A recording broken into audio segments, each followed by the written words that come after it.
Welcome everybody. Please come in. We're getting ready to get started. Good evening, good afternoon, good morning from wherever you're listening to. Come in, the space is about to start. Please go to the comment section and share the space. Let other emo lights come in. We're doing this for ourselves. This is the way we can participate in our democracy. There is no better time than now for us to take back, especially Imo State. So please share once you're here. Share the space so that other people will know we're live. We are having a special guest today, as you can see from the topic today. So I think we should get a lot of people to be here to come and listen directly, which is what we're trying to do with this space. You know, the purpose of this Imo for Good Governance is really for us to be able to vet individually everybody that is trying to throw their hats into this gubernatorial elections for Imo State. We no longer want a selected government. We want a government that we elect by ourselves as a people.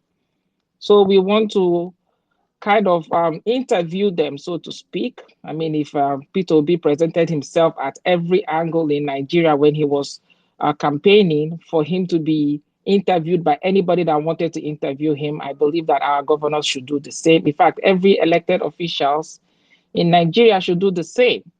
And that is why we created this platform to talk to all and sundry. We don't have a particular candidate in mind. We're not being sponsored or being pushed by any candidate at all. We want to talk to anybody that will come to our platform to present themselves for questioning. We will ask them questions. We want other Imo people to join us in asking questions so that we can all, whatever we get, whoever we eventually get as a governor, that, okay, this is the person, we know this person said XYZ at a certain point. We asked the questions and we had the answers. At least we can go from there. So thank you for joining. Thank you. We welcome everybody. Please, as you're coming in, just before we get started, go ahead and share the space, most importantly, and then follow the handle Imo for Good Governance.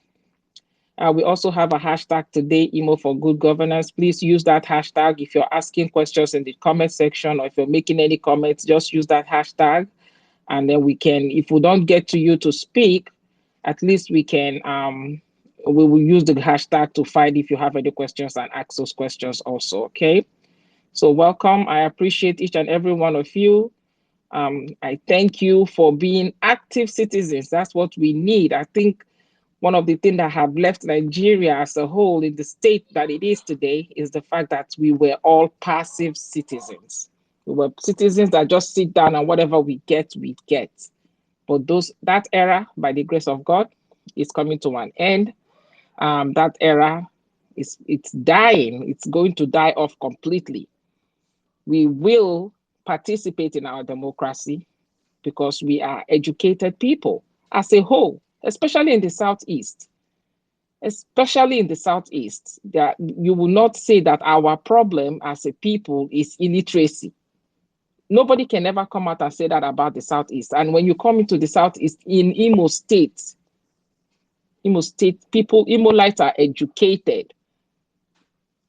So it's something to be proud of. It's something that should reflect in our society. It's something that should reflect in our state.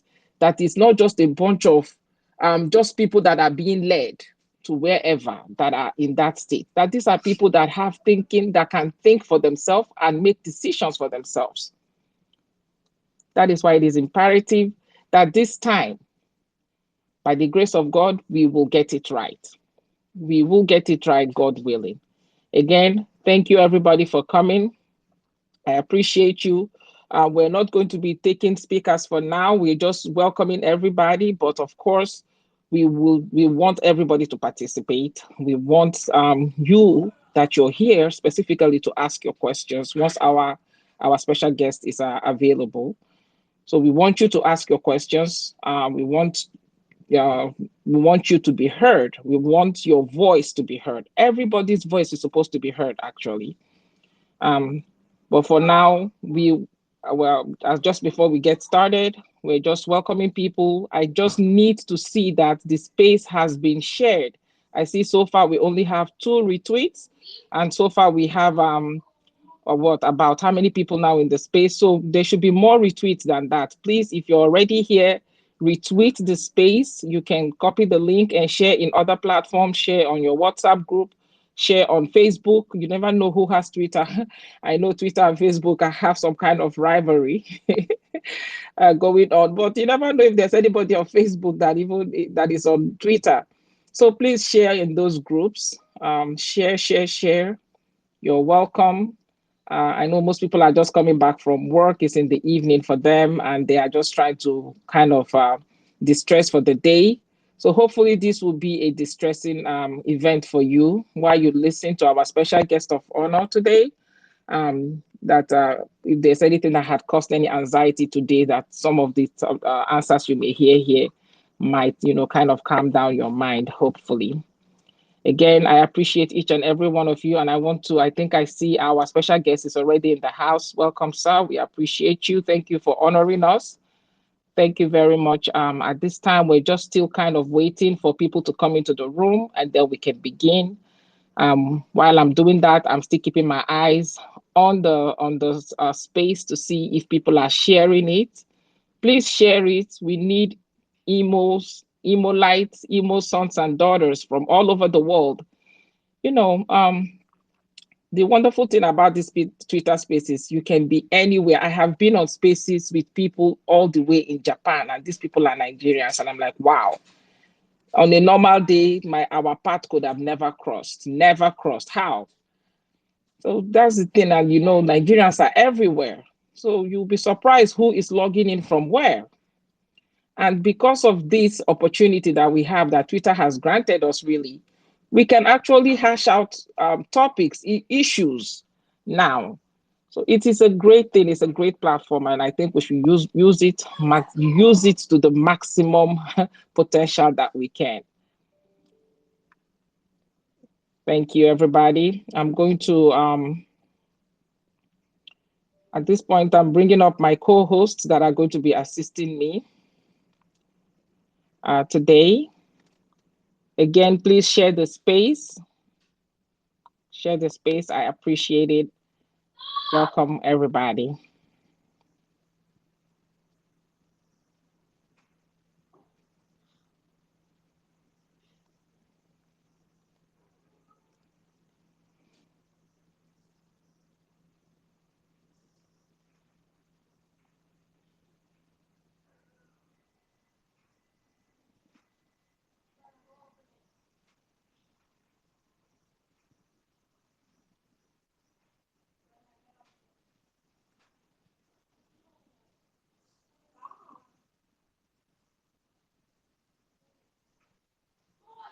We are still here. The space is about to begin. Welcome, everybody. Please welcome. We do welcome Ochoudo Martin Agbaso. He's here already with us. So thank you. The space will begin momentarily. We just need more people to come into the house to come and hear. We don't want to be the only ones that will hear. We want other people to also come and hear what is going on here today. So we're just waiting, and in a little bit we'll be able to start. Thank you. Please share the space.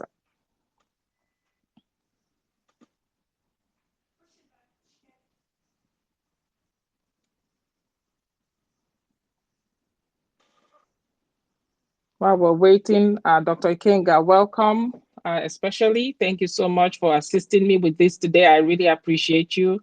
Please welcome Dr. Ikenga, everybody. He is going to be one of our co-hosts today. Thank you, sir.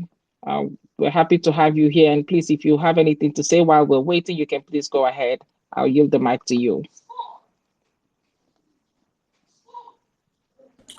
Thank you, Odunaka. Can you hear me? Yes, we hear you so loud and clear. I greet you, ladies and gentlemen, and our distinguished guest. I just want to welcome you guys for to this space, and for those who may be joining us for the first time, Imo for Good Governance is a group of young Imo professionals, students, artisans, indigenes, and residents alike, those at home and in the diaspora, who are passionate, who are desirous of good governance. We as a people have decided that to come together and to take the future of Imo State in our hand. Imo State, as a state, is actually in existential crisis. We have palpable insecurity. We have almost the entire Oluzon is decimated. Um, we have, whatever you can call bad governance is what we have at the moment. So, since the word obedient is synonymous to good governance, the people of Imo State have decided to demand actively, just like you said, Odinaka, is a matter of active participation. So we have decided to demand actively for good governance. To we are This time around we are hiring. We are trying to find that competent and credible Imo son or daughter who is going to give us that good governance, who is gonna give us the Imo state of agrarian revolution, the Imo state of fourth industrial revolution. So without trying to hog the microphone, I welcome you guys, and I said, let us join hands together in making Imo State work. Thank you, and I yield back to you.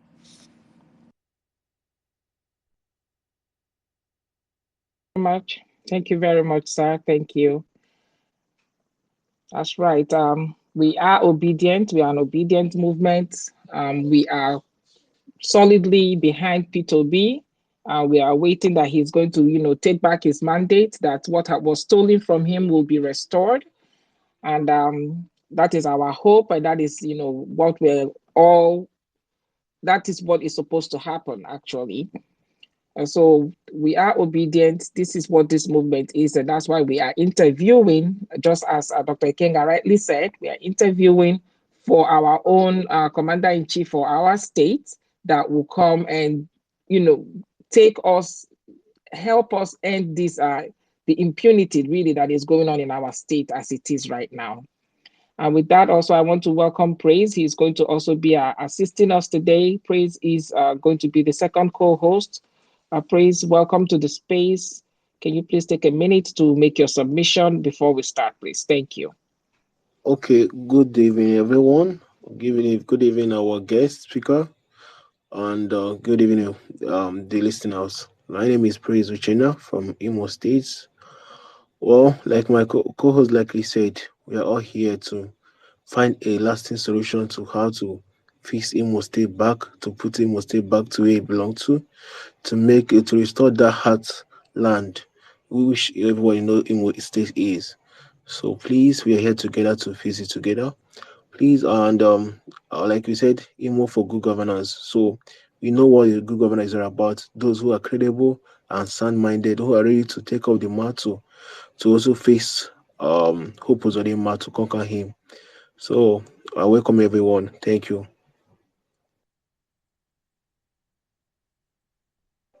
Thank you, Praise. So thank you. Again, I want to welcome everybody. Thank you for those that have shared the space. Good job. Thank you so much. And welcome again, Ochoudo Martin Agbaso. We welcome you here, especially, sir. Now, please request the mic and we'll be sending the mic to you because we're going to be starting very shortly. I'll take this moment to please introduce myself. My name is Doris Odinaka. I'm a daughter of Imo State, born, bred, and married in Imo State. I currently do live in the United States, but I am always home. I always tell everybody, since I've been here, I'm always in Nigeria. I'm always in Imo State. Actually, we own several businesses in and around Imo State. So I have ties. I'm in Nigeria and especially in Owerri, at least 2 to 3 times in a year. I just didn't go this past year, 2022, because I had a baby and I couldn't travel because of the baby. I couldn't bring my baby. I bring my other children, but I was so scared in first time in my life because of the security issues that has riddled Owerri and Imo State in general. So I could go myself because for myself I am not scared, but I cannot bring a baby into that kind of a situation since uh, I'm traveling in. So that is it is pathetic and it's almost something somebody can cry over, something that we take pride in. I know I am very proud of my state. I'm proud of where I come from. I'm proud of how Imo State has always been. But I will tell you the truth that for the past few years, that pride has slowly, slowly been dying. Imo State needs to be rescued. That's the fact. We all know this. There is no way to like pussyfoot around it. There is no way to sugarcoat it. We need Imo State needs to be restored beyond the way it is right now. And Ed, I think it's something that we can all agree.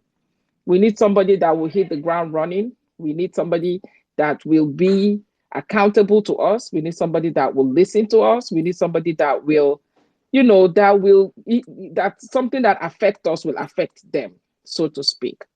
So that is why I am passionate about this movement. I'm passionate, number one, for the obedient movement. I think there is nothing doable that an individual can do for myself. I'm speaking now that I didn't do for the obedient movement to see that Peter Obi emerged as our president. The good news and why there is no demoralization on my part is that all my efforts were not in vain. Peter Obi did win. He did win the election. Whatever INEC is doing, what I believe is the delay is not denial. They will. There's an Igbo adage I say, if you take something from a child and hold your hand up, um, when your hands hurt, you will bring it down and the child will take back their item. So whenever I net, let them come to continue this charade. We're watching them closely. The mandate belongs to Peter Obi. Everybody can see that. And they will definitely have to return it back to him. I don't want to be talking too much. Please, we are going to be opening up the floor here very shortly. Our host, again, like I said, he's here, and I'm going to try to bring him up. We have invited him, sir. Ochoudo, sir, if you can please accept the mic, and we can bring you up to speak. Thank you. Thank you very much.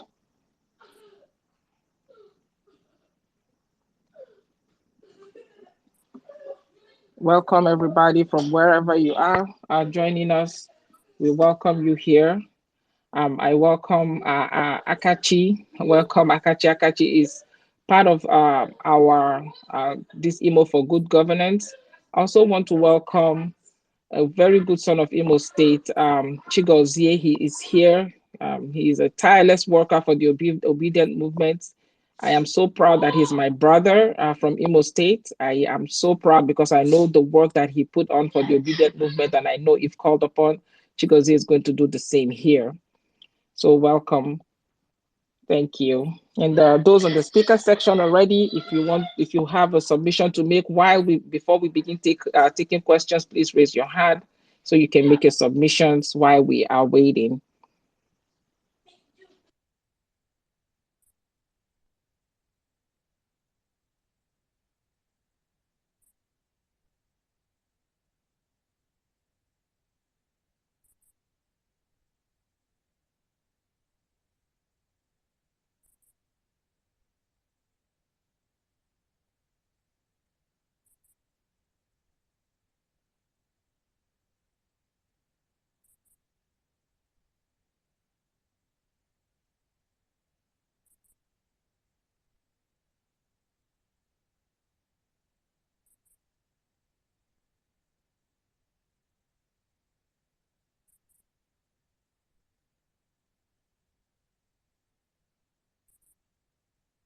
Okay.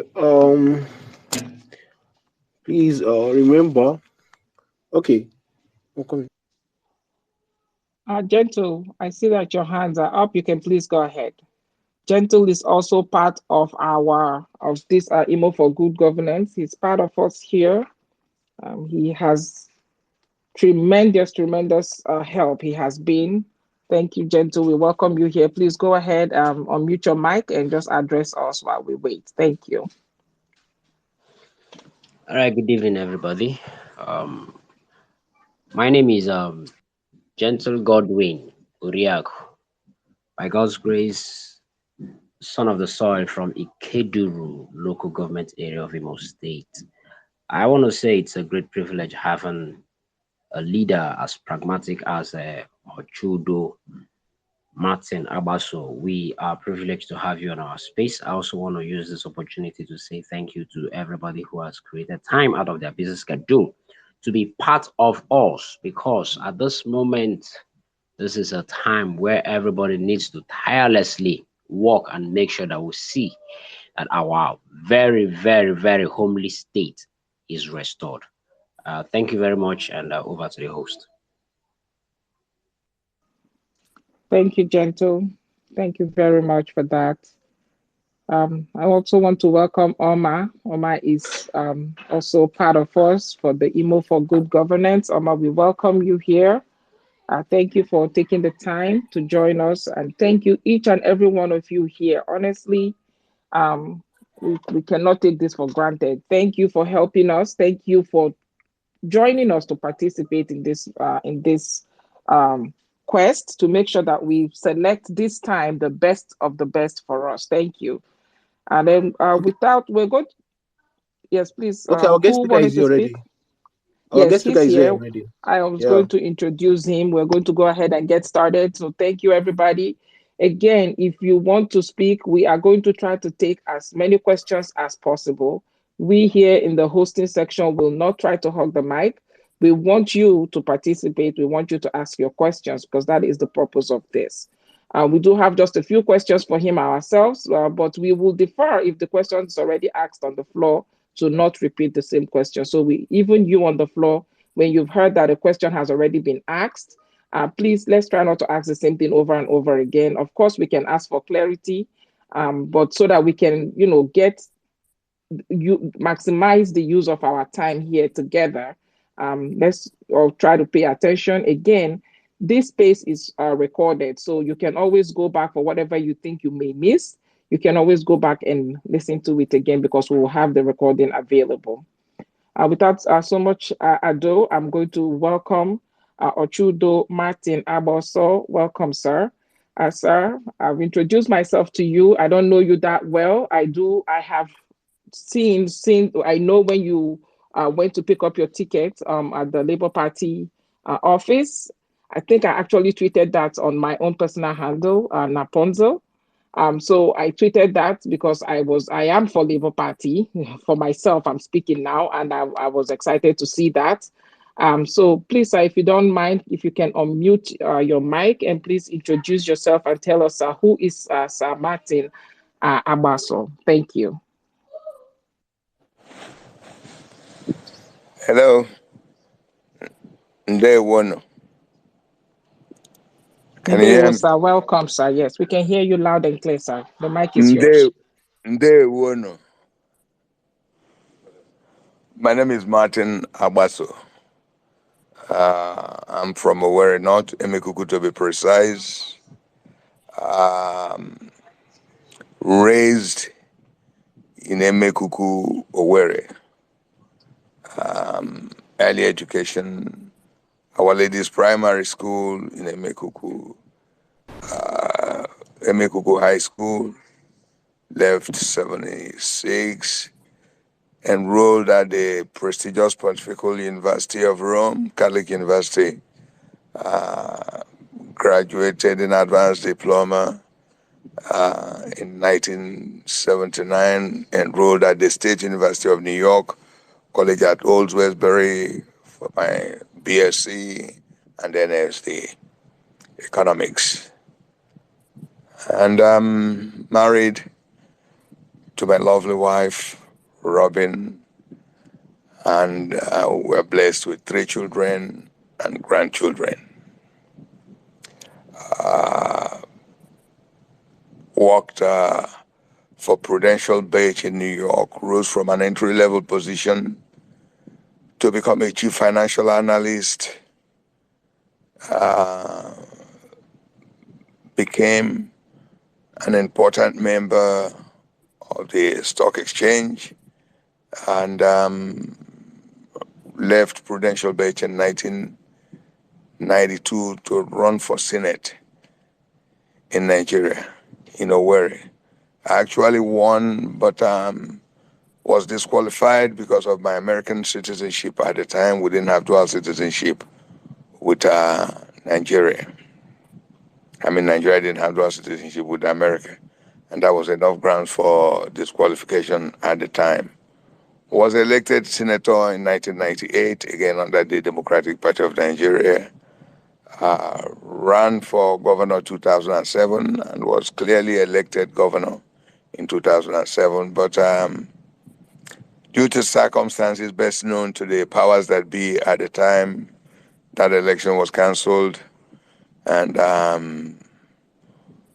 we stayed in court from the tribunal to the appellate level to the Supreme Court, back and forth for 4 years, basically asking the Supreme Court to determine why an election that was cast in the same ballot, the House of Assembly and the governorship, and the House of Assembly was found fit and proper to be declared, 27 of them, and the governor cast in the same ballot box was rejected on grounds of challenges that were best known to them.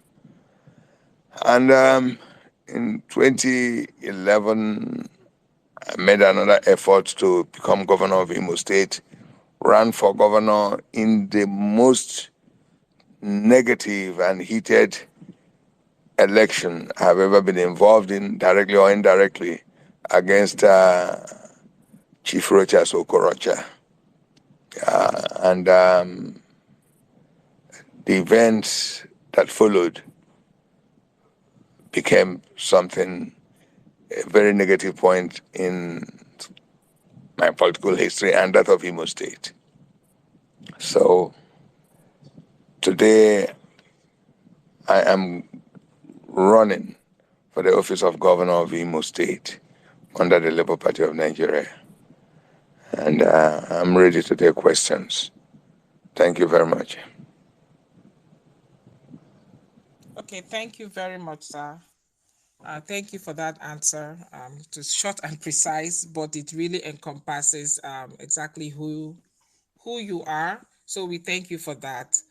And then so my next question to you, sir, especially because you brought this up, and we have had mentions of this.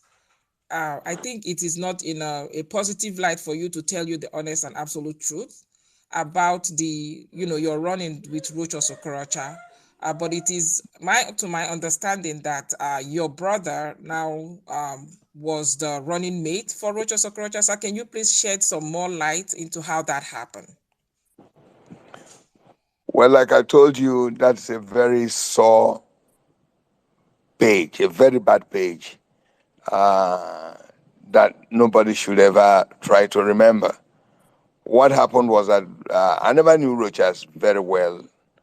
Some fellows brought him to my house in 2011, and he insisted on seeing me. I sat down with him, and he told me he was there to ask if I was going to run for governor. If I was running for governor, he was going to run for Senate in Olo. But if I wasn't going to run for governor, he would like to use the ABGA, run under the ABGA platform. I said, well, my case was towards the end of my case at the Supreme Court. And I was 100% sure that I was going to get good judgment and be sworn in as governor, at least. From a legal standpoint, as I said earlier, there's no way anybody can justify that votes were cast in the same ballot box as governor, as for governor and for the House of Assembly, and 27 of the House of Assembly positions were declared, and they refused to declare the governorship after the elections. The results had been collated at the polling booth level, EC8A, collated at the ward level, collated at the local government level, collated at the state level, and I had won 98% of the votes cast in some local governments like Osun, for instance, but clearly winning 90% of the votes. So nobody understood how anybody could upturn that. So I was sure, the lawyers were sure. I told him that I wasn't running, and the man left my house and drove straight with PCO Nohame, so rest in peace, Professor Amuka, and a few other people that he came with. I didn't know he had talks with him. They drove straight to ABGA office on Wedra Road and went in there and attacked the officials who were there. People sustained different degrees of injuries and managed to find their way back to my house.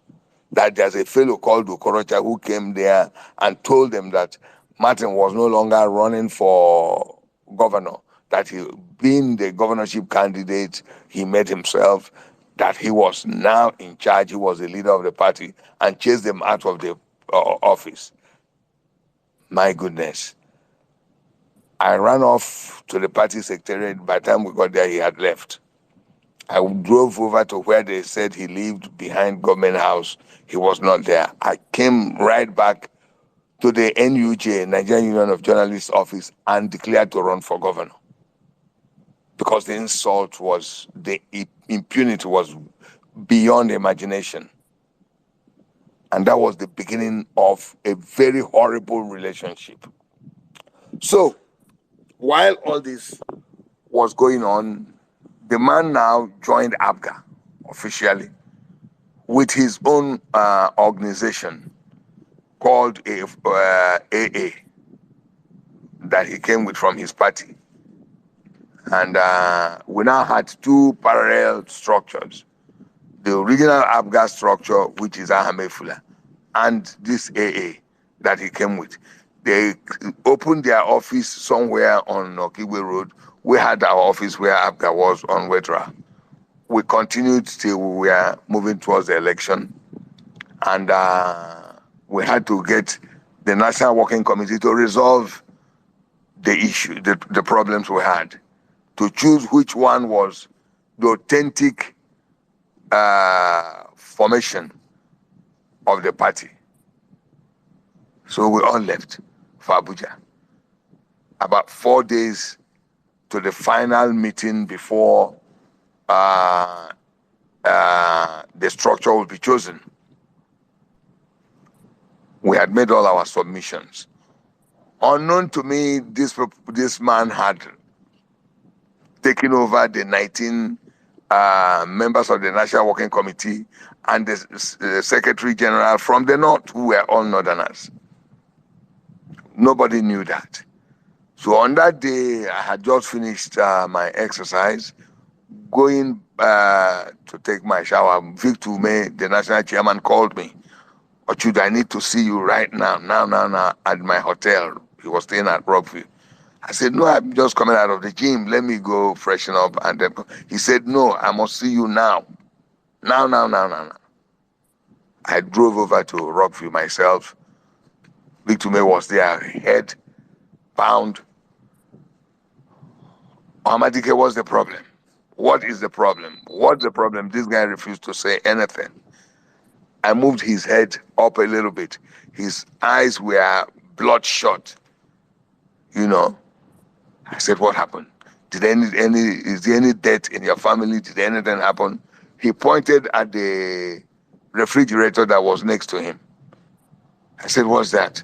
I went over there, the bunch of files. I opened it. I said, okay, this is Imo file. This is our file now. Any problem? He said, open it. I opened it. The Secretary General of the party, at the time had written his recommendation. I said, sure, this is Mike Machuku, our secretary, who was very close to me. He said, open the inside. I flipped the first page, and what did I see there? Richard, the recommendation he had made that this is the proper structure of the party to be recognized by a National Working Committee was members of AA led by Richard Okorocha. Incredible. I mean, nothing ever shocks me, but that day I was completely booted. What is this? He said, look at it, that's why I'm in this shock. I'm as shocked as you are. How long have you known this? He said they brought this into him this morning. He noticed it not too long ago. I said, okay, no problem. I have the same list of names. I'm going to go to the hotel and bring our own list and attach the same letter. He said, no, go to that thing again. Mike signed all the, initialed all the pages. 60-something pages, he initialed all of them. Wow. I thought I was going to have a heart attack. So what is this?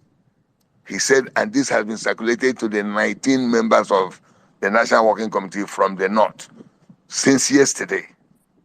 So they have this. Even if we change it, this is what they will tender. And I can tell you, these people and the National Secretary will vote for Rochas. The guy has outsmarted all of us. Of course, he did that with the connivance of the Secretary General of the party. That was the beginning of the trouble. So, Victor is alive, newly elected senator for Anambra Central. I said, what do we do? He said, the only thing we can do about now is to call this guy, not bother about what he did, since he goes about telling people that he's going to be governor for 4 years. Ochoudo, listen, 4 years is right around the corner. Let's get this guy, get him to play to our terms. I said, well, I'm going to call 2 people. For the sake of respect that I have for these 2 gentlemen, they are quite elderly people. I wouldn't want to mention their name in this space. I called the first one. The first thing he said to me, Ochoudo, come in and balagama period. Instead of losing my cow, I might as well cut the tail. I said, and Dad, did you know about this? How long ago did you know about this? Why didn't you tell me? He said he just knew about it. And he knows how distraught I'll be with this information. He said, you should have told me. I called the second person who was incidentally in Abuja. He said, I know you are with Victor. I am coming. So he drove over. We agreed that we'll invite Rochas. So we invited him to commit him to one tenure, term of 4 years. And that we are going to control his activities with the appointment of a deputy governor and key positions in that government to check his excesses. At this point, I have just realized that the man is an incredibly horrible man with due process. Everything is by force, by force. So when we recognized that he was invited, he came, we invited the lawyer, Equator. This guy drafted in his own handwriting that he was going to be governor for 4 years. And 4 years he will resign. And I will appoint the deputy governor. I will appoint key members of his cabinet, of his status quo.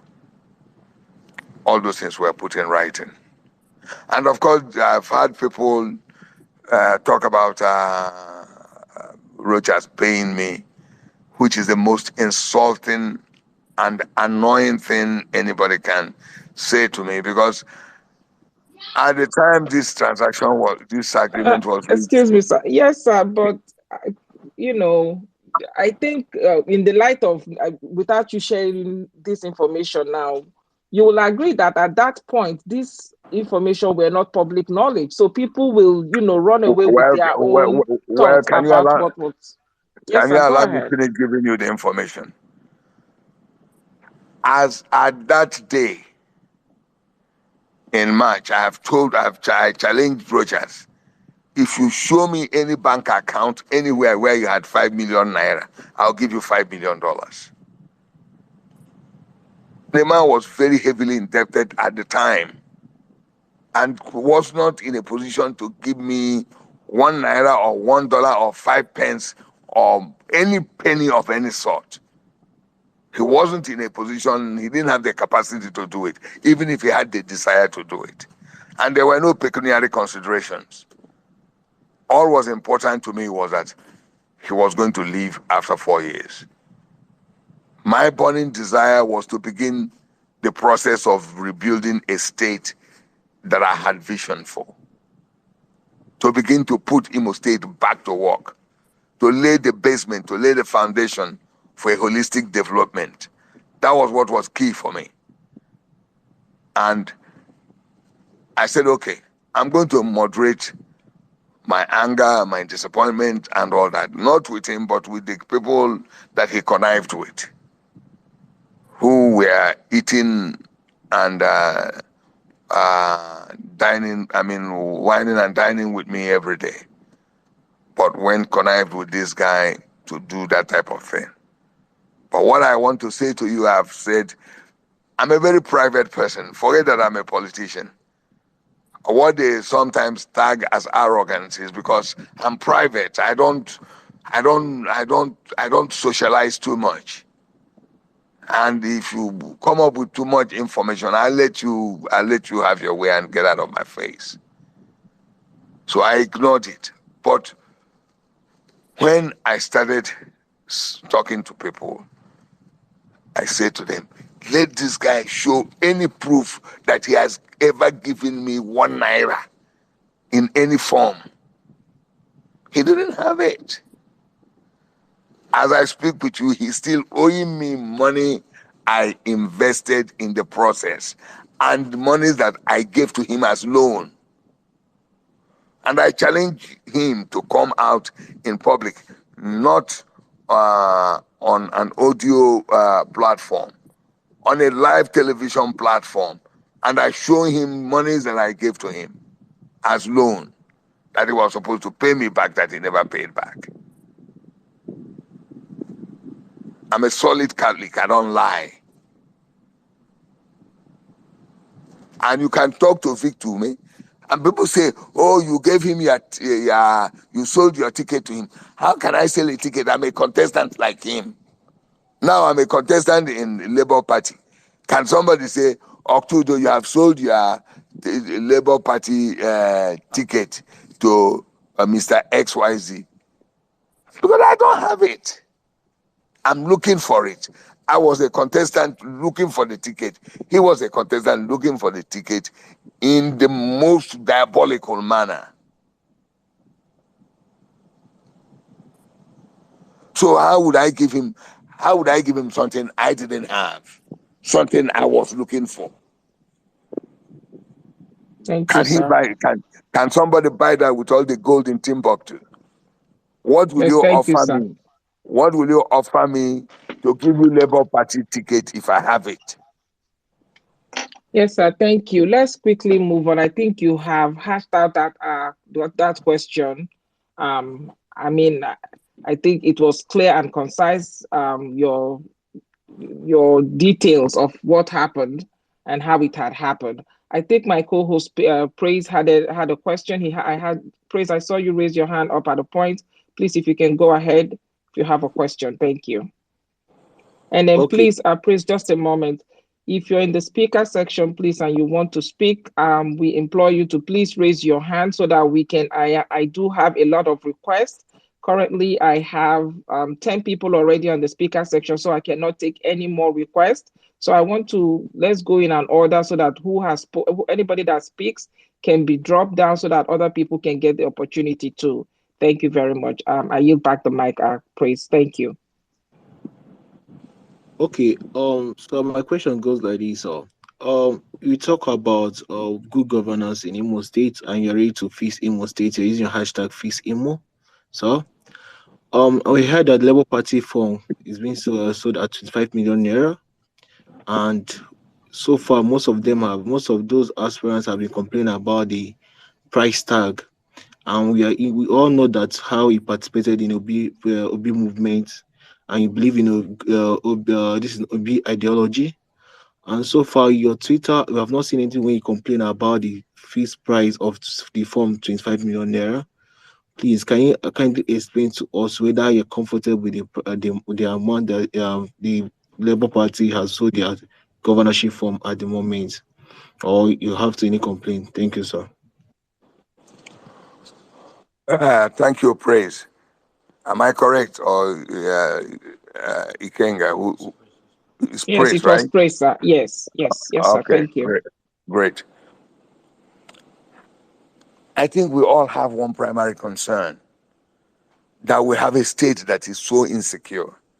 We have become as insecure, if not worse, than Borno State and Yobe State over the last 12 years. We have a state where people go to work and you are not sure whether that person, that loved one, will come back at night. Criminality, crooks are on a rampage. We come from a state where 40% of the residents of Orlo cannot go back to their homes.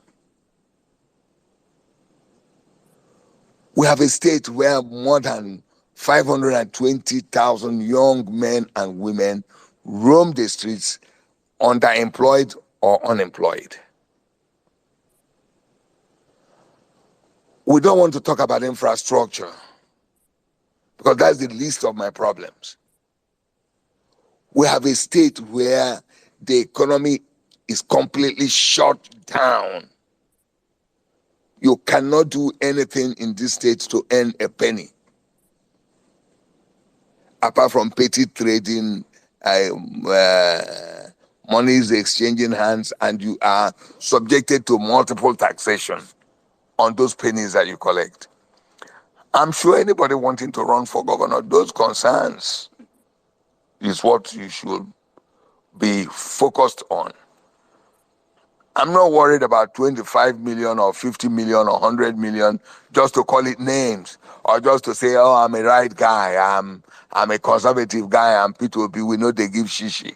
No, the matter is more serious than that. There are critical issues that need to be addressed, and that's what I'm focusing on. Is my vision. I'm too eager, I'm too full of enthusiasm to begin to put in place what we have programmed, how we want to put Imo State back to work. Yes, as you say, fix Imo. We need to fix Imo. I have a bunch of young men and women who are equally ready to roll on day one. We want to make Imo safe. We want to scrap the 43 health centers we have in Imo State. Build 108 proper intervention centers, health intervention centers, allowing for 2.8 kilometers of medical intervention from wherever you are in Imo State. If your wife is in labor, you can put her on the back of your bike and roll her down to an intervention point where she will get proper medical care. It is important for me that we do 3 major hospitals with full diagnostic centers. Everything running from nephrology to oncology to endocrinology, pediatrics, gynae, cardiology, you name it. And do a massive health center research center, one in Imo State. Right now, documented, we spend $2 billion on health tourism to India. The Northerners don't go to India for their medical destiny. The bulk of them go to Dubai, Egypt, Morocco, Saudi Arabia. The Southwesterners go to South Africa, London, and those places. The bulk of this money is by people from the Southeast and South that spend this money in India. And we can create those facilities.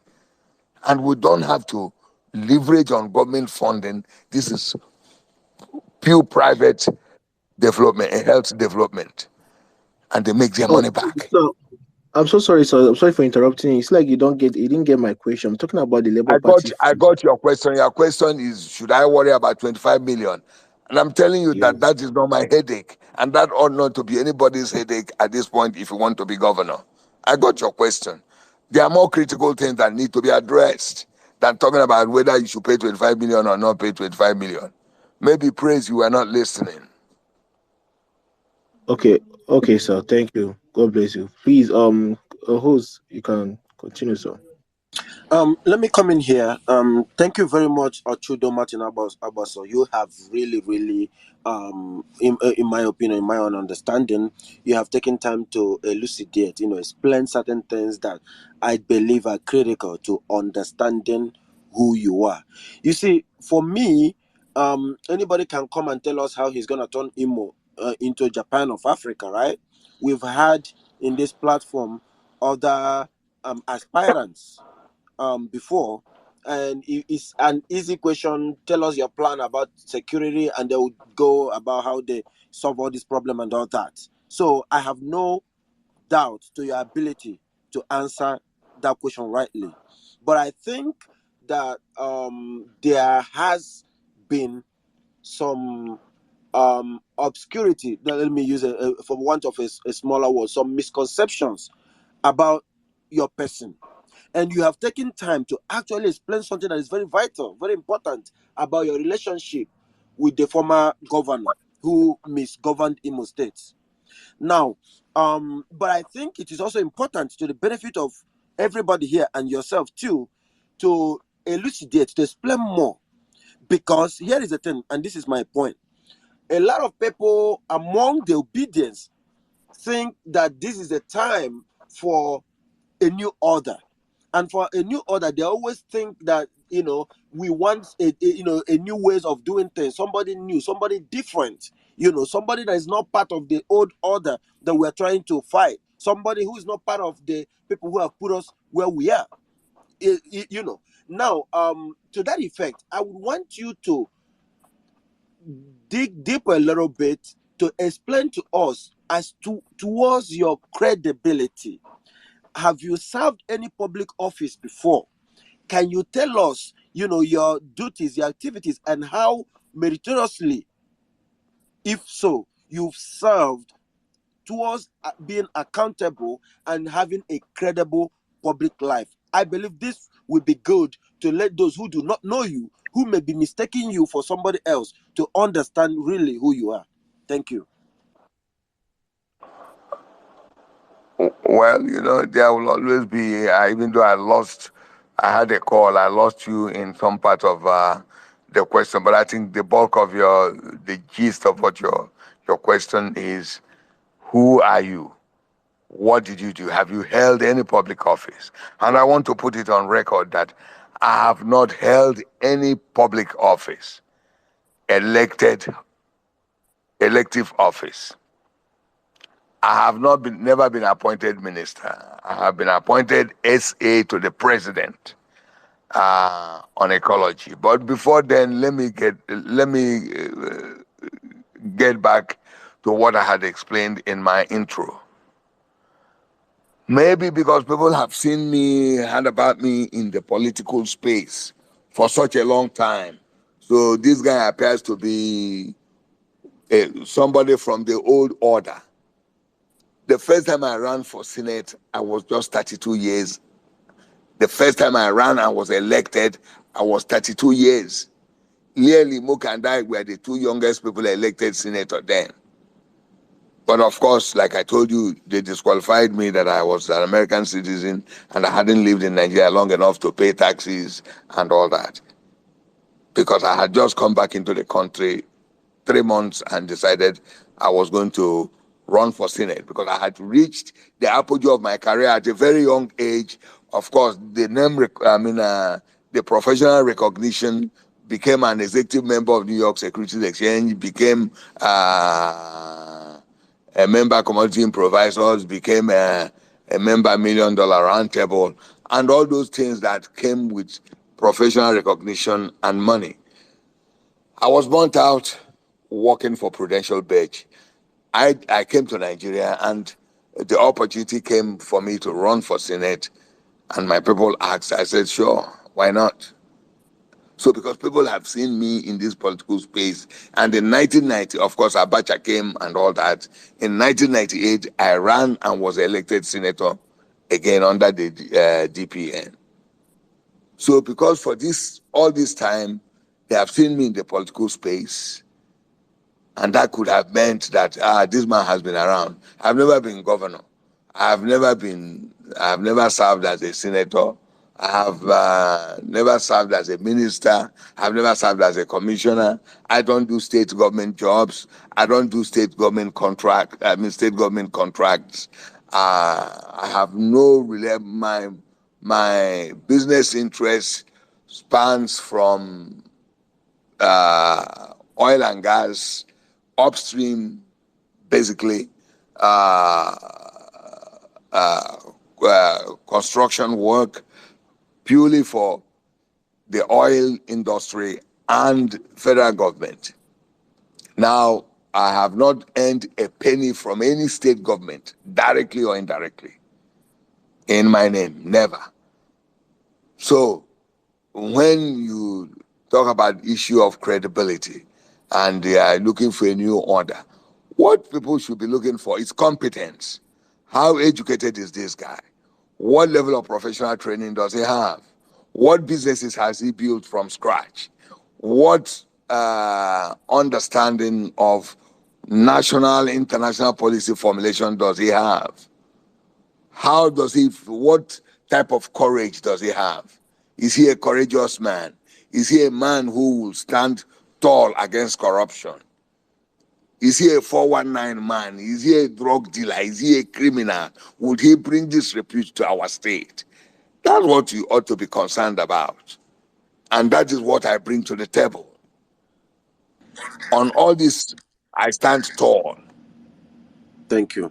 Excellent, sir. Excellent. I believe that question has been effectively dealt with, and I asked this question because we have our ears on the ground, and I think it was good that you used this opportunity to clear that record, to set that record straight, so that everybody here will know that Ochoudo Martin Agbaso actually, does not represent that old order. That Let me tell you something. I am 63 years old. I have never written uh, a statement in a police station in my life. Nobody has ever taken me to the police. I have never taken anybody to the police. I've never taken anybody to the court, and nobody has ever taken me. The only people I've taken to court are election riggers and cheaters, criminals. When they rig me out, I take them to court and keep them there till they sweat. Well, guys, you've heard from the horse's mouth. Thank you, sir, for really attending to that question. I thought it was critical. The next person to ask her question would be Oma. Oma, please come to the microphone. Thank you, Kinga. Thank you, sir. I have listened with rapt attention to all that you have been saying. I must commend your honesty and your being specific, when it comes to answering the questions. I understand that you haven't held any public office, but as an Imo State son, what impacts have you done on your own? It doesn't have to be like if I have the means and without to do things for my people, even though I'm not in the public light. Are there impacts that you have made as the son of the soil? Thank you. Thank you very much, Oma. Um, for those people who know me very, very well, I do things that I don't publicize. I'm publicity shy. A lot of people don't understand that about me. Look at the number of churches I've built all over the state. Nobody has ever gone to commission any. Nobody has any. As a matter of fact, on the days I build the churches and hand over, Catholic churches, I mean, and hand over to the communities, I don't even show up. I don't show up for the masses. Now, I don't know how many people in this state who have trained, put through education. I'm talking about tertiary institution. The number of people that has passed through my scholarship program. As I speak with you, over 1,400 between Nigeria and outside Nigeria, and the records are there. That's why I wish that this thing was visual, so that as we say these things, and we can bring people and they make comments. Now, in terms of employment, between Sword River, North River, ACL, Nathan's, and Agbaso integrated farms, I employ 1,600 people. And some of my businesses are also domiciled in Imo State. My farm used to be my golf course. We excavated 4.9 million cubic meters of man-made waterway running 2.8 kilometers, enough to warehouse 45 million table-sized catfish, which technically makes my farm the largest catfish farm in Africa. The people that work there are not from Russia. They are Imo citizens and environment.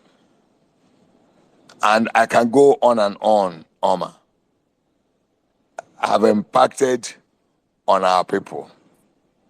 And I feel so embarrassed even saying this to you, that I have impacted on our people. I just sound like a crook or a 419 man trying to sell himself. I've done my bit. Can I do more? The answer is yes. Where do I have a burning desire? Take 500,000 young men and women, retrain them, get them certified, network certification, get them the proper license, and get them global employment. They begin to make good money in IT. They begin to make good money in agriculture. They begin to make good money in entertainment. This thing is not rocket science. There are a bunch of people that came this afternoon talking with me.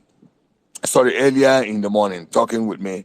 And I told them, look at over the north, for instance, we have 68,000 housing units. 68,000 housing units.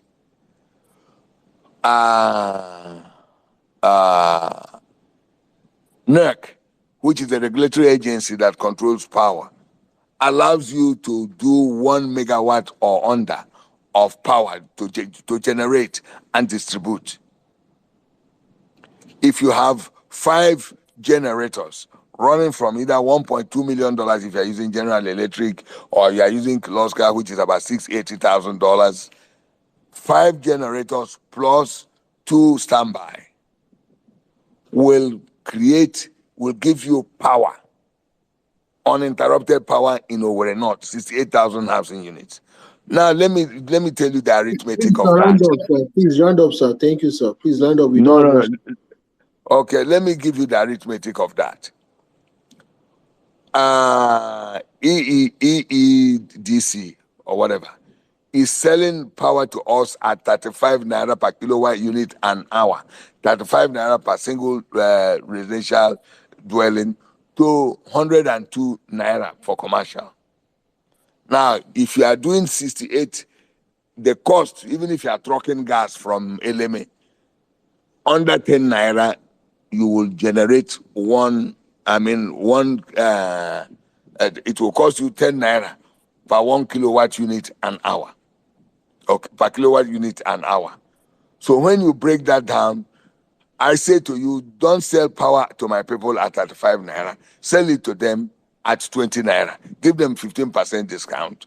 Make 10 naira profit on your own. 10 naira profit times 10 naira times 24 hours times 68,000 housing units. That's a shipload of money. You would have created 1,200 jobs in this local government alone. You would have reasonable jobs. You would have created IGR for the state. You would have given my people uninterrupted power. You would have saved people a good, clear 35% on their energy bill. These are very basic things. Yes, sir. Thank you. Thank you very much, sir. And again, that was a very, very clear and in-depth explanation. Now, this is what we're talking about. You mentioned about IT, which is my field, which is something I'm really interested in. So I do believe maybe now or during the next time we'll have you here, we would have time to delve deeper into these issues program to program, because yeah, I'm fascinated as to what we can do to create jobs international at the global level for Imo indigenous. So I am happy that you have such understanding of where the world is going. That being said, I'll call the next speaker, Wiseman, to ask his question. Wiseman, please. Hello, good evening, everybody. Good evening, our guest. My name is Wisdom. I have one question for you, sir. Thank you for coming to the space. My question is, whatever fantastic ideas we have in Imo State, whatever things we are going to do in Imo State can only take place in an atmosphere of proper security. And when you look at what is happening in Imo State today, the government of Imo State is the alpha and omega of insecurity, the alpha and omega of thuggery, the and omega of killing. The entire Olu zone has been decimated. A whole Osu local government, nobody, no police don't go there, no government agencies goes there, and one other local government and some places in Oguta and all the rest of them. So my question to you is that this government also has made our youths now do horrible things. They are now radicalized. A youth can be picked up anywhere by the DSS and tag IPOB or ESN or non-government and be shoot aside and be killed. People get missing in Imo State, no account, nobody asks any question. Everybody now live in fear. So my question is, in details, do you have any critical plan on how to protect our youth from unnecessary harassments from the police, and also try to maintain trust between the security agencies and the Imo State youth, because the relationship is an all-time low. And at the same time, how are you going to de-radicalize some of our brothers who has been radicalized either as a result of injustice or as a result of provocation or as a result of agitation, whatever, by the police? So how do you have any plan on generally security, and also make sure put some measures in place to make sure that this kind of thing does not occur again in Imo State, because this is an aberration. Thank you. Thank you, Wisdom. That's quite an elaborate, extended question. One, the first primary assignment, responsibility of any government is to protect life and property of her citizenry. When you fail to do that, the ideal thing is for you to resign. And mark my word and hold me to what I say. When you can no longer, as a government, protect the lives of people and their property, you resign because you have reached the end of the road. Somebody said to me a few days back, Ochoudo, what is your plan? I said, if I lay out the plan to you, then I will no longer be the chief security officer. Is there a plan? Of course, you bet anything there's a major plan. He said, but are you going to discuss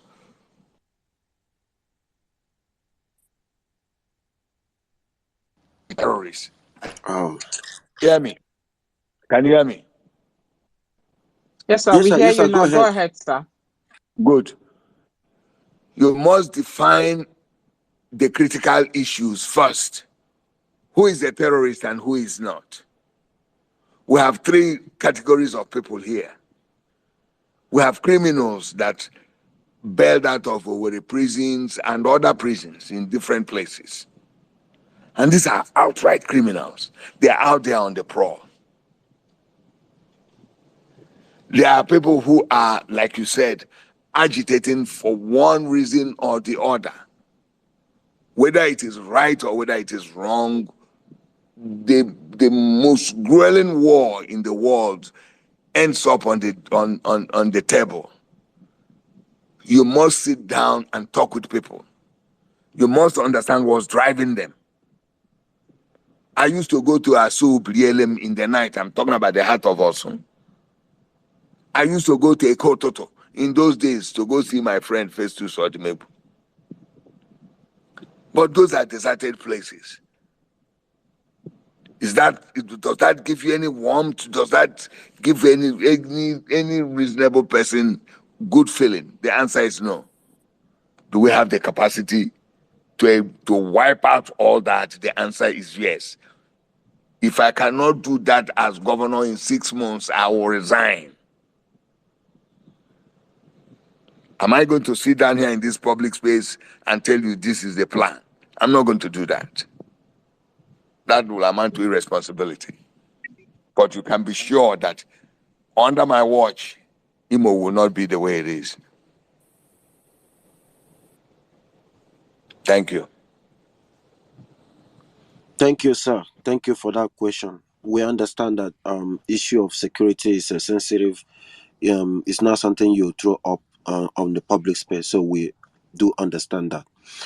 The next person, guys, please bear with us. There are a lot of people requesting for the micro to come up to the speaker section. We're trying to make this as fast as we can.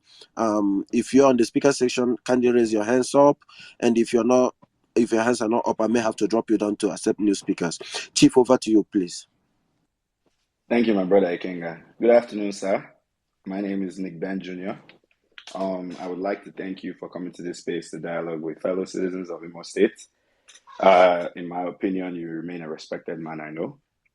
My first question, and I will come back for my next question just for time and for other people to speak.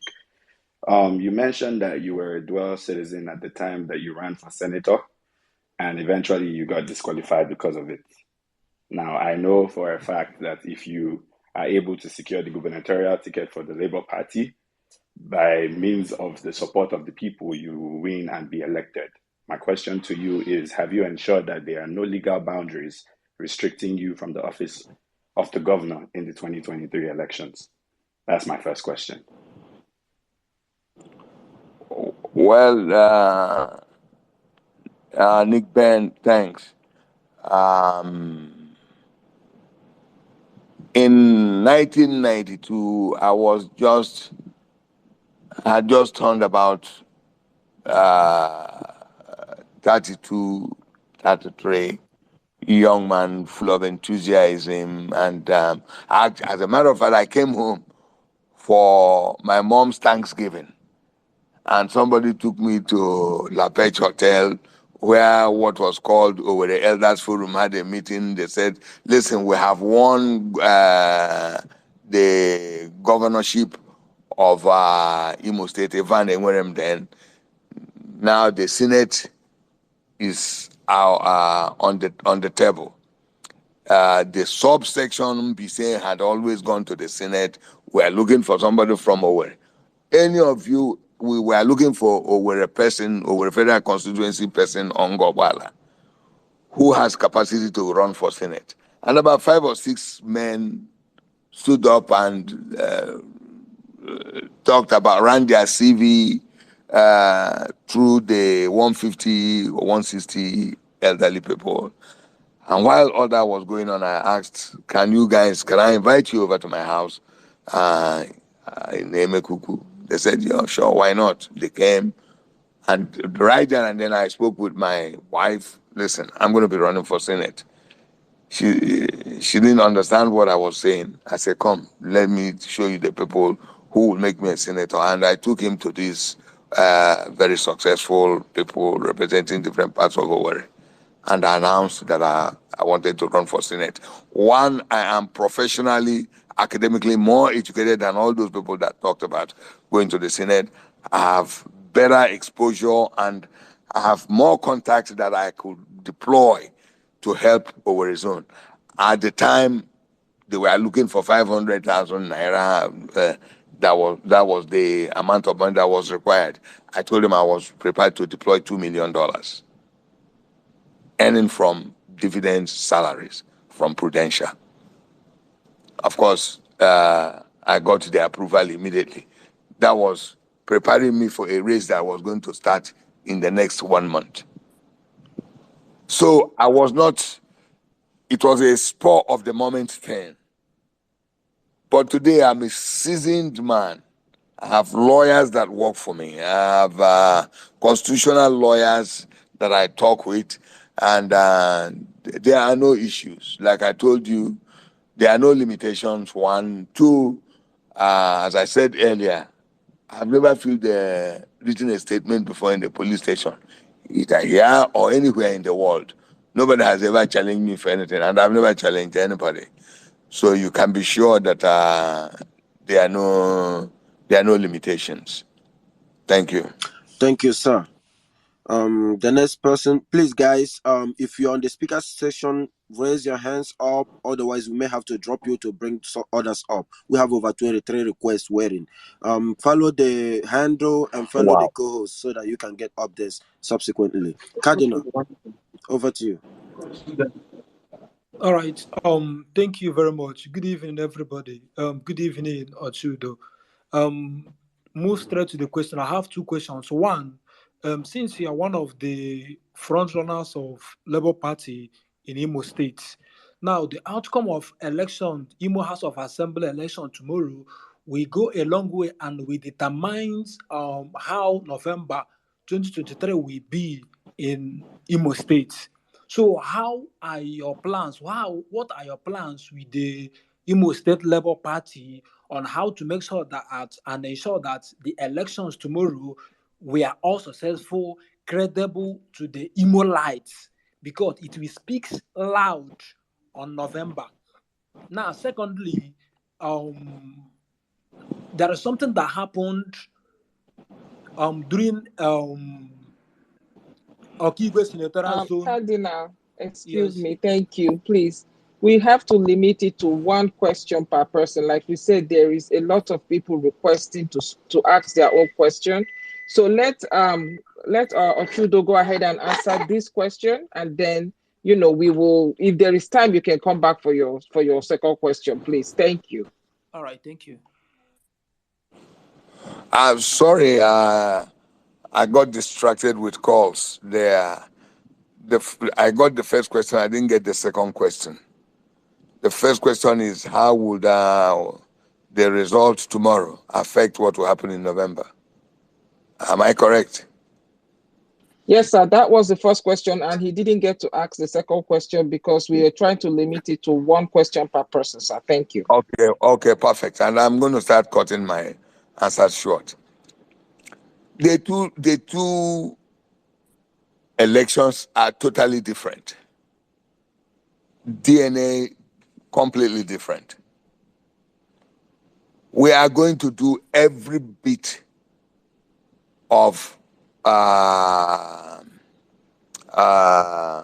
we're going to take every step to ensure there are no maneuverings, that our people have very free and fair election. People should not be intimidated. People will go out tomorrow and vote. And I can tell you we are going to have a beautiful day. It's going to be labor all the way. But coming to November, whatever is the outcome of the tomorrow's election, it's going to be different, because in November we are going to be in the ring together. You know, when you are outside the ring and calling the shots of a fight, you can see all the tricks. But when you are the pugilist right in the middle of the ring, it becomes difficult because you are taking the shots. Do you understand what I'm saying? Do you understand me? Yes, sir. The present Yes, the sir. present governor is going to be a contestant in the middle of the fight. So it's a totally different election. I can assure you that that election in November will go LP. We are going to take it. Yes, sir. Thank you very much. And this is just a follow-up question, because I wanted to ask you this. Yes, we know that the present governor is going to be a contestant. Actually, he is going to be vying to get back his ticket to go back for his second term. How are you, if you should emerge the primary at the primaries as at the uh, the uh, the aspirant for Labour Party, sir? How are you prepared? Are you prepared? Because knowing who we have at hand, how well do you think you'll be prepared for that battle that you have just described? Well, let me tell you in very clear terms. We are going to take our case, our matter to Imo people. Imo people are not stupid. In your earlier intro that I was listening to, people have become so politically savvy. People are aware. They are not stupid. They are no longer sleeping. They are not passive. We take our matter to Imo people, and they will see the clear difference between a Martin Agbaso candidacy and the Hope Uzodinma candidacy. We are two different people, two different backgrounds, driven by two different vision, and the capacities are different. What we are capable of doing are totally different, and Imo people will get the story. And in that election, you can't rig it. If you dream that you rig it, you wake up and apologize to us. You won't rig it, and that's the bottom line. Thank you. Thank you. The next person that we have is Son of the Soil. Sir, come to the microphone. Good evening, ladies and gentlemen. Thank you for giving me the opportunity to ask my question. I actually have three questions for No, sir. No, sir. Ochoudo Martin For the Agbaso. want of time, can you ask one question, please? I understand, but these three questions are very important as they boils down to the economic factors affecting our states. And I know he's an economist. I'm a finance practitioner, and that's why I want to ask him these questions. And I want him to also tell me the how. Can you people hear me? Yes. Yes, sir. We hear you loud and clear. Just Yes. I to want him. I want him clarify, to tell me. I want him to tell us the excuse me, how. sir, How he's going to please. solve these problems. I'm sorry. I don't. We are trying to make sure that we have decorum in the house. Everybody, like I tell you, there is a lot of questions. A lot of hands are up. A lot of people already requesting. I don't think there is one question that is more important than the other. Please, just for the sake of time, if you can ask one question and then we can come back if there is time. Thank you. Go ahead. All right. Thank you. My question is: what are the parameters, or let's say modalities, that his government is going to put in place to attract foreign direct investments to Imo State and also retain the local investors? Thank you.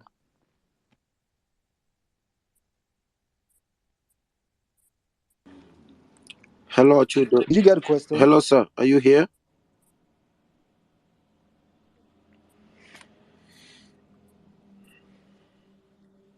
Hello. Um, um, let's give him a moment. He's probably answering call or something. Just give him a moment, sir, okay? All right. All right.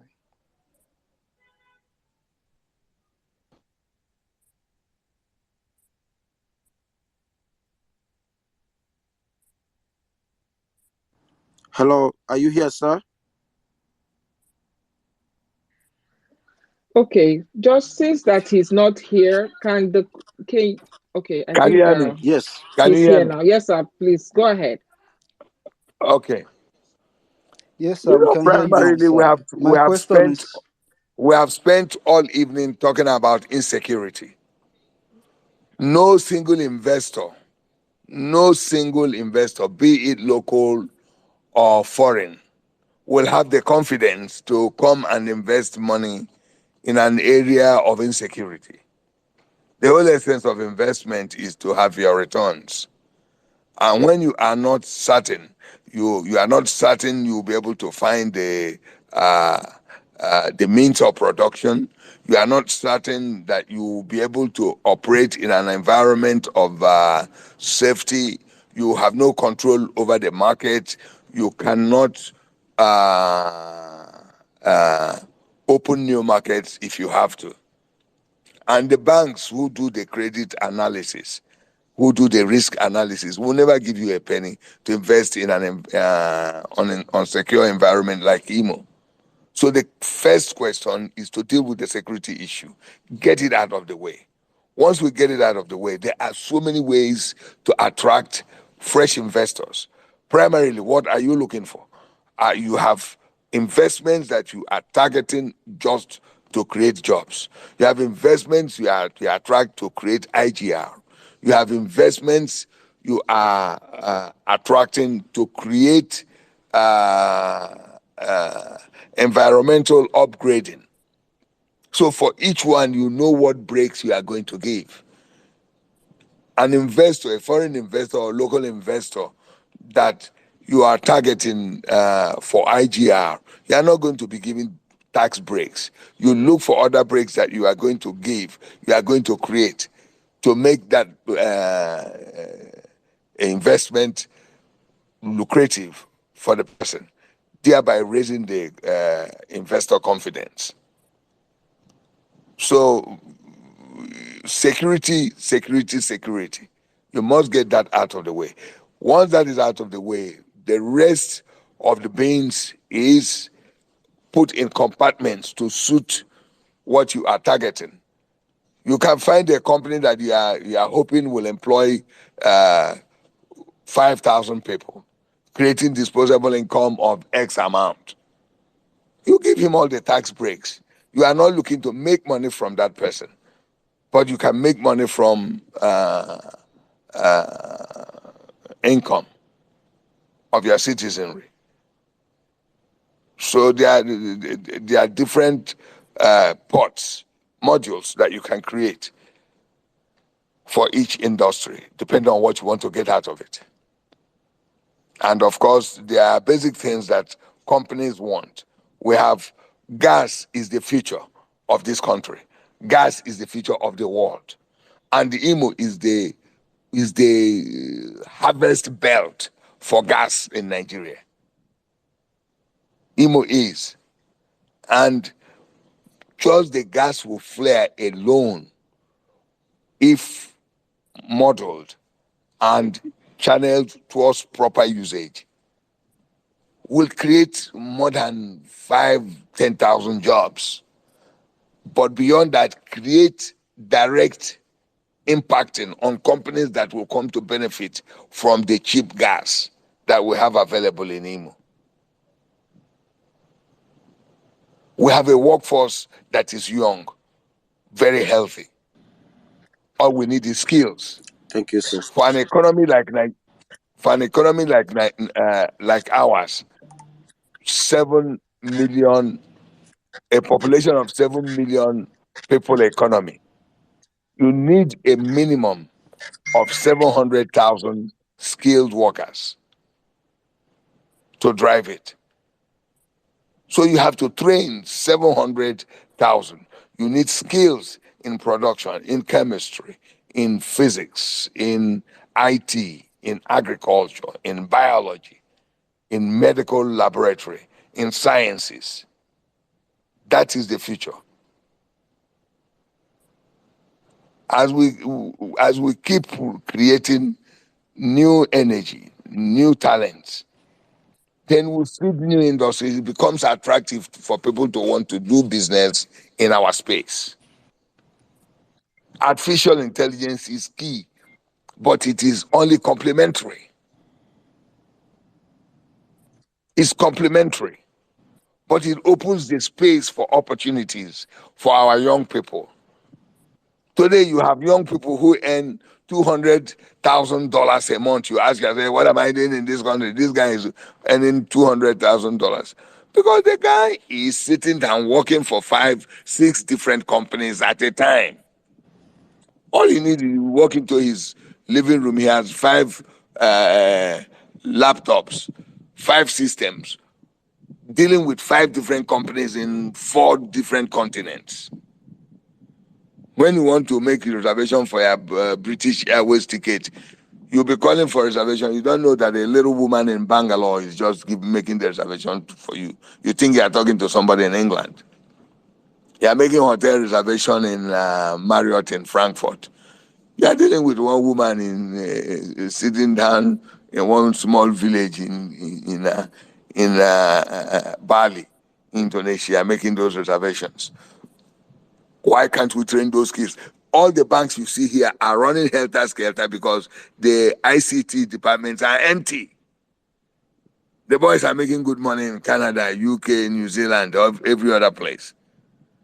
Instead of we jabbering to those places, we reverse the jabber and our boys and girls will be doing the same thing here. Providing all kinds of services because they are skilled. I spoke with one young lawyer 3 days ago, one young man, he's a lawyer. He told me that he went, for me, pound for pound, this is the most brilliant young man I've seen as a lawyer. He told me that he graduated from Imo State University. I flipped. I said, my goodness. I thought the guy would have said to me that I came from King's College or I came from LSE or I came from Harvard. The guy told me Imo State University. Freaked me out, I'm telling you. You know, so we have the brains. We prepare them. That is the workforce that investors are looking for to come and invest here. Thank you. Thank you very much. Guys, please, if you're just joining us, this is a political discussion with Ochoudo Martin Agbaso at the Imo for Good Governance space. Kindly follow the handle so that you can get updates, and please join our WhatsApp group and let's join hands together to build a better Imo State. Next is Mona Shine. Please come to the microphone and ask your question. Good evening, everyone. Well, that is in this space. Although, as in, I just want to go different. I wanted to ask a question when I initially came, but I've changed my mind. Because the truth is, I don't like how this space is being run. If you guys don't want people to ask question or have data, it's better one person ask question. Maybe the 23 others question might be among. And we want smart because Imo State is not a joke. Like, it's not a joking state. This state is very passionate to me. Even Martin Abbas, I've done politics, I've been to his place, and Imo State people can deliver Imo State. This is a state we voted in Hedioha. I was asking with. I'm sorry, Abuda Shine. I'm sorry, I have to mute you because we're using this time to ask questions. If you have a submission, please, ma'am, you'll have to wait to make that submission. We will accept every criticism. We are not beyond being criticized, but we're trying to work with what we have right now. Our time is limited. We are asking people to ask their questions. This is what the space was for. I think this is what we had discussed with our guest, that we will be asking questions. That's why we invited him here. If you don't like how it is being run, please, ma'am, just stick around and we will, the mic will come back to you and you can tell us where we were wrong and where we were right. But for now, let's give people opportunity to ask their questions while we still have our special guest, because we know that he may not have all the whole time to spend with us today. Thank you very much. If you have a question, you can go ahead. Otherwise, please just yield the mic so that the next person can ask their question. Thank you. Okay, can I continue? Yes, do you have a question to ask? You're not meant to approach me like that. Thank you. Thank you. Sorry about that. I had to cut you short. Please, we have to go ahead with the queue. The next person to that is on the list actually will be, I believe it's Ago Michael. Thank you. Please unmute your mic and continue. Good evening, ladies and gentlemen. Uh, Good evening, Ochoudo, for being on this space with us. I'm from Imo State. I'm very interested in what is going on in the state. So I have a question for you. I want to know your plans about education in Imo State. What I mean education in our primary, secondary, and even in the tertiary level. I want to know your plans about education. We have projects littered around Imo State, abandoned projects built by the Rochas administration. The current governor abandoned those projects, and you are telling us about building new hospitals in various places. I didn't get you right there. I want to know, sir, please, what are your plans about these abandoned projects? You know that those projects are built with Imo State funds. What are your plans? Those projects are turning into Amroba's den and what have you. Please tell us your plans about education and those projects. Thank you so much for having me.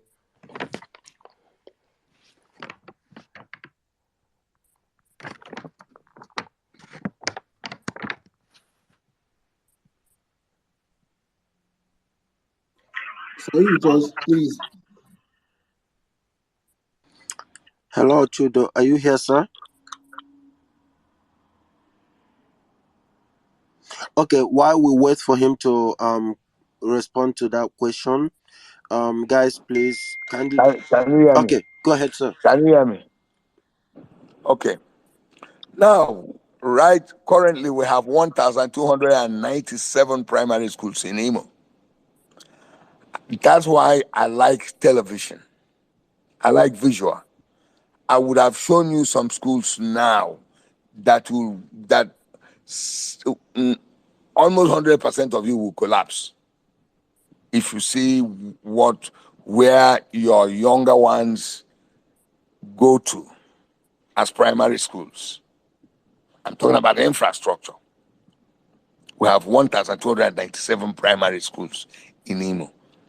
We don't need them. We don't need those numbers. What we need is 1 kilometer space radius to get to walk to a school. 1.5 kilometers is allowed.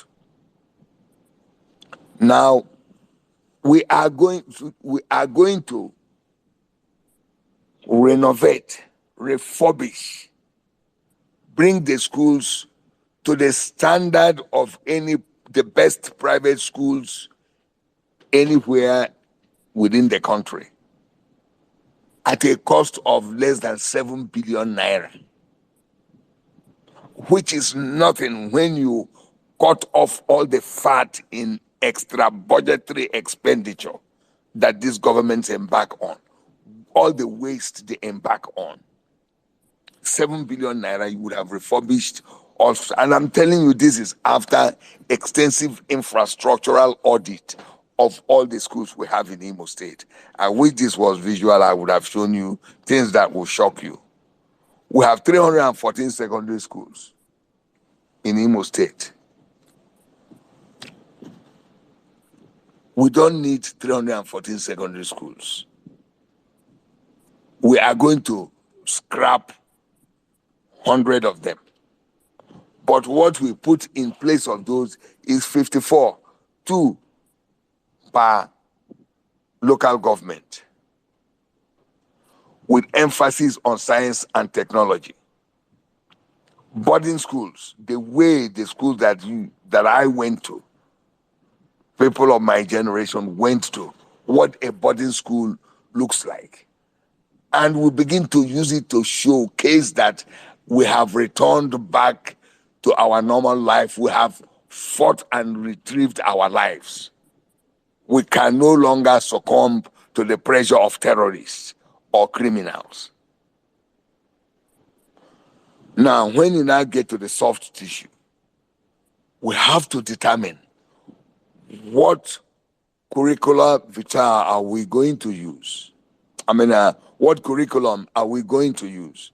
Is it going to be the Montessori system? Is it going to be the early education system patterned after the all praise Swedish system of education or Danish system of education? Are we going to look inwards into our homegrown system of education as established by people like David Agamosu on their old curriculum?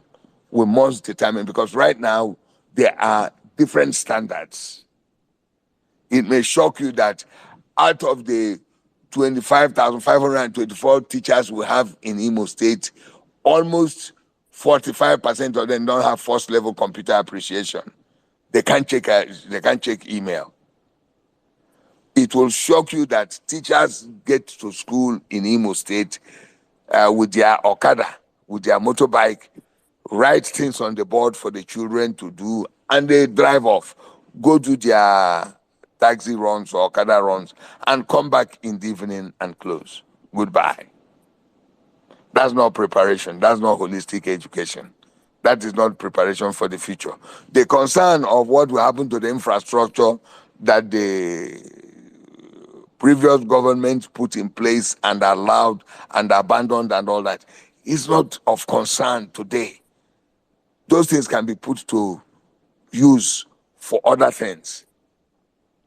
What is important is the soft tissue. What are we teaching the children? For 5 billion naira, you would have retrained all the civil servants, public servants, teachers in Imo State. Would have retrained them, bring them to today's contemporary skill level. And that is what is important. You set the standards. The teachers are well motivated. They understand their teachers. Teaching is their only jobs.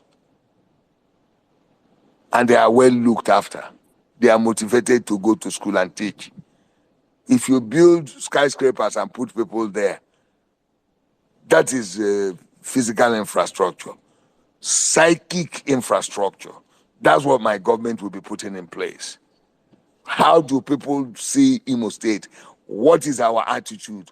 How do we relate to our government? How do we relate to things that concern us as a people?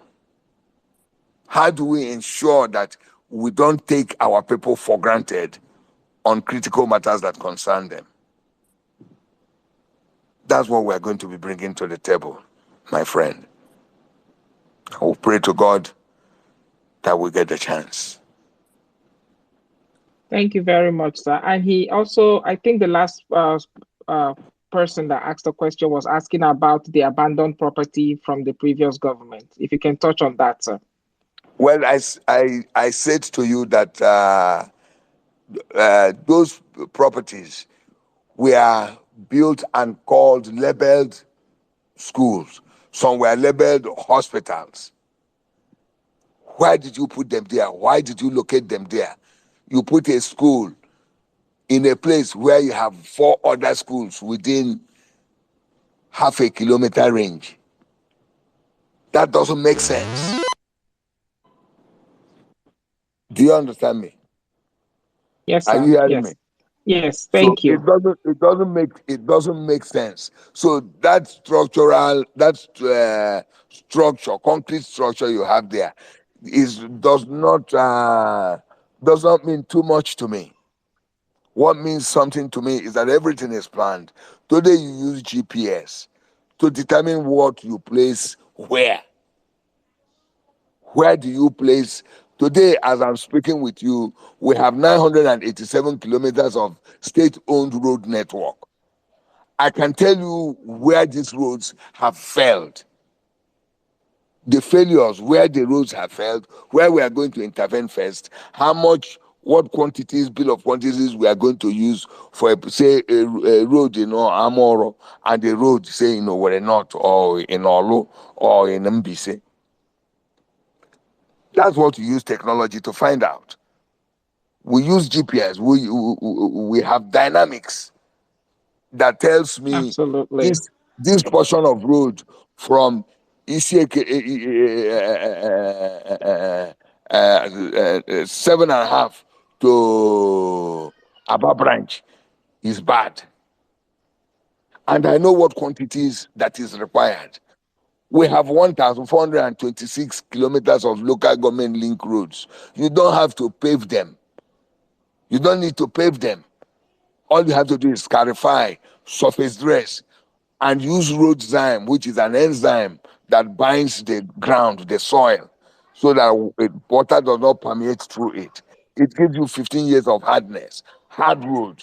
For less than 7 billion, you would have surfaced every kilometer of our local government link road without headache.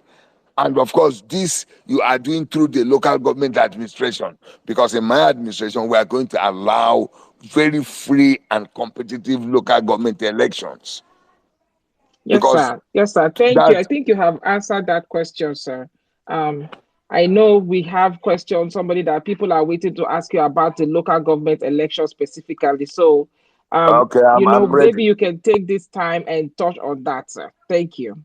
Well, we are going to allow free and fair robust local government election, because that is where the cancer, the stuff that is malignant in this country, starts from the local government. Because this arm of government must be very active, very, very active, for the state government to function well, for the national government to function very well. Enough money is allocated to those local governments.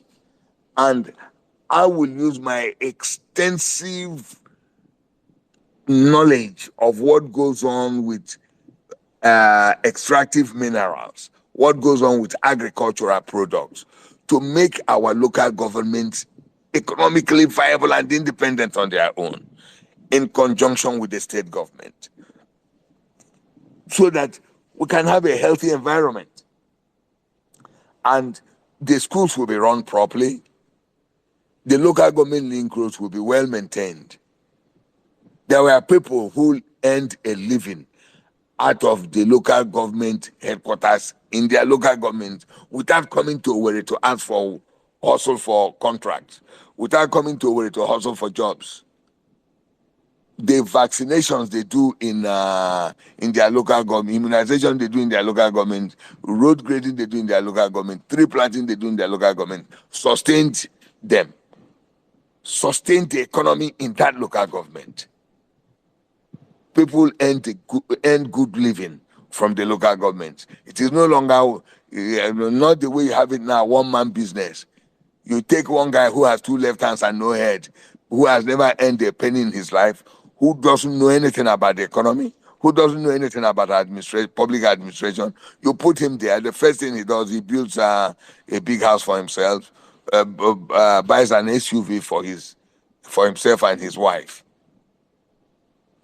All that will stop.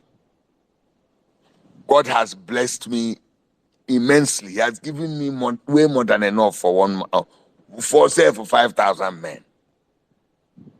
I'm not looking to make a penny. Any penny that I make out of Imo State, may it not be good for me and my family. I want to leave a legacy. I want to sign off in my name in gold. I want to be remembered as the man who industrialized Imo. I want to be remembered as the man who built the first railroad. I want to be remembered as the man who revolutionized our educational system. I want to be remembered as the man who provided public healthcare delivery system. developed incredible opportunity, human empowerment, human capital development.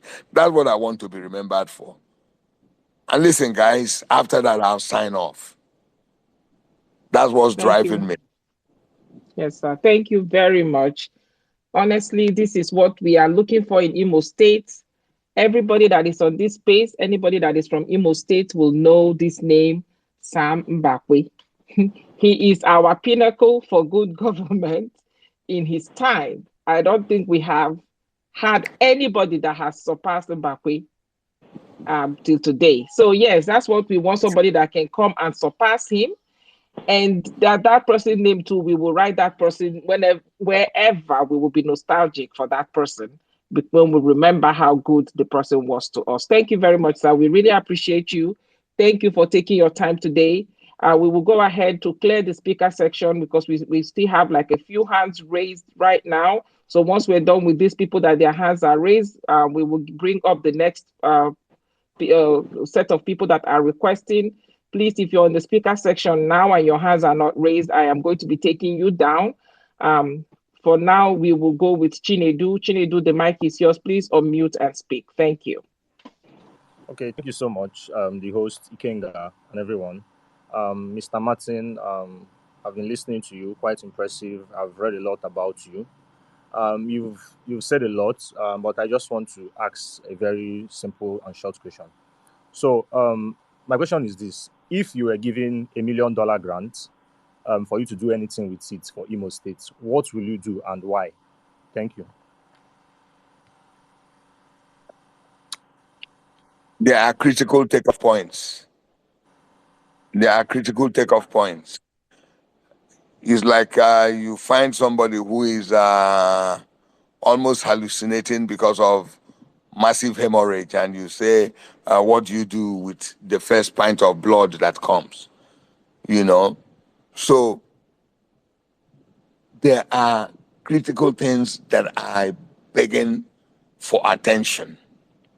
And they vary from one point to the other. Health sector is key. Education is yearning for help. Security is yearning for help. I mean, it will be a function of, at that moment, that $1 million. I'm an economist. I'm a due process person.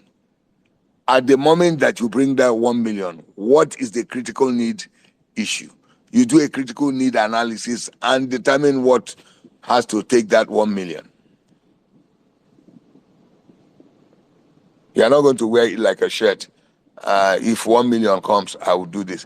It is based on what has happened or what is happening at that material time. Thank you. Thank you very much, sir. Thank you. And then moving on very quickly, the next person to ask their question will be Gentle. Gentle, please unmute your mic. Welcome to the space. Thank you. All right, thank you for this privilege. I want to say it is a very great privilege to me to have an opportunity to speak with directly a man of Ochoudo's caliber. Much respect to you, sir. Sir, Thank you've already touched on the local government elections, which I actually had in mind to ask, and as well relating it to the decadence of our local government service, which I remember very vividly because I was at the stadium in 2015 when 2011, I was in the stadium in Dananyam Stadium when Rocha said in his inauguration speech that he was going to make civil service unattractive. Okay, since you've already talked about the local government elections, which is a relative to making local government active, I believe that has also settled my fears with local government staff and workers. But my question now is, how soon, supposing by God's grace, you are given the Labour Party candidacy ticket, and by God's grace, you also win the seat as the governor of Imo State, how soon would you make the local government elections happen based on your plan and agenda? Thank you very much. You see, people are not focused or don't have a broad-based understanding of what governance is all about. They always believe that if I get that government money and I'll begin to spend it and I want to control it and determine how it goes. Because I'm not interested in taking one penny. It doesn't matter to me who spends it. But what will matter to me is how it is spent. As the local government chairman, you know that as your governor, I'm not stealing one penny. If you take one penny that doesn't belong to you, I make sure you go to jail. You will go to jail. Now, the state government cannot run effectively without a very effective local government. So within 3 months, we are going to put an institution, an enviable institution for local government elections that will have a clear mandate elections in 3 months. If we get in and review what the state election body has done and how well they are prepared, and all they need are just the basic guidelines. Within 3 months, we conduct elections. We set a timetable for conduct of elections. And in 6 months, you have a local government fully elected executive in place and councillors in place. That is what makes a very healthy state. That is what develops a healthy economy from bottom up. Thank you. Thank you, sir. Thank you very much. Now, moving on, I believe the next person to speak will be His Excellency. His Excellency, please unmute your mic. You're welcome to the space. Thank you. Yeah, yeah, is morning right here in Malaysia. Um, Thank you, Mr. Speaker. I want to ask a question to His Excellency, Mr. Martin Sabaso. Sir, my question goes like this: what makes you think you are the right candidate or right person to move Imo State forward? Because from the onset, Imo State has not been good in terms of governors. What makes you think or believe that you are the person to move Imo State forward? Thank you. I'm not sure. Please, moderator, can you repeat to me what the question was? I mean, he kept coming off and on. Okay, yes, sir. I can relate to you. He said Yes. that what makes you sure that you will be the right person as a governor for Imo State, being that we have been so unlucky in the past with our governors, that what makes you a better person than the other people that are currently contesting? Thank you. Well, I'm not going to talk about other people. I'm not going to talk about whether they are good or they are bad. All I bring to the table is a sincere governance. I will not lie to Imo State people. I will not mislead our people. I will be honest. I will never take one penny that belongs to the people. I mean, I'm too intelligent to steal one penny that belongs to the state. I know how to make money on my own with my businesses without touching Imo State money. I've never made a penny from state government before, and I don't intend to start doing that. So I'm sincere. I will not mislead the people. But beyond that, it's not about just being sincere. I am properly trained. I am experienced. I've grown businesses. I know what it means to succeed. I know what it means to grow things organically. I've been associated with governance to the extent that I understand the formulation and how to follow it. Competence is key. If you're not competent, you can't give what you don't have.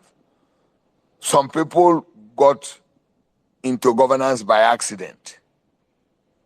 I'm going to become governor.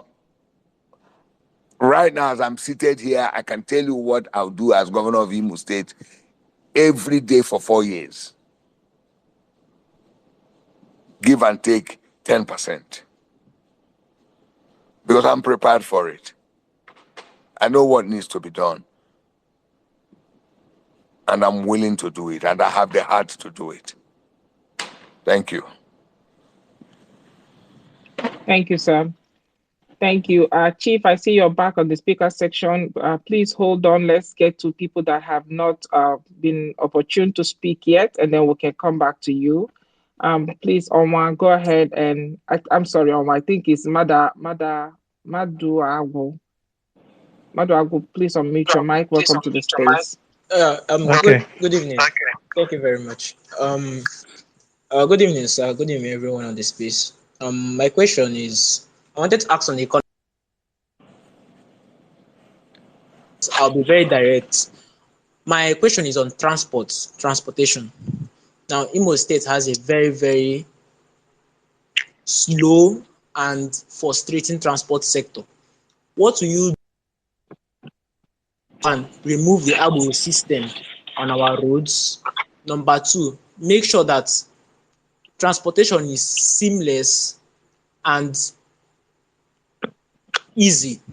Second is, what type of taxation system will you introduce to replace the present taxation system we have in our transportation sector? Because these are the three things that make transportation very, very frustrating in Imo State. And thirdly, on the same transportation, what will you do about the checkpoints that we have all over Imo State that don't even protect our people but extort them? Thank you very much. Well, first of all, thank you. This is a very important question because transportation, logistics is what drives the world today. If you get logistics wrong, everything is wrong. The concept of e-commerce is only became functional and seamless when logistics end of it was taken care of. And that goes for the states and for all institutions. Now, transportation, we are going to introduce from get-go. From this first month that I become your governor, I'm sworn in as your governor, we kick off the monorail. The idea is to connect all the local governments. It may not pass through the local government headquarters, but it will pass through all local governments, the 27 of them. We commence it, and within 24 months, it is completed.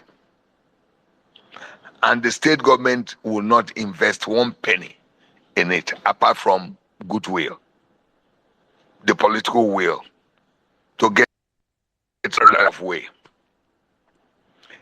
This itself will knock down cost of transportation out 60%. Cost of movement of goods by 20%. And the operators and the investors will still walk away with annual profit of 21 to 22%. The government will generate about 7% income from it. It's a win-win situation for everybody. So on the face of this 25 months, the 25th month, we're operational to the point that the citizenry will save money. Jobs are created in excess of 3,000 jobs. That takes care of that. Now, why do people on land transportation, vehicular transportation, charge multiple taxation? Because the guys are clueless. The people are clueless. So any artery that is open, that they can extract blood from, they begin to bleed it till they bleed it and the person drops dead. That's how they see out the opportunity in multiple taxation on transportation, because the people see cash. Government wants to dip their hands into that cash. And what do you do with it? You're not doing proper road maintenance with it. You're not doing environmental uh, uh, easement with it. It's just that this is money that can easily be unaccounted for, because his cash money is under the table money. Any quick finger can play with it. In my administration, all that will go. Everything, every penny on taxation will be documented. You cannot bleed your people. Not one citizen of Imo State will pay one penny that is unnecessary, that they are not supposed to pay. But that one penny that they are supposed to pay, everybody will pay it. That's how governments run. That's how governments can deploy taxation money to work for the people. Thank you. Thank you very much, sir. Thank you. No, he asked one question, Oh, that go ahead. how do we stop all the multiple roadblocks? Ndị Owerri si oke nwụrụ anwụ si ụmụaka pụgharị mee. Ọ bụ oke nwụrụ anwụ ka ụmụaka ga na-apụgharị. If we create a healthy environment, if we create a secure environment, the policeman or the army man that is on the road will find out that he's wasting his time. People will do the needful. People will do the right things, and it will be impossible for you to take 1 naira bribe from anybody. It's very simple. It's not rocket science.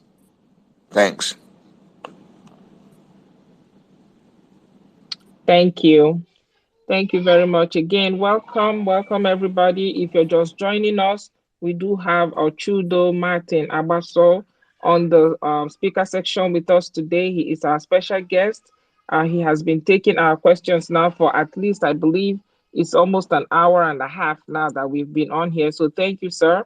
For those of you joining us, please do well to follow the handle.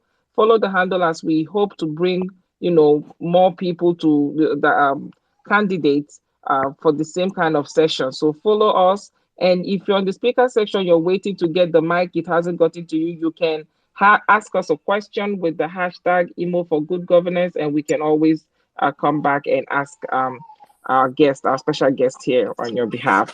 Thank you. At this point, we will go with Ibe Nemeka. Nemeka, please unmute your mic. Thank you, and welcome to the space. Hello, good evening, everybody. Good evening, Ochoudo. My question goes this way. You have a very good proposal for this year. In life, there are two things, win or lose. And the Labour Party primary is coming on very soon, if I'm not mistaken. My question is this. If by any means the tickets did not fall on your hand as the gubernatorial candidate for Labour, would you still stay put and support whoever the ticket falls in his hand and work hand in hand for good governance in Imo, rather than going to another political party to fight for the same cause? That's just my question. Thank you very much, sir. Well, if you know me very well, you know I'm a team player. I believe in Labour. I believe in the opportunities that the Labour Party presents in the new Nigeria. I believe in a new Nigeria. I believe in the opportunities that comes with it. I believe in the future that it creates for our children. But most importantly, I believe in the fact that it leaves a platform that gives our people a voice to speak. When I mean our people, the underprivileged, those who are locked out of opportunity, those who are trapped in poverty.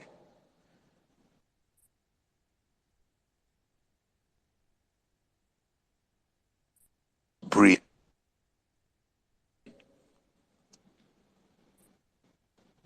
Can you hear me? Yes, we can hear you, sir, Yes, but we we can hear lost you, you sir. for a few seconds. If you can go back a Okay. little bit. Now, I believe in the opportunity that the Labour Party creates in the new Nigeria. So I will always support the Labour Party. I will, when I started supporting the Labour Party, I wasn't sure if I wanted to run for governor. You know, I was prepared, but I wasn't sure if it was something I was willing to do. So I will always support the Labour Party. But I can tell you that I will win. Because Labour Party people are sharp now. They are going to see the difference. I mean, this is apple with apple. The most important thing is who has the capacity to remove Hope Uzodinma as governor. That's the bottom line. And who is very sincere and who is experienced, who has the capacity. Labour Party people will make those hard decisions. And when they do, believe me, we are going to be nominated. Thank you.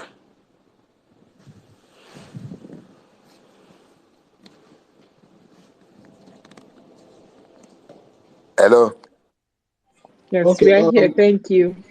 Yes, please. Go ahead, please. Okay. Don't worry. Continue. Hello? Okay, thank you. Praise, Thank you very hello? much. Hello, can I come in here? Yes, who is that? Who is that, please? Is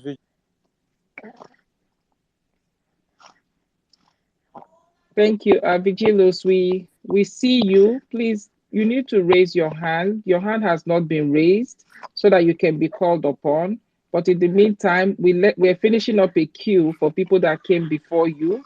I think the next person in that queue will be Oma. Oma, go ahead, please. Hello. Hello, Um, good evening. Can you hear me? Before the person you've called up takes the microphone, can you kindly check your DM so that you can know who next to call? Thank you.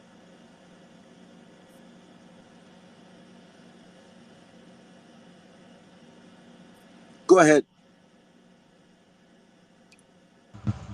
Hello.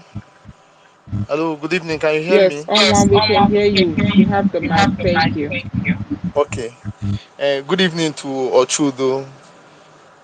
I am happy he's on the space and talking to us, and we are able to ask him questions. My question is this. My name is Onwa Nwog.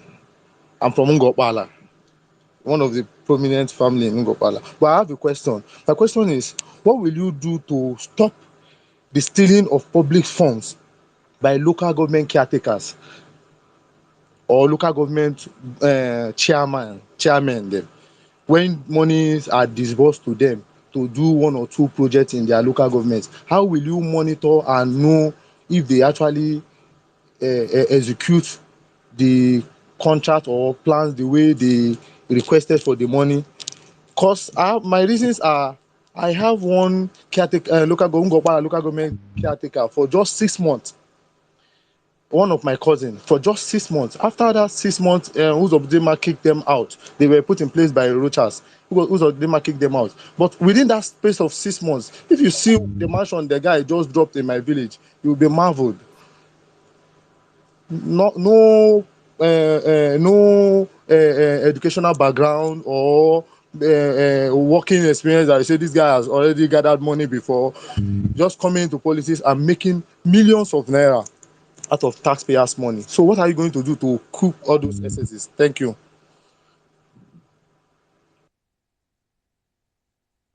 Okay, sir. Please, before you answer that question, sir, about what to do to curtail, uh, the excessive stealing of public funds, I should let everybody know that we have just limited time with our special guest Ochoudo here, please.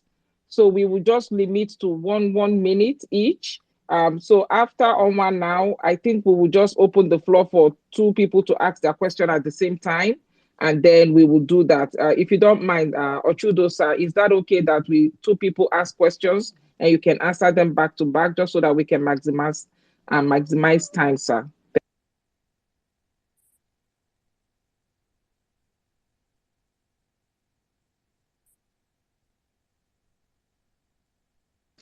Okay, it appears that he's probably taking a call right now. So, Cardinal, please unmute your mic and ask your question. And then, great, I think it's Great Zan. Also, I can't see your name. You can also ask your question, and we can just refresh it for him when he comes back on the space. Thank you. Okay, good All right. evening, everybody. Great. If you can hold on, it's Cardinal's turn, and then it will be your turn. Thank Oh, you. Okay. no, Cardinal have asked before. You have asked before, but this is the second time he's asking again. So we have some other people who are first here. Like Virginius is here too, and Great is there too. So this Cardinal have asked before, please. Exactly. I was going to say that since we don't have time at all, let's just take new speakers. Cardinal, please bear with us.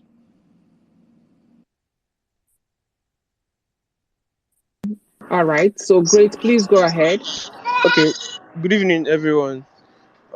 My question to our guest here in the house is we needed to know the level of transparency he's going to employ towards picking the people or selecting the staff he's going to work with, and at the same time, how swift he's going to be towards listening to the plight of Imo people. In as much as he's going to be the governor, is obviously we all know that he will not actually be everywhere at the same time. But how swift is he going to be toward when people attract or call upon his attention towards mismanagement of resources around, especially towards the local government area? Just like the former speaker mentioned about someone who they just elected, under how many months he has built a mansion with taxpayers' money. Like when people call upon him or try to raise an alarm towards that kind of excessive and rascality of executive properties, like how is he going to tackle those issues at hand when he's being called upon? Thank you. All right, thank you very much. Going back to the first question, information is power in everything you do in the public space. First of all, given my background, I understand public risk. No penny is given to the local government. No 1 penny government jack allocation goes to a local government that will be recklessly spent, because we have all that information. We have information on where you want to spend it. We have information on the bill of quantities you want to use. We have information on the format that you will use to arrive at whatever decision you take. In other words, when you set up your tenders board, the state government will have an oversight interest in that to ensure that you follow due process. Once you follow due process, everything will work seamlessly. You can't, under my watch, spend 1 naira that belongs to Imo people unaccounted for. You will go to jail. EFCC will carry you immediately. You cannot do that, because people do that when the governor is corrupt and the local government people know that you are stealing money. The people working with you, because nobody steals money in isolation. If you steal money, the accountant general will know, the auditor general will know, because it must come under a heading, and everybody that touches that file will know that this money is stolen. So you lack the authority to stop other people. A Martin Agbaso will not steal 1 naira, because I'm not stealing, so you won't steal. I'll make sure that you don't steal. No penny goes to the local government that will not be audited, that will not be retired at the end of the month before you get the next penny. The one you spent will be retired properly. Now, talking about the second question, information. Government is big. Information doesn't have to come to the come to the governor directly. There are liaison offices in each local government that helps the state government find out what is going on in an elected administration at the local government. And there are public interest lines where a worker can say, listen, I know this guy who has no academic training, has not earned a penny all his life. All of a sudden, he is building a mansion. That will definitely get to me, and you can be sure that it will receive prompt attention. Thank you.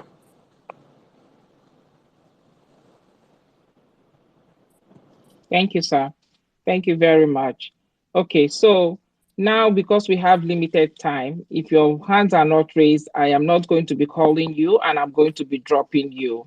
But at this point, Vigilus, I know your hand was raised at a point you wanted to speak, and I think you're the next person to speak. And then after that, it will be Munachi.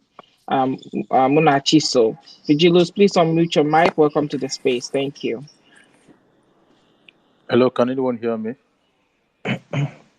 Yes, who is that? We hear you. Can I have the? Can you hear me, Yes, please? Vigilus, is that you? Go ahead. Yes, go ahead. The mic is yours. Thank you. I can't even hear myself. Can I go ahead? Vigilus, can you hear me? We can hear you. Okay. Can hear you. Go ahead. Go ahead. Go ahead. I don't think Okay, Vigilus thank you can very much. hear If you us. can hear me, I can say it's a wow night for me.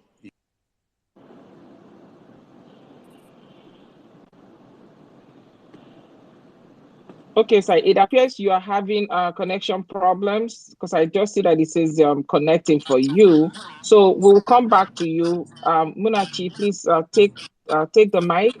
Vigilus, you can come back and I'll bring you back up if we still have time. Thank you. Go ahead, Okay. Munachi. So thank you. Okay. Thank you for having me. I will be very quick.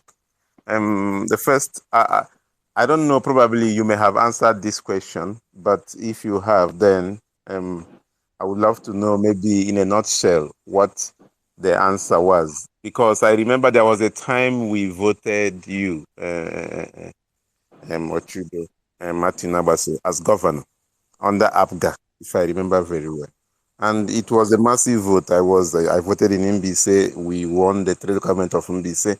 And we don't know what happened. From all indication, the story people have is that you struck a deal with Okorocha somehow, and you didn't defend the mandate. I think a lot of people are still angry with you about that. I don't know whether we have the whole information, but that is the first question I want to ask. Quickly, sorry, I know there's no time. The second is, how do you Yes, plan to thank you. decongest, Thank you, Let Munachi. me, So congesting? we have you can only Munachi, we ask have one question already, for want of yes. time, and he has already abundantly answered that question. So what we'll do is we'll No, take the next no. Ask question, the second Let me one and if let he me because has he the has, say liberty of he has time, answered that he can one. no, no, explain no, more. no, no. Excuse me. Let me.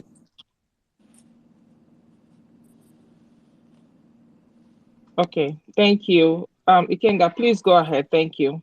Yes, I know what he wanted to say. He wanted to. I'm just saying if our guest has the liberty of time, he can touch on that. But I just wanted to put it out there that he has touched the question, but it's his call to throw more shed more light on that. But he had already abundantly explained what happened on that before.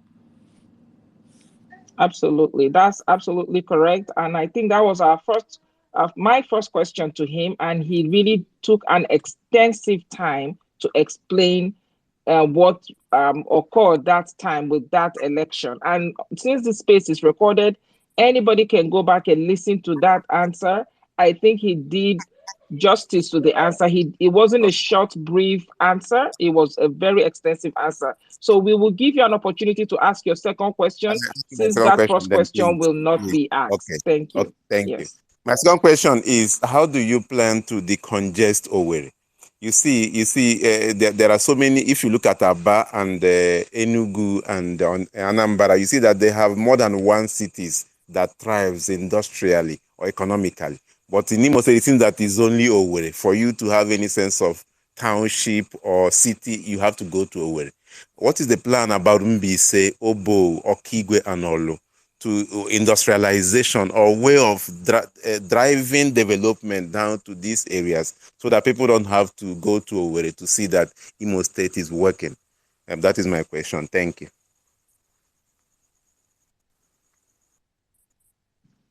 Okay, so let's go to the next person to ask a question real quickly, and then he can answer two people at a time. Victory, welcome to the space. I'm glad to have another female up here. I think Thank you I've so been much. raising my hand for some time.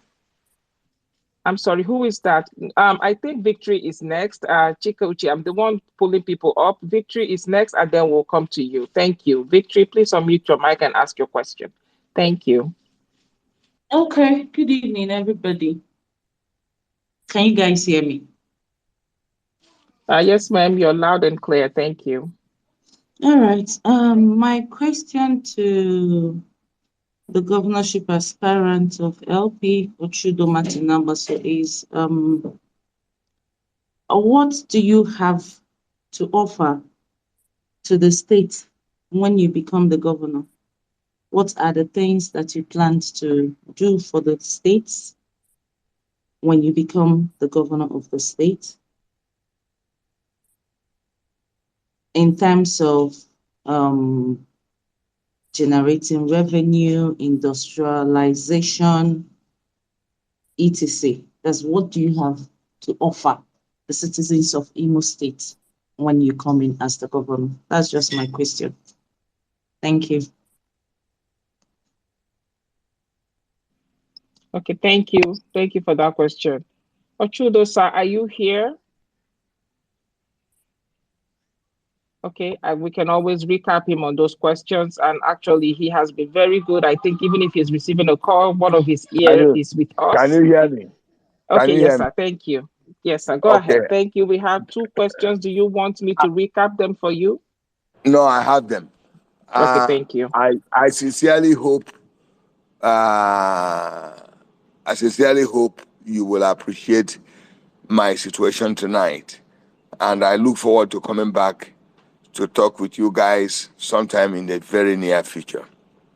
I'm already 15 minutes late to a very important Zoom meeting, and I'm not one to be late for things that I consider important. So let me go back to Monarchy's question of people say Ochoudo Agbaso, you abandoned your mandate in 2007 when Imo people elected you. There was no Rochas in 2007. I have no business with Rochas in 2007. It should be 2007. 2011, not 2007. Good. 2007, a bunch of guys headed by Morrissey who decided they were going to cancel my election for reasons best known to him. That I was not an Okigwe man and I needed to be shut down. Some people said, "Oh, he is too rigid. We can't bend him.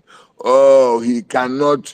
We can't use him the way we want." Some other group, why do you want to bend me? Why must I be loyal to you? Are you the people of Imo State that voted for me? So I don't know their reasons, but they did what they did. That was 2007. I went to court for 4 years. I sold almost 45% of my estate to fight this case in court, from tribunal to appeal court, from appeal court to Supreme Court, back to High Court, back to Supreme Court 4 times. I sold very important properties to me just to fight Imo State government under Hakim at the time. There was no roaches. It was at the tail end of this 4 years of battle that a roaches came and now fought with me, contested against me, and did the most despicable things that you can ever imagine. And so your question has nothing to do with roaches. And I repeat it again, I was an aspirant fighting roaches. Only the people that own the party, the National Working Committee, could give tickets to him, not me. And Chief Senator Victor Ume has extensively dealt with this. You can check it on the internet. He has dealt with this in explaining exactly what happened. So, but you have very mean and mischievous characters who keep coming. Oh, you sold your ticket. Sold what? Where did Rogers get the money to pay me? The 2011 election, I funded at least, let me be conservative, 40%.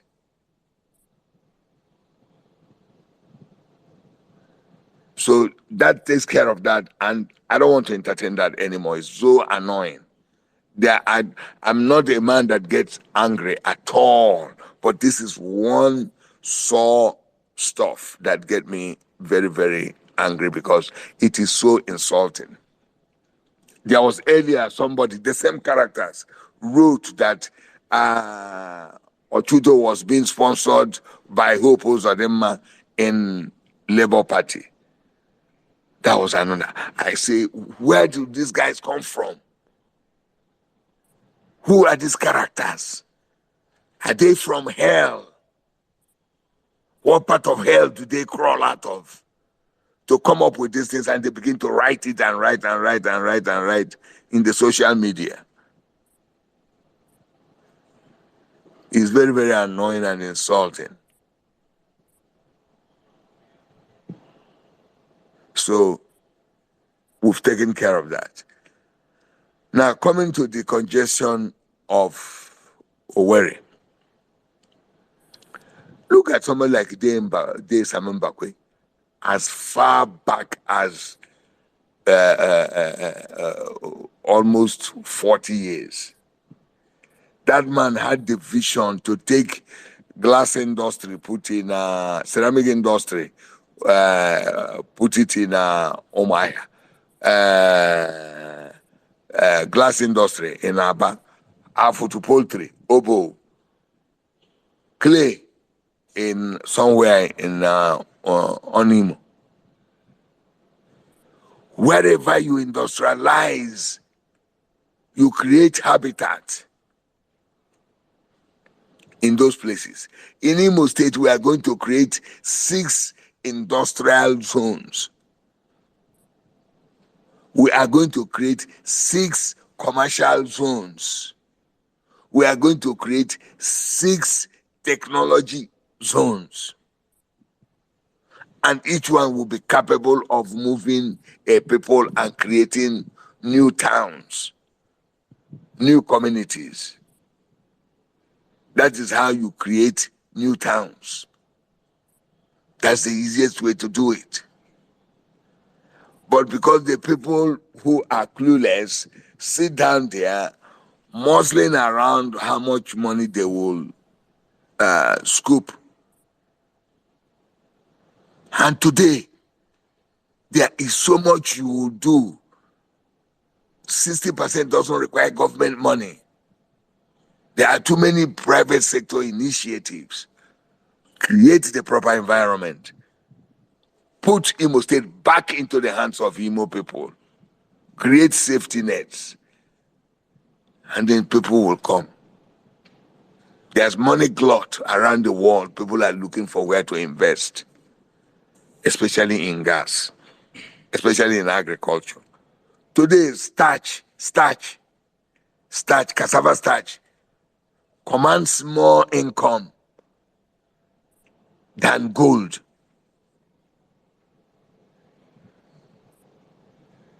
Akam starch is from Japan. And that is the future for Imo State.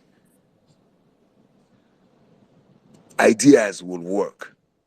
People with intelligence will work. Knowledge will supersede gangsterism. Knowledge will overtake brawl. We're going to live in a very healthy environment that our people will be proud of. Once again, I am so happy and glad that you gave me the opportunity to talk to you brilliant young people. The questions you have raised are quite reassuring to me that I have a bunch of young men and women who are knowledgeable and determined and want to work together. You are the people that you are the reason why I'm doing what I'm doing. But the reason why I want to get into the ring and get this thing sorted out, we do it one more time and put Imo State back on the map. We're on the threshold of great things to come. I look forward to meeting with you guys again, and we try to arrange a virtual meeting next time. I mean, a visual meeting next time, so that we can compare apple to apple. God bless each and every one of you and their families. In Jesus' name. Thank you. Yes, sir. Amen. Thank you very much. Thank you for honoring us. We appreciate you. Thank you for taking your time. It's yeah, we understand that your time is very constrained. We appreciate you, and yes, we will invite you again. Maybe this time on our Facebook Live, because we also do have a Facebook group. So we'll invite you there, and that one will be a visual where you can see us, and we will see you, and you can be able to present to us anything that you need to present, because we're completely open to it. We appreciate you. Thank you, sir. Please, before you leave, Ikenga, my co-host, want to give a submission, sir. Thank you. Okay. Oh, my host, you've said it all. So, can you guys hear me? Am I Yes, yes, we audible? can. Go ahead. Yes, Yeah, sir. go ahead. Yes, ma'am. On behalf of the people of Imo State that are now obedient, on behalf of the members of Imo for Good Governance, we want to thank you for honoring our invitation to use this platform to tell us why you are the man to fix Imo State. So, without trying to say too much, this is just a vote of thanks for coming to this platform, and we do hope that you are able to come back again, because there are a lot of people that are still requesting to talk. There are a lot of people that still want to hear from you. Even more people want to hear from their candidates. They want to elect governor. And we're asking you to please keep another date with us, and so we can do this again. Thank you very much. Thank you.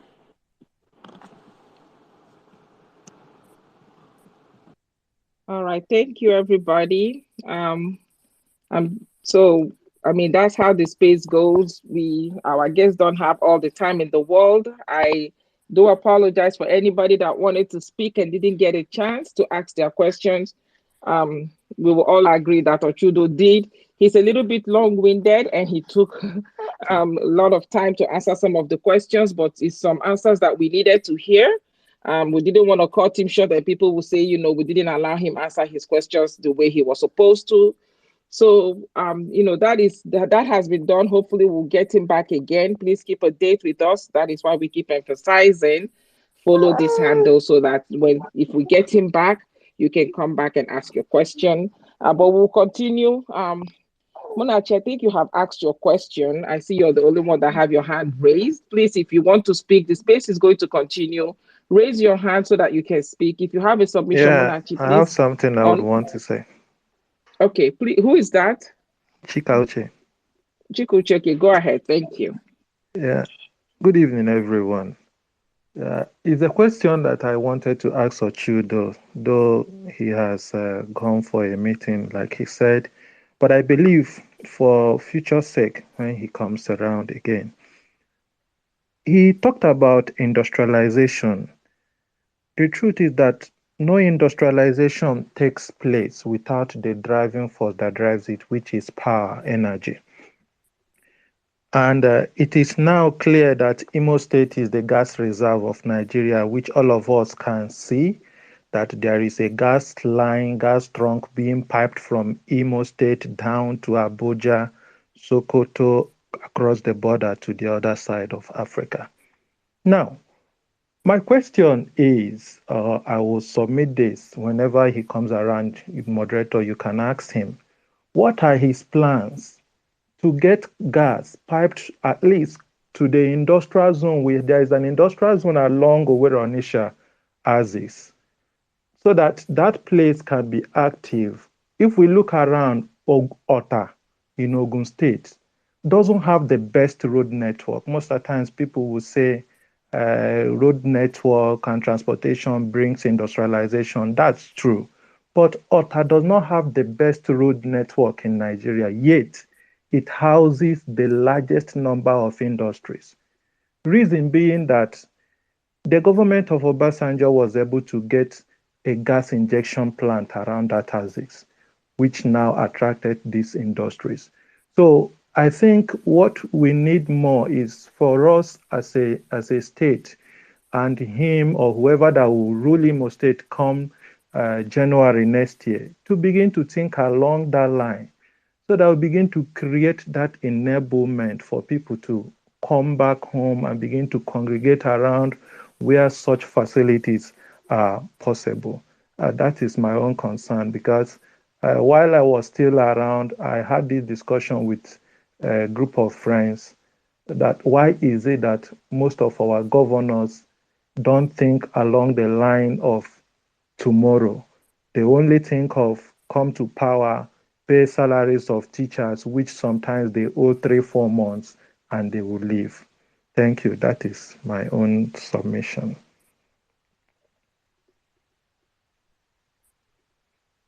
My brother, you're not out of line at all. I mean, I think we all have similar concerns here and similar worries. So that is duly noted. Thank you very much for that submission. Chief, please go ahead. I know your hand has been up. Please go ahead with your submission, Chief. Thank you.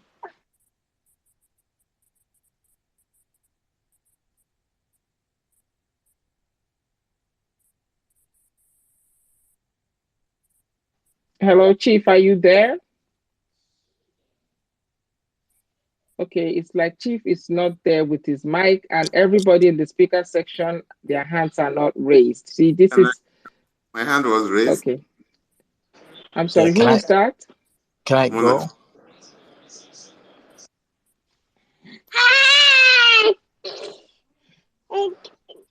This is Precious. Can I go? Yes, Precious, you'll be next because I see your hand was raised. Go ahead, Precious.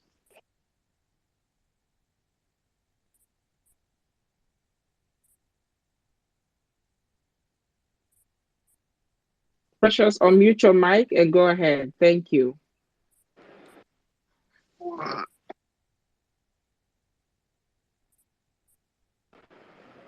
Okay. Are you having issues connecting? So, Munachi, you can go ahead, Munachi. And Precious, we could come back to you once you're ready. Thank you. Okay. Good evening. Thanks for having me. I just a follow-up on the question I had raised. I think I had raised 2 questions.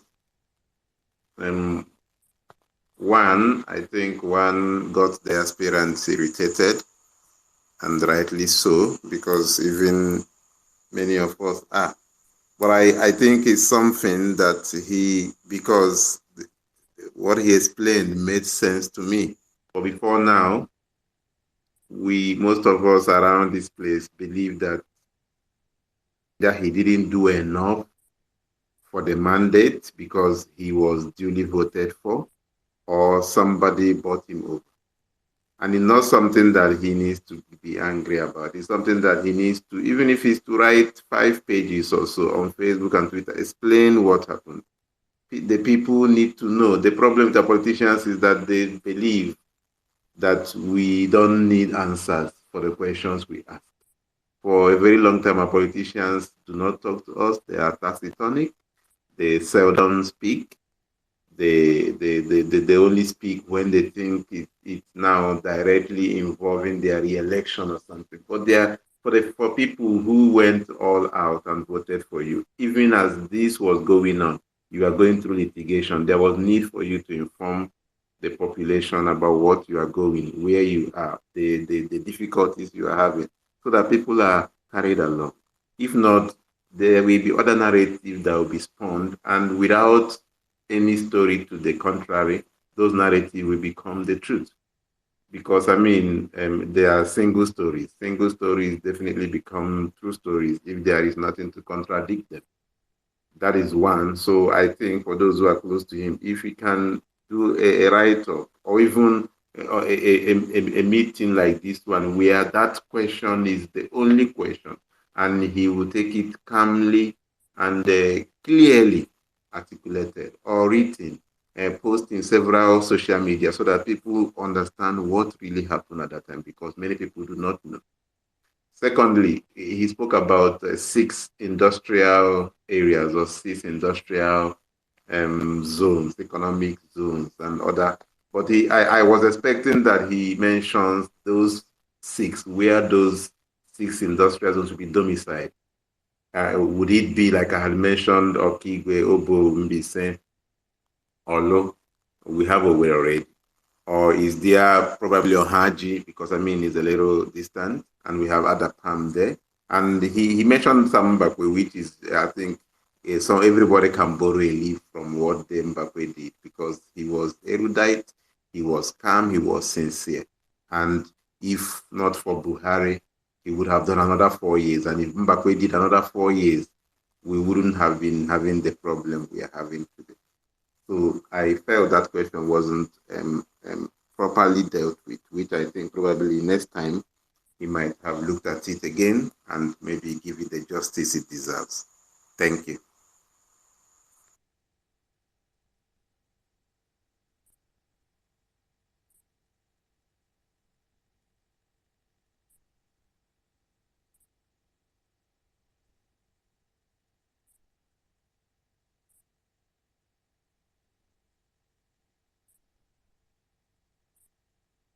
Thank you, Monachi. Thank you.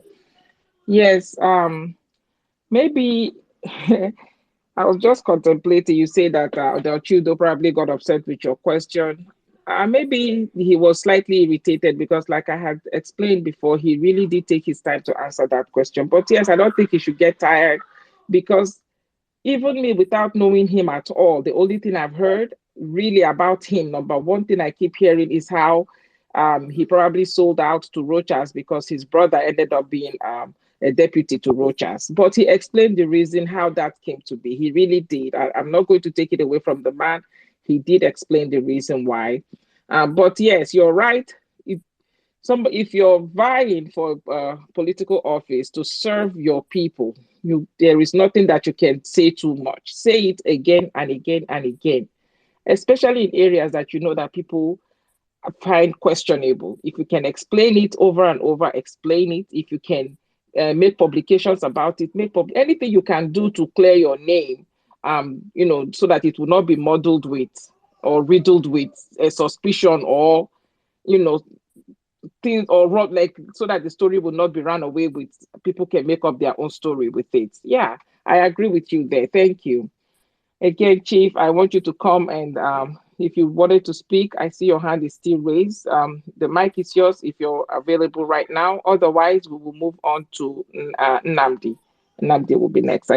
Chief, if you're available, the mic is yours. Thank you.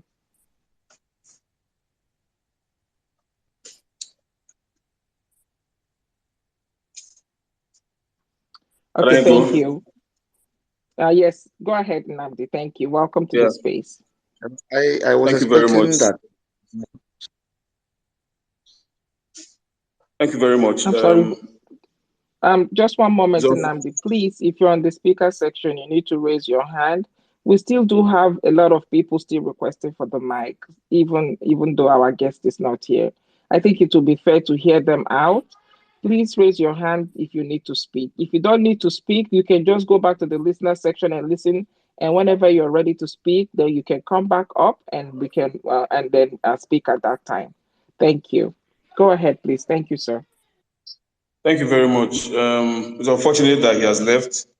I would have wanted to ask, but I just want to speak to his team that the kind of arrogance and the kind of, gaslighting at this time, it will not work. Let him be calm and answer the questions as they come. Because there's even a bigger question, which is his relationship with Hope Uzodinma. That's the bigger question, not even how the ticket of Abga was gotten in 2011. The bigger question is, what is his current relationship with Uzodinma? Between May 14, 2020 and now, what changed between him and his relationship with Uzodinma? Because many think that Uzodinma has sent him to Labour Party to grab the ticket so that it will be a win-win situation for him and Hope. So there are bigger questions coming. You should not be arrogant to young people, because we will not accept such arrogance. And again, the other political parties, when are we going to move to start asking them questions? Because I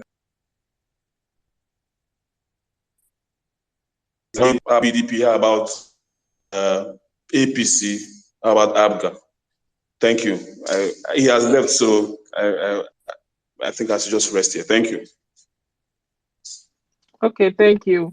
Honestly, Namdi, I don't know when you joined, but I would honestly not say that the Ochoudo was arrogant at all. Yes, I think at the end he got frustrated with a particular question, like I have said. But in the beginning, he really did take his time calmly and explained and actually illustrated for us a lot of examples of what, for the most of the answers that questions that was asked to him. But yes, I agree. At the end, he was a little bit picked, to say the least, honestly. But maybe it's not about that question. He did have other engagement that he was already late for. We cannot say what made him react the way he did towards the end. But I will not say that he was trying to gaslight us or anything. I cannot say that. I don't know him, but I thought that his answers were as sincere as they can be. That's the truth. That's what I can just tell you now.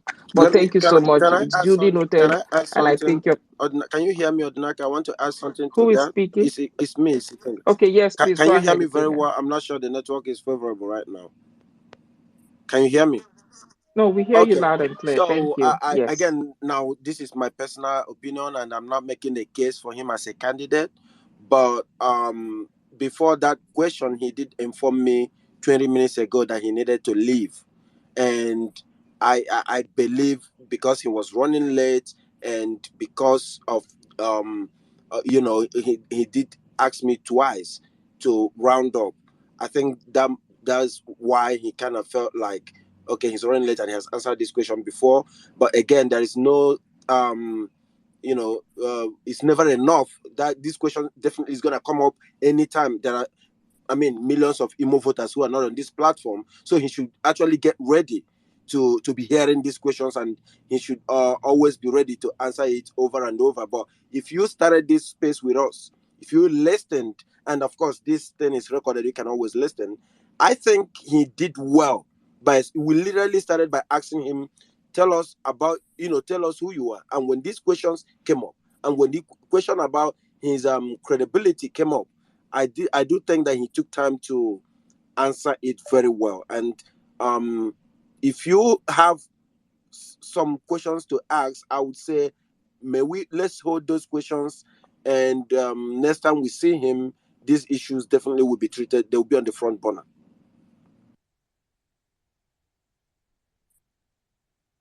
Absolutely. Thank you. Thank you so much for putting it so succinctly, Ikenga. Thank you. Okay, so the next person, Chief, whenever you're available, you can, because your hands are still up. I just believe that you're away from your phone. So whenever you're available, when you come back, we will go ahead and take you. I think it's MacD Donald. Go ahead, unmute your mic. Welcome to the space. Thank you. And then after you, it will be Vote LP. Thank you. Okay, I was listening. Good evening, everybody on the space. It's quite unfortunate he has already gone. I like what Nandi said, if you want to be the governor of Imo State, first and foremost, as a leader who is coming to rule people, you must be humble, number one. Number two, you must be patient enough to you know, um, answer any question you are being asked, whether those questions make you angry or not, you have to calm down. That's what makes you a leader, right? They say they are following P2B, they should listen to P2B. But all the nonsense they told him, he never reacted angrily. They should follow him. We have had series of space OT from Abia State. Even though maybe his time is up and maybe he wanted to go for a meeting or whatever, just calmly, you address everybody on the space that, see, your time is running up and you're going to social place, not DMing somebody else to tell us.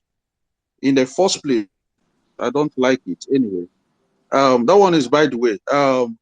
You see, Imo State, we know how election is being run here.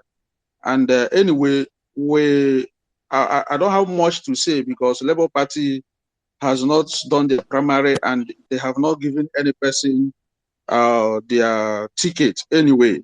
But when the ticket is given is when spaces you'll be seeing a lot of spaces, concerning Imo States and the governorship election that will come up by November.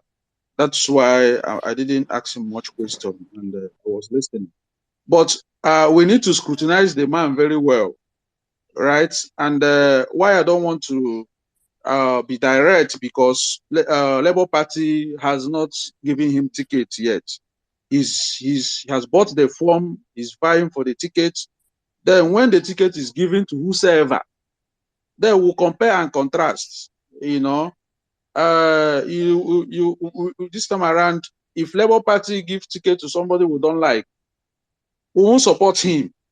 If it's coming from another party, we will support him, because this is beyond party something now.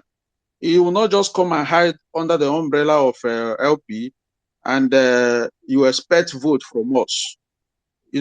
Imo State election is coming by November, so all eyes will be on Imo State. So he should be ready for questions. If God helps him, if LP gives him ticket, so he should be ready to answer any question, and he should be ready to follow and listen to obedience. That is it. But if he wants to, like politicians, when you ask them some question, angrily they walk away and dodge those questions. No. He needs to come on space. We need to ask him questions. Are you working with Opus or Dima? Are you coming under Labour Party too? Because if he comes, because look at the calculation. I like what Nandi said. I'm not saying it's true. I'm not saying it's not true. Anything can happen. Martin Agbaso is from Owerri Zone, and definitely PDP is going to give their ticket to Owerri Zone. So Hope would like somebody to disorganize Owerri Zone anyway, and knowing fine well that Owerri Zone comprises both Mbise, Mbitoli, Ngobala. This is where much vote comes from, right? So Mbitoli, Ngobala, this is where much votes come from. So if Hope can set anyone to dismantle vote that will come around Owerri Zone, so Nnamdi is not far from the truth. So if we are coming, we need to really know if you are coming for obedience, if you are coming to really most, or somebody is pushing you. So we shouldn't be afraid to ask him question. Anyway, I see. I don't know P2B, but on spaces like this, I have spoken with him on spaces. So his own should not be a different ball game, right? We ask him question, even the one he likes, even the one he don't like. He should be calm enough, humble enough to entertain those questions. If they are imitating P2B, they should follow him to the end. So I don't really want to say much until the primary is done. Thank you very much.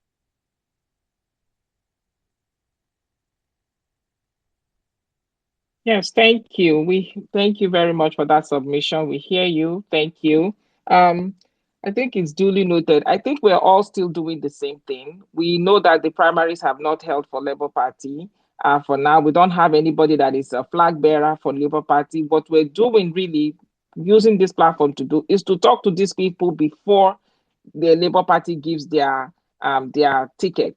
The truth is of the matter is, I personally don't know how Labour Party primaries are done. Is it the delegates that will select the person, or is it by their membership? I don't know. But we don't know who will emerge as a flag bearer for Sorry, Labour Party. sister, sorry for the interjection. It is always delegates anyway, and these Okay, delegates yes. are being influenced. You see, Well, at the point, Nnamdi yes, I seems get so. your point, sir. Let me just complete what I'm saying. Is that what we are doing here, just for this platform, is to talk to these people before somebody emerges, so that when whoever Labour Party, whether through influence or no influence, somebody emerges under Labour Party, we would know that, okay, we have spoken to this person and actually we did not like what they said. We don't know if we will go with them or no. Or, you know what, this person, we spoke to them, we like them, and we think they can do the job. That is just to have a precedent before whoever it is emerges. That is what this platform at this point is doing. We are an obedient movement, and of course, I will tell you categorically that we will not stand to have the obedient vote divided if it comes to that point. But I, for myself, would like to know these people. A lot of people want to know them, especially for Martin Agbaso today now. If he had not spoken about what he had gone through with Rochas, a lot of people are still thinking that he was a sellout to Rochas. So these are the kind of information. This is on his own case. Maybe other people even have some other things that people are assuming, and nobody have a clear answer to those questions. That's why we're doing this space, so you can come with those questions before they become. Because what if they become the flag bearer for this party? What if? Then at that point, it will not be good that we all still have this maybe wrong assumption about them. Maybe we don't have any clear picture about who these people are. What if it's somebody that nobody even knows, period, in Imo State, that has never been in any public party, that has never been in anything, and this person is just somebody that came from abroad, for example, and picked up the ticket and he won? Then what happens? So please, if I'm employing everybody that is here, if you know anybody that is running under Labour Party for now, invite them. You see, Martin Abbas, it's not like we have so much connection to bring him. It's somebody from this street, from these spaces that connect us to connect us to connect us. We need those connections to invite them. If they tell us no, so bad. But if they honor us, we are here to ask them those very critical questions. We are not taking any sides for now until we see who that party, the flag bearer, will be. On that note, please, I want to welcome Oma. Oma, welcome very much. Please come to this co-host section. We need you to come and take over. We want to hear, of course, your opinion on everything. I know you did ask a question to Ochoudo when he was here. If you have any insights, please, you're welcome to please share it with us at this point. Thank you. Sorry for interjection. They are like about 10 people vying for this Labour Party flag. I think we'll start inviting. We have Humphrey Anomodi is also coming out. We have about 3 persons from MBC. The wealthy businessman, I'm forgetting his name, from MBC also. They are coming out. So there are many of them. Even Uche Nwosi is also in the post. So we are yet to see all of them anyway. Thank you very much. So yes, that's what I'm saying. If people are throwing their hats in the ring and they are, taking the form, buying the form for the party, right, to run as governor, we want to speak to them. But the truth is, if all these people you're calling, are they buying this form in secret? That's what I'm saying. My own concern with Sam Amadi that we had yesterday was people are clamoring for this man. I expect Sam Amadi with that clamor, if he can ride on this clamor and on that vigor, maybe he can even emerge. But I don't even see him publicly. He is busy still criticizing INEC. He's criticizing electoral processes. He is not publicly saying, Imo State, I am ready. I'm here. I want to serve. This is what I want to hear. This is this is what Peter Obi did. Peter Obi, you know exactly where he stands. You know that he wants to be a president. He let every other team decide talk, and he started working. Sam Amadi, the way people are clamoring, if I was him, the way people are clamoring for him, he's supposed to be on ground in Imo State now, making all these stores, going to see people, getting the feel from the people in the villages. This is what he's, but everybody is just, it feels like we are the one telling whoever. We have our candidate and we're trying to tell them to do, and they are all getting this, going in the middle of the night, just in quotes, to go get this form and matching it. I don't see anybody saying, actually, in short, I won't say that. I think the only person that has publicly even said, oh, I went and got the form and I want to run, is this Ochoudo that was here today. But I think it's just one single tweet that I have seen from him in that effect. And then he's doing other things now towards the election that is happening tomorrow. But I honestly, you're the one running for this thing. If you want to run, come out openly and run. Not this secret running of, I want to know what people think. Let me just ask, I'm asking questions. How many times do we have time? The primaries will be in next month. It's not like the primaries is in October, election is in November. Then you'll be filling out people. You have to be working right now, boots on ground, doing something. But in any case, let me not just derail the whole conversation. Is if you're on the space with us, this is what we're doing. We're trying to invite as many of them as possible that have openly come out and bought the form, and we know that they are running. Let them come and talk to us. We want to ask them some questions. We want to get to know them before the primary. After the primary, we can see now from there where we are going to head to, even as this Imo decide. Thank you very much. Again, thank you, Omar, for being here with us. I welcome you, my sister. Please go ahead. Thank you. Thank you, Napunze. Wow. Just wow. Just wow. Ah, it's a lot. Like, even me, it's so much. I didn't know Martin Agbaso before now. And I must confess, I just heard a lot of his from the old other, and people just dismiss him like that, you know. I think that we should try to get to know people, and that's what we're here for. We are neutral. We're not here to take sides with anybody yet. We have to give a fair hearing to everyone.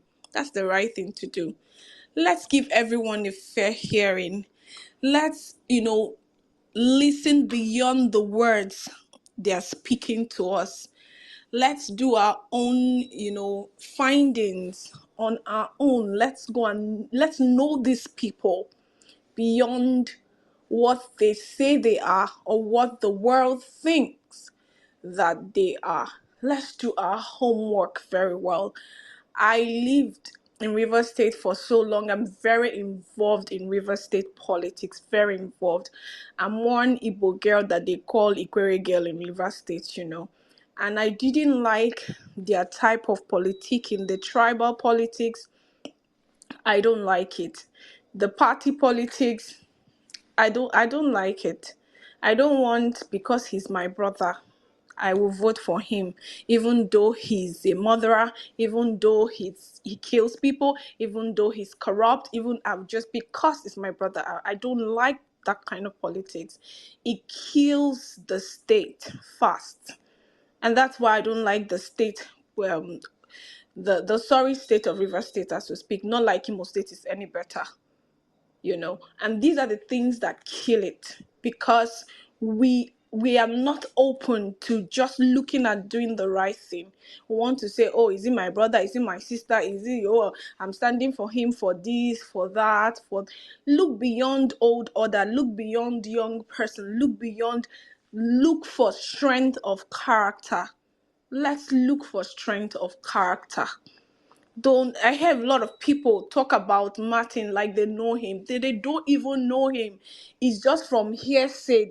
Things have been passed from one mouth to the other, and by the time it gets to you, it becomes truth. You're hearing it like it's the person's truth when it's not. So I just want to urge everybody to have an open mind. Please don't write any candidate off just yet. Have an open mind, listen to all of them, then you can then begin to weigh in on all of them, and then we know where we're going to from here. Nafunze, so are we taking submissions now? That being said, Yes, we're Oma, taking submissions for people that have their hands raised. We have been before you, calling on Chief, but Chief has not been, I don't think he's available yet. Sorry, So Chief the is next here. person, I just wanted to okay, make an announcement. I just wanted to make an announcement before you guys continue. Can you guys go hear me? ahead. yes, we can hear Yes. you. We're having another guest. Not really another guest because we have had this guest here before. So on the 19th, we are re-inviting Dr. Sam Amadi. We do. Yesterday was unfortunate. The network really dealt with us, and just like Ochoudo was in a haste today, at some point Dr. Sam was in his vehicle talking to us, and you know what network could be. So keep a date with us, ladies and gentlemen, on the 19th of March as we by 6:30 the same time, 6:30 p.m. as we have Dr. Sam play guest with us once again as we ask these critical questions about how to move Imo State forward. Again, follow the handle Imo for Good Governance. Follow the host and the co-host so that you can get updates for us. And you're free, Please by the bring way. him. You're free to make inputs, ask questions, reach to the DM, um, join, subscribe to our WhatsApp group page so you can contribute. Right now, what we're doing is vetting all these candidates, and I think the principal essence of democracy is to start now before the primaries are done Jesus. to spot those um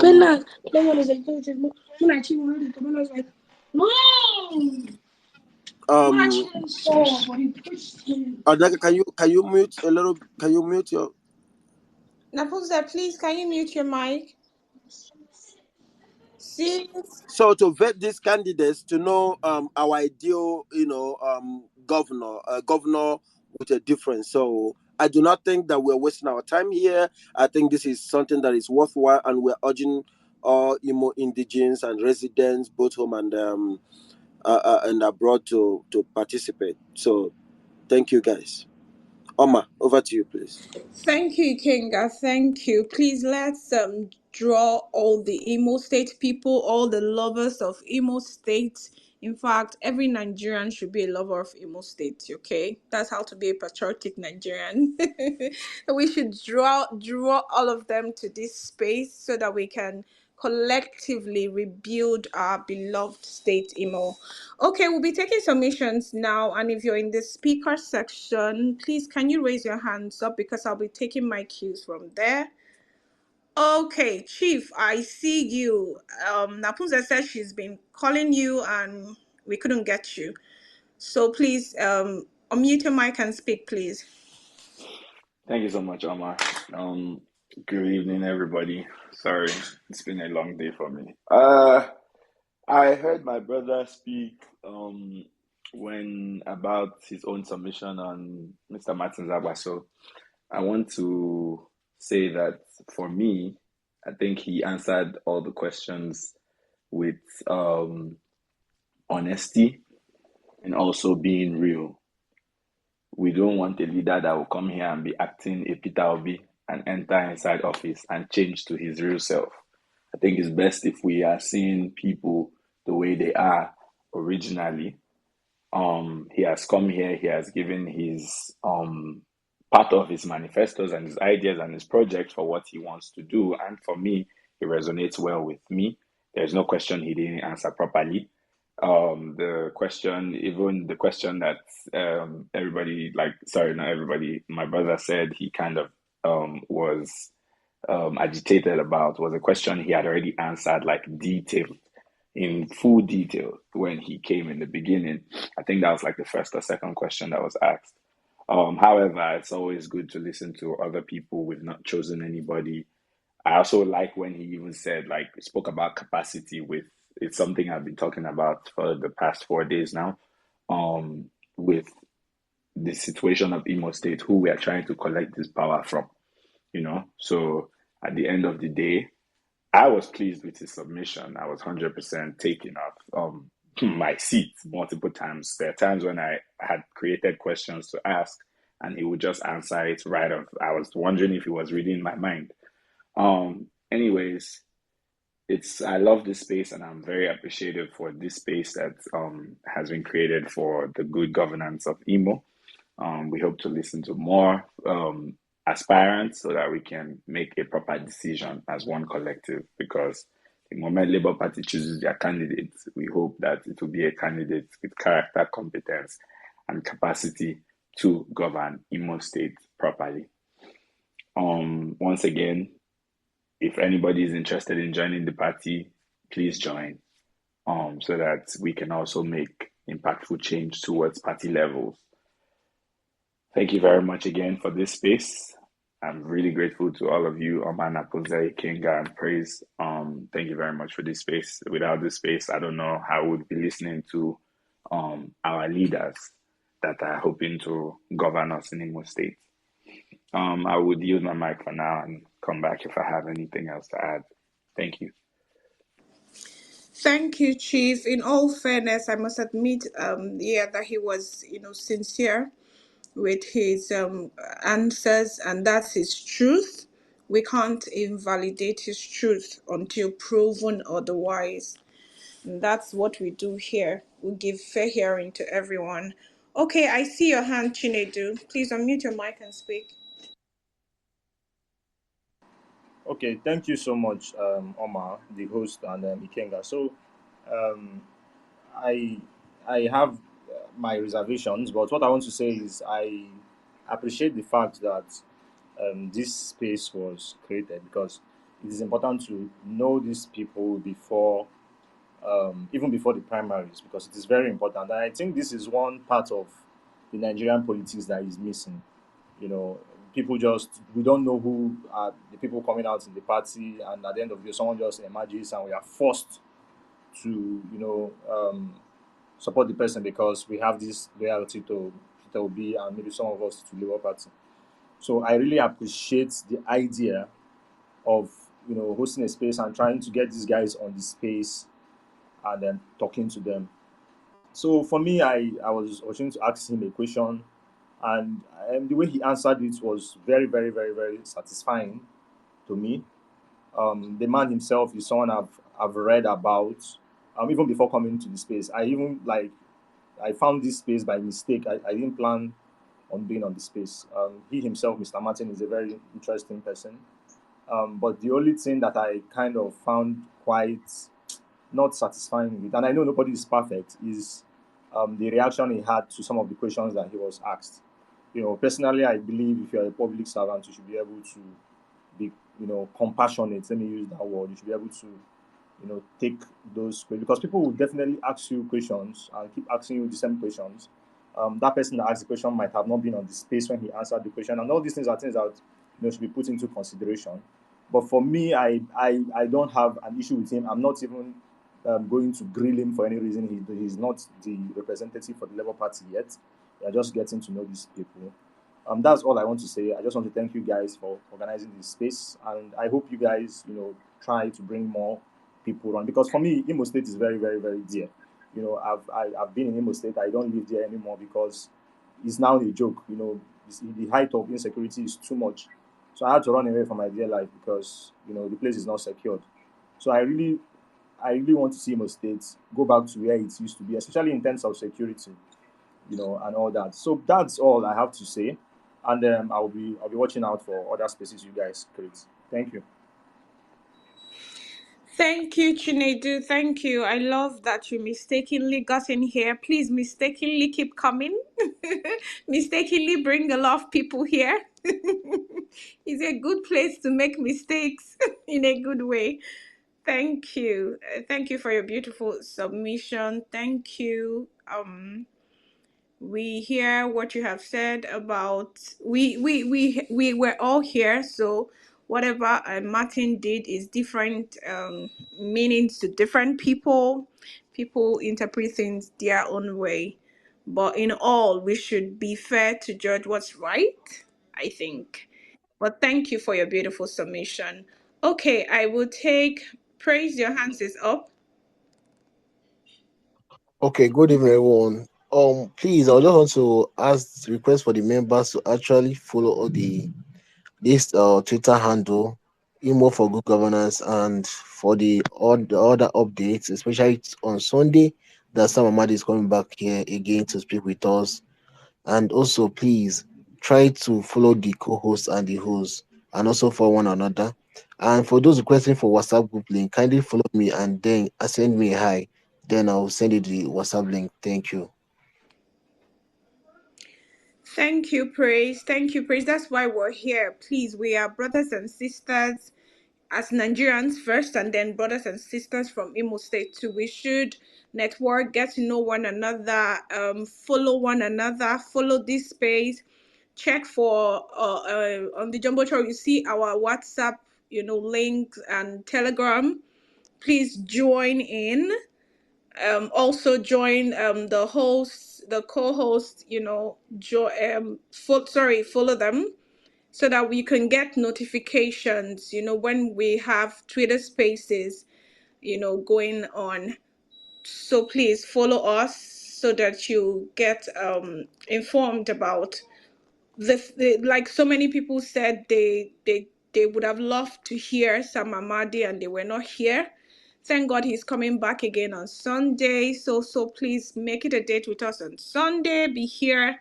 Not like we'll not still be running the space. We'll still be running the space, but Sunday, please do come with your friends, your family, your contacts, so that you can hear Sam Amadi for yourself.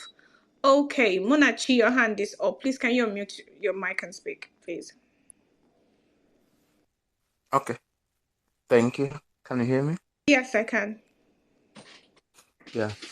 I think, sorry to come back again. There is something that I think we are missing. If I cleave your indulgence, if we can take it serious as a group, I think it would help. And I think it was mentioned at the first or second meeting we had on this platform about the 25 million that has been asked for Labour Party candidates in him. There is nothing that says that it has to be 25 million. That is the prerogative of the party to fix that amount how they wish. But Labour Party has shown that they listen. So I'm of the view that if obedience in Imo State, even if not so many of us, even if we are up to 100 or 200, can write a petition to the national headquarters of the Labour Party asking for a reduction, a very real reduction in this amount that we would, because Labour Party has told us that they are for good governance, one, and they are different, two, they don't have structure of criminality, three, so they can't do like the others. They can't do the same as PDP and APC. They can't ask for 25 million just as if they are PDP or APC. Labour Party, as it is now, they going forward, Labour Party would always look for a credible candidate.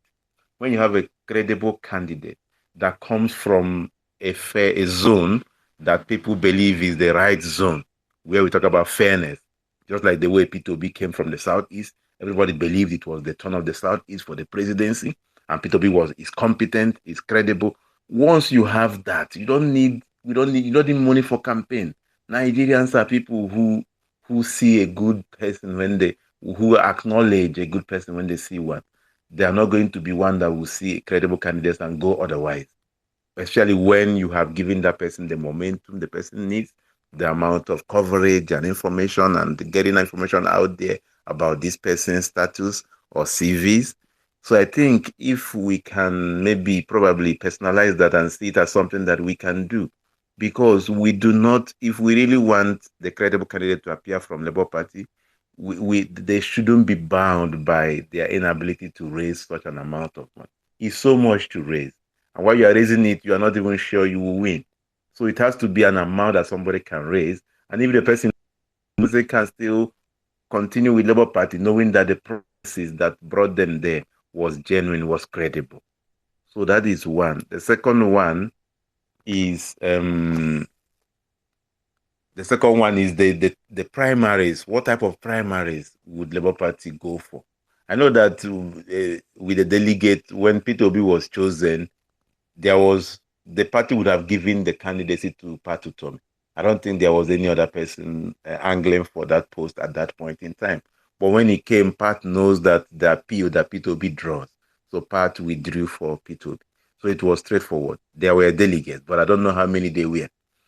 If also Labour Party can have a primaries that the Labour Party members vote for their candidate, a direct primaries.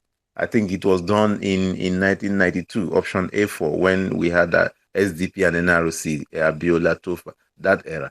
It was direct primaries. Members voted for their candidates. No matter who you are, you have to start voting from your ward. Ward members has to vote. If it's something also that we can ask and see whether there is anything that stops, I don't know whether in this window, because that November is a different window, whether the party can amend their constitution to allow for a direct voting, because that produces the chances of producing a better candidate, a credible candidate, is more there than when you have delegates. We don't even know who the delegates are going to be. We don't know whether they will say, okay, obedience, get some delegates, a support group, get some delegates. We don't know how they're going to choose them. And no matter what we do in these spaces, if we allow the wrong people to be delegates, they will still collect money. It is the same Nigeria. Not everybody is obedient like P2B. So those are my two things. If we can, I don't know the powers we have, but I've seen that when the obedience complained about Njenje being part of the PCC, Labour Party dropped him. So when Labour Party complained about, there was another, I don't know, the second one also that obedience also we are unhappy with, and Labour Party also listened to them. So they have proven so far that they listen. We can then use that to say, why don't you look at this and this? We are looking for a credible candidate for Imo. It is right for Imo to get it right. Tomorrow, Abians are going to vote Oti, which I know he will win. If Oti wins in Abia has left us behind. Will be Imo and Enugu left in the list of states in the east with the worst governors in the last 20 years. So that is my submission. Thank you. Thank you. Oma, may I respond to may I acknowledge what Munachi have said, because they are too good to let unacknowledged. I totally agree with his submission, because I understand exactly what he's saying, and I believe that if not all of us, most of us here do agree with him. Number one is that 25 million naira for a gubernatorial form, let alone for a party that is for the masses, for a party that is, that have come to do things a different way, the new way. 25 million naira is outrageous, and it excludes good candidates who may not have all the money in the world. It excludes younger people who might have ideas, who might want to participate in the race. We do know of one contestant who, would be aspirant, who would be shortchanged. The door will close out on him because he, albeit qualified and credible, does not have that sort of money. What we are trying to do to that effect is to get the Labour Party. Unfortunately, we have not made any success, because these aspirants that we're bringing, we literally have to message them, write them, call this PA this, to PA that, just to organize for them to come to this platform. it's easy to get an aspirant, but politicians do what they do, and sometimes you wish, can they ever change? So when it comes to the party executive, we don't even know if they have settled, put their houses in order. We are So the point is that we're working on that to see if we can get, okay, who is the Labour Party state chairman? Come on, answer us. Why 25 million? You can do better than this. Because again, Labour Party should not forget that it is the obedience that is the wave, not necessarily the party. They need to understand that. They need to learn the Labour Party in Imo State precisely. And I'm going to say this without any fear of favor. Look, the Labour Party Imo State should not make the mistake of national PDP. The PDP national made this mistake. You have to put your house in order. You have to be fair. You have to introduce justice, so that at the end of the day, if any aspirant didn't make it, he would have seen that the process was fair. He would have seen that the process is credible. He would have seen that, okay, I did my best, therefore I'm going to stay with the party. But if somebody feel one way or the other cheated out, the implication may be that the person may look for alternative party, and it might not be a good thing. And if obedience will divide between, and this is my personal opinion, I could be wrong, but if obedience would divide themselves between, maybe one of them sticks with Labour Party and one of them follows another candidate or whatever party, we're opening the door for the PDAPC. And I don't think that these two parties, the PDAPC, have our interests at heart. So we're working towards that, and we welcome anybody who may know these guys. Give us the contact, let us call them, let us DM them, let us write, email them to come to this platform. On the other hand, is this issue of petition writing. That is something we might actually consider. As a people, because everybody on this platform is part of us. We can gather signature. Whoever that wants to append his or her signature, it doesn't have to be everybody in Imo State, but the statement has to be made that we are literally disappointed on the process, that we think that they need to make this fair to all concerned. So this is something that we're looking at, and we do open our ears to listening to advice as to how we can achieve this. So I really thank you, Manachiso, for this wonderful idea, and that issue can never be overemphasized. I think that's what I just wanted to contribute. Over to you, Omar. Thank you, Kenga. Well spoken. Please, we're open to ideas. How do you think we can influence, Labour Party's decision on this outrageous amount? We're open to ideas. Want everybody to come together so that we can find solutions to these issues. Thank you. Okay, Velo LP, please, can you unmute your mic and speak, please? Sorry, vote LP, sorry. All right. Good evening, everybody, and thank you for giving me the mic. Actually, when Mr. Agbaso was there, there are some things I really I will really want to ask him, especially in the area of primaries. I would have loved to ask him what difference what are the difference, how would the primaries looks compared to what we used to know, what we used to know with APC, PDP, or the how is going. How is there anything different they are planning to do concerning the primaries? And then what again I want to know, is he entitled to the ticket? Because the reason why I'm asking about this entitlement issue is that I know right from time he had been with Labour Party right from inception. I think from the early days. Now the momentum is there. Everybody is looking up to Labour Party because of the difference I see they are bringing on board.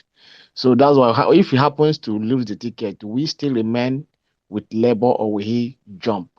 I think so many issues are raised that resonate with what I'm asking, but I would really want to know his mind. If he happens to not to get the ticket, will he still remain with the Labour Party? So I want I want the Labour Party to make a huge difference from what we used to know. Even though somebody loses the ticket, let it be that the person loses on a fair ground, on an open ground, not as people we are cajoled bribery and so what have you. There should be a good difference. Labour Party left for me. I would like you to be the party of the people, the real party of the people, to be the real face of democracy in Nigeria, not just for opportunities to hijack the structure and begin to run with it the way they want. I would like to really see the real effect of the rule of law, manifest in Labour Party and everybody supporting Labour Party. So many good things I've said here, which I appreciate. I really want to appreciate people that have spoken before. They really speak my mind. And the Imo State, for instance, is a key state in Nigeria. That's one of the most educated states in Nigeria. So it's unfortunate that when you come to real development, we are not there. When you come to people things that matters, we are not there. We looks like a free for all state. No organization, no development. We have people we cannot really that cannot really give account running the show in Imo State since 1999 till date. So this man also, Mr. Agbaso, so I have been hearing about him there from 1999 or thereabout to this day. So that's why I really want to, know his mindset, know all this why. What has he been doing? What's the new thing he think he can do? For me, I have somebody in mind, I'm rooting for. But I really want to know if he happens to get the ticket or if he happens to lose the ticket, will he still remain in the party to build the party, to be the party to be a brand that everybody should appreciate. Thank you very much and God bless. Thank you for your beautiful submission. I will start with the question. This person you have in mind, has this person come to this space to speak before? Yeah, it's a Because why I my asked is because if he hasn't come, I wanted you to connect us to the person so that we can bring the person here. no the person I have in mind is everybody knows, somebody everybody here knows. It's a Dr. Professor Sam Amadi is the person I have in mind. Oh, But my concern is how politics works in Nigeria. So I know that I short is the person if I have my way, I will give him the ticket, then canvass for him seriously for the but how these permutations where one comes from, this that Nigerian politics and then maybe peculiarly Imo State politics, so that's why I need to have an open mind. Whoever the party brings in, since I'm for the party, I will support the person. So that's my submission. okay, thank you. You seem to have had a lot of questions for Martin Agbaso, but this is not a one-off. He will be here again and again, so you will have opportunity to ask him these questions yourself and hear from him. But thank you for your submission. Peter B's first son. Oh, Peter B's son. Can you unmute your mic and speak? Hmm. Hello, good evening, everybody.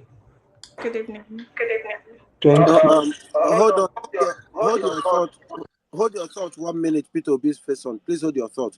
Oma, please, after him, let Bobon Kete go, because I think he's having issues with raising his hands. He goes on and off, but he's been attempting to do that for a while. So I just wanted to bring that to your attention, okay? Okay. All right.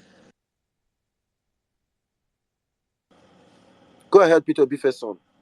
All right, thank you very much once again. Omar, Praise, Kenga, and every other person on this platform. Thank you for your resilience.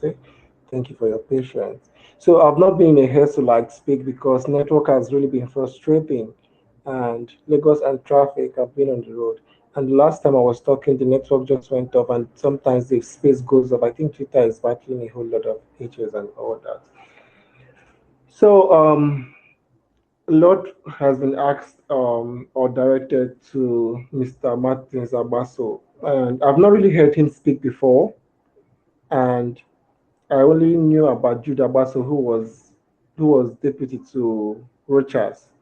But in the course of this election, I get to see the man manifest, and from the little I saw, or from the little I heard this night while he was being engaged, I fell in love with his some of his ideas that he shared. So not like we are adopting him or something. So just like you guys said, giving everybody a fair ground to air their views and for everybody to see and to know who is likely going to be elected as the next governor. So I would also want to say something talking about the primaries. Like you said, we need to like call LP back to order. You know, one thing with human beings, we humans, is this: once we get what we're looking for, once we attain power, some people, it takes the grace of God for them not to allow power to intoxicate them. Now, LP Labour Party might be thinking they are doing well because they have the people and the youth supporting them. We should always try to like call them to order, like to also let them know that this, we're not just doing a party thing. That's why I said initially, in as much as I will encourage everybody to have their card and all that, we should not come and start doing what we are preaching against, whereby people, because of party, sentimental and become sentimental and attach their emotions to party other than capacity, competence, and all the rest of it that we are fighting for. So, in a case whereby Labour Party chooses to override public interest and choose to do what is at their own best interest as a party and ignoring our earnings and yearnings and all the rest of it, I think we should also go back to our drawing board, which says we should consider people who have good character, competence, and all the rest of it, and not to be drawn to the whole party thingy. I'm an obedient, I'm a Labour Party stuff, and all that. Like I am a card carrying member, but then I wouldn't want in a situation whereby tomorrow we come out and then we tell the party, look at what everybody who is obedient wants, and they are now telling us is Labour Party, and then overriding people's public interest. So you asked the question, how are we going to like let these people know about our concerns towards the price that I don't know if it is fixed already or something. We can actually go to their page and possibly make a trend or go to their comment section, a group of people. We can choose a day, we're like, okay, lay our complaints in their comment section. Definitely they are saying they will take note of that, because when you're talking about Imo State is peculiar to us who are from Imo State, or people who are living in Imo State, or people who are doing business in Imo State. It's not be like a national affair whereby everybody's crying because our election is different, because we don't even know. I believe most persons who are running currently, the prices were not that much and we didn't really pay attention towards the prices, and Labour Party did not even pay attention towards the prices of fixing prices because they wanted to get something and everybody had it on a platter of gold. And now they'll see that they are doing well and they might choose to now um, change the other way, going back to the old ways. PDP and APC have been doing their thing, using prices to disqualify people who are competent to discharge duties and who has good qualities in them, other than people who have money. And then it's now become a thing that they hijack the thing again, like giving it back to the old orders of politicians who prefer that they can easily buy their way and do the things the way they want. So, just like the platform we've started, it's a gradual process. We'll get to the end of it. Like you said, the WhatsApp platform is not really active. I tried joining the link, but it's not really going on. So we can't really have everything in a day. But with time, the little contributions we make from our different ends, I believe we'll have a better Imo that will be proud again. Imo that used to be the most peaceful state in the southeast has turned to war zone. We'll be proud of our Imo state again. And this is where I'm stopping for the night. Thank you very much for your platform, and thank you very much to everyone who has been part of this. And before I forget, sorry, most of us are here. We had over 70 people on the platform, but we could not have up to 50 retweets.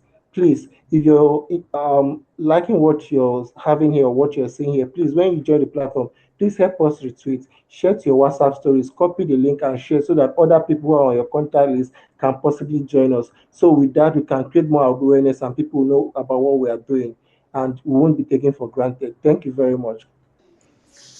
Thank you Thank so you. much for your submission. And I like what you said about the gradual process. It is a gradual process indeed. And we have, taking the step in the right direction, and we'll keep taking, steps, till we get what we want. And thank you, because our strength really is in our numbers. Thank you for, making those suggestions about retreating and drawing people here. We need as many Imo youths, Nigerian youths, as we can get. You already know the issues we have in Labour Party in Imo State. We need a lot of people. We need us coming together, putting our hands together. It's not about, staying by the side and criticizing, and, some people are just, oh, I'm not going to get involved. Imo State is for all of us. We all need to get involved to solve the situations, the challenging issues we have in the state. Most of us are drawn to Labour Party. Yes, the obedient movement started, and most of us are not card-carrying members of Labour Party, but right now it's important and critical that all of us get into Labour Party.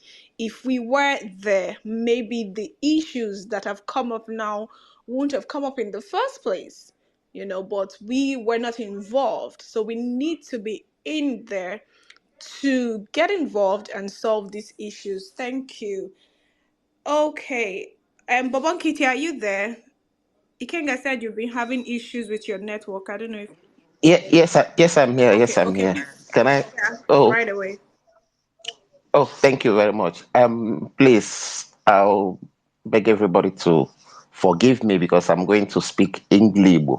What I mean here is, nke kwere m n'Igbo, maso, nke kwere m n'English, maso. I'm not doing it because not that I No, have no, any no, no. problems You're with free English to. In language. this space, Yeah, but yeah, for some you reasons, can speak. yeah, Yeah. exactly. And so I'm doing that just for a purpose. Actually, I'm okwu a ga-asị kwuo okwu ka ọ baa mmadụ n'isi. Sometimes I not English or now, but no, why not pay attention? Okay, so what I'm trying to say now is this. Actually, I need happen it carry that while I invite all these politicians to come and talk to us. Because actually, happy they carry that way by onoto. Onye biako to the same or the kala.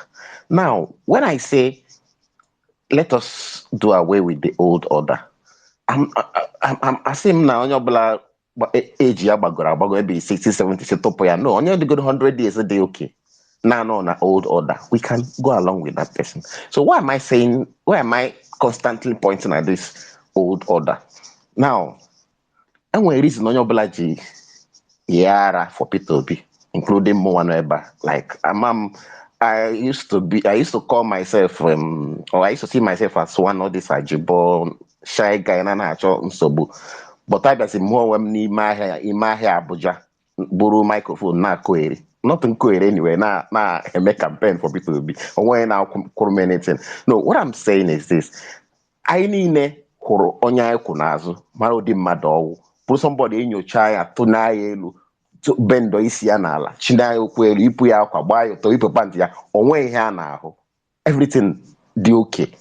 I'm not saying no sent, but at least gị hụ na onye ekwu n'azụ wụ mmadụ. So ihe m ji ekwu ihe a niile ewu okay, onye nke nna ya kwubere kwuchi okwu ugbu a agwala ihe ọ ga-eme. Anụla m 6 zones go industrial, no how many hospitals and nke ọta akara ochasị siri anyị ama m. But the thing is this, okay, somebody nọ na government or somebody nwere interest of the state at heart, kamgbe ahụ ọ zọrọ nke that first time ọ zọrọ luzo ke track ya n'Imo steeti, ihe na-ahụ ama m onye ọfụma, ama m ndị niile, ama m politics Imo steeti ọfụma. So sị nna ahụ onye ọbụla batara n'ọchịchị mee ọfụma, ha niile abụrụ enyi, ha wugide enyi, onwe ka esiri mejọ ya ma ọ dapụ apụọ join nọ ebe ọzọ. Not long ago ka o duru ha mere people banye APC. Like ihe ahụ the normal way ha niile si na-akpọ eme omume. Onye hụrụ just every government in power, ka m use all this IG panel, any government in power metere gị ọfụma join no. Ihe m chọrọ ka anyị na-etinye anya awụ, forget ihe a na-abịa ịkọrọ anyị n'ọnụ, ka epedigiri onye mgbe ihe dị ụta na-eme n'Imo steeti, onye ọ pụtara kwụrụ on the side of the people, onye ọpụtara protest on the side of people. Mgbe Rochas na-eme nka onye ọpụtara kwụrụ on the side of people mee ya oppose. Mgbe Hakim na-eme nke onye ọpụtara mee ya oppose. Anụrụ m ka Dr. Sam na-ekwu otu a si kpọpụtacha ndị ejeji na ndị IPOB atụrụ nka. No, there are certain things wo imekwana ile ihe onye a mere in the past. Okay, onye ahụ kwanụ they had that's the obi Imo State na onye ahụ n'obi. Ka ọ bụ every opportunity dị mma like ọta na Labour pụtara Peter wụrụ Peter bụrụ ka mama okwu m ga-eji I describe Peter now. Onye ọbụla bụzi na Labour na-agwa anyị how heaven and earth how clean all this. Bobankete, hold on, please. I want to ask you a question before I let you continue, please. I hope you don't mind. Were you here when the space started? Were you with us from the beginning to the end while our guest was here? Please answer.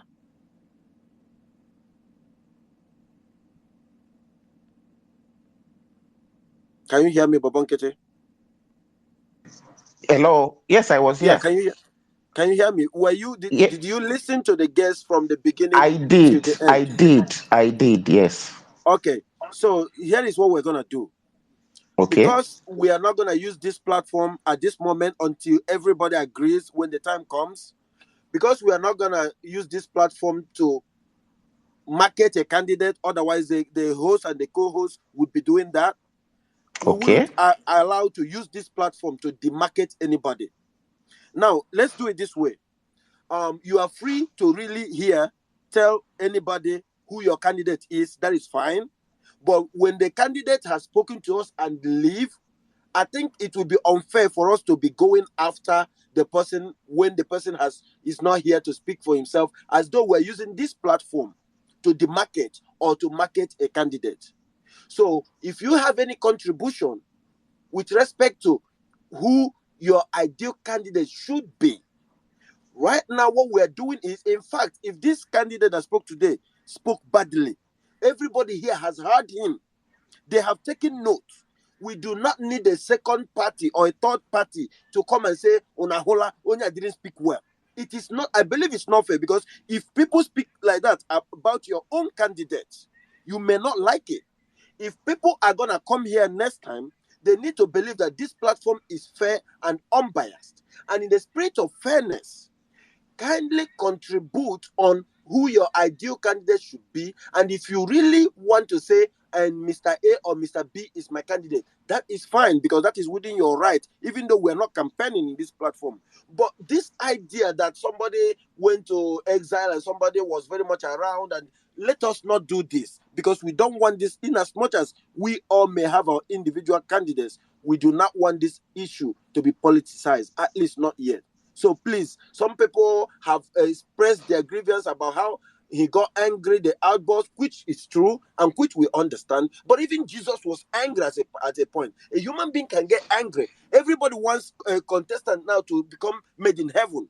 That is how they come and lie to us. When they pretend to be made in heaven, they campaign in poetry and literally govern in prose. Let us also know what we demand and let us take it easy. What I'm saying is, everybody has the right to support who they are. You can say all the beautiful qualities and say this your candidate has it, but let us stop at that. But let us not go after somebody who may not be here to actually defend himself. If you have further questions to ask our guest, next time we're going to bring him, as we are bringing Sam Amadi again on Sunday, and you ask your question so that he will have the opportunity to answer. Please, this is important. I yield. Continue, please. First, we were allowed to ask questions, which we did. And then after the questions, one of the hosts said, okay, if you have any contribution to make, you can. Fine. If we are not allowed to screen or say some things about people who have come here to speak, then no need. Let's just be inviting people to come and talk to us and then go. So based on all what you said now, I stop. I yield the mic. I'm not going to continue again. Thank you. You're welcome. You're welcome. The point is clear, ladies and gentlemen. Say who you support. Do not try to talk about the market another candidate, because we are trying not to politicize this forum. That is all we are saying. We're trying to put some rules here. Over to you, please. Thank you, Kenga. Bobankita, I just wanted to clarify that when we say make your submissions, we're not directing it to the Who is that? candidate. What? Why? Please, it's late.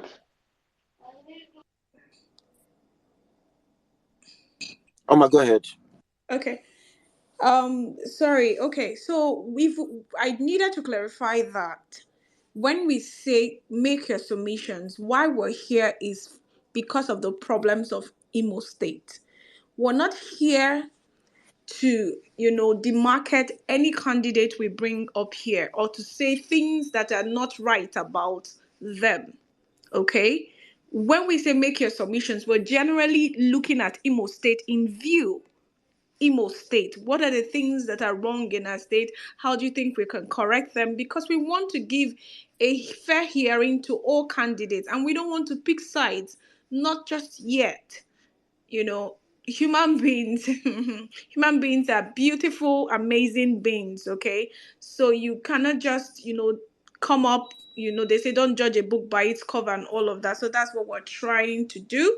Do not get offended, but we want this platform to be as sincere, as transparent, as neutral as it can be, because when we are neutral we can open our eyes and speak the truth about the different candidates and know who is who and who is not. But we can't start to, begin to pick up things that are wrong about them, demarket them, because everyone here has their candidates. Thank you. So do not take offense with that. Ikenga was clearly right with the things he said, please. Okay, Ede Felix, sorry. Ede Felix, please, you can unmute your mic and speak. Thank you so much. Good evening, everybody. Mine is just a short submission. Like you rightly said, this platform is not a platform to the market at this moment or market anybody at this moment. And we have to be very, very careful about how we push Labour Party or the demand we are making on them. Okay, for example, let me start with our definition so far, because some people may come up here. The way we define competence is very, very boring. That sometimes once the person is not your candidate, the one you have in mind, you may define that person as somebody that is not competent. You just conclude. Like before now, I know some people that have been condemning this man that came up here, Martin that came up here, been criticizing him and castigating him. But having listened to him, I think I have a change of mind. Having seen the work he have already done from the beginning of this party, from the beginning of the campaign of Labour Party, when Labour Party actually became Labour Party. First of all, it takes somebody that is credible to somebody that supports a credible person to be credible. When I see people that always sit on fence when things are forming parties and partisan, but when the thing does not look so rosy and all of a sudden when the thing is not making sense, they will want to start clamoring for them. I just laugh. Anyway, I'm not trying to market him, but I know that at least he have convinced me beyond reasonable doubt that what people have been saying about him is false. Then, nevertheless, Thank when we you. are talking about, Thank you very much. Do you have any other thing to contribute yes, apart I from have. the candidature of your candidate? Let's talk about No, good I've not. governance. I'm not. The next thing I want to say is concerning our push about Labour Party reducing their fees. Is a Good, good good. thing. Is a good thing, and then we have to also consider other things. It's just like, let's take for example P2B for instance. In this campaign, so many people supported him. So many people, like the donation and the support were so massive. But I can tell you categorically that if not that he's a man of substance, he might have been forced to move into alliance with people that at the end of the day, we have to, he have to be able to pay back. The post of presidency and governorship, as of it is today in Nigeria, is very, very complicated.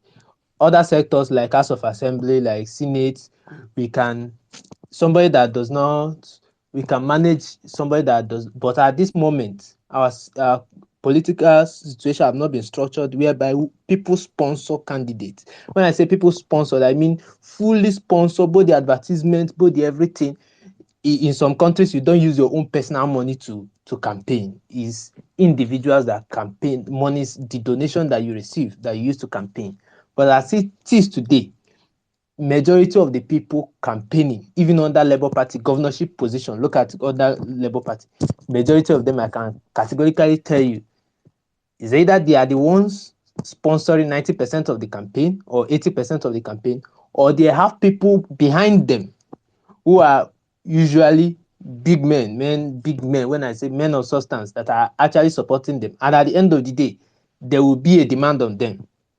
So we, at this moment, what we should be looking at is not just somebody that the person have to be competent. There's no doubt about that. But the person must actually have a substance, must actually have something that he's doing, so that the person will not be tempted to get to a point that he have to be able to align with somebody that will sponsor him behind the scene. And at the end of the day, the person we have to account to the person. The person should be somebody that is doing well and he wants to come and serve. So it should not be somebody that, for the post, I mean the post of governorship and presidency, House of Assembly, fantastic. Anybody can be it. I don't doubt. I'm not saying that I have, but at this moment in our democratic setting, if you put anybody, let's say we give a ticket to somebody that just manage, he afford the ticket, but he started telling us donate, we will donate. I personally, I will donate, but I can tell you that that donation we are doing is not the major thing that will take him. Nigerian election costs money. When I say money, bastard money. But when we say what Obi sponsored more than 70% of his campaign, him and Dati, these guys burnt money. And the same with states, you will burn money. So let us not be too demanding, especially in this governorship, because these guys is their campaign that actually carries those at the lower levels. Okay, look at Obi's campaign was actually carrying almost other people because most of them don't have that means of campaigning, but his movement and his wave was able to carry some of them. So the governorship election will also carry some of the other people at the lower assemblies and all these things. So it is a weighty position, and which at this moment our political structures have not developed to that moment that we say, oh, just be competent, we accept you. You just be competent and come. Then the people in the structure, those that will now come and claim the structure, we hijack the person. So we should be very careful. That's my submission. Thank you. Thank you. Thank you for your submission. We've noted the things that you have said. Thank you. MC George, are you there? Yeah, I'm here.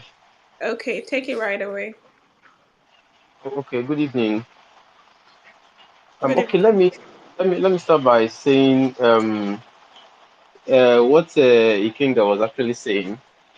I don't know. I may have a little contrary view, but I'm not. I'm just not just on the side anyway.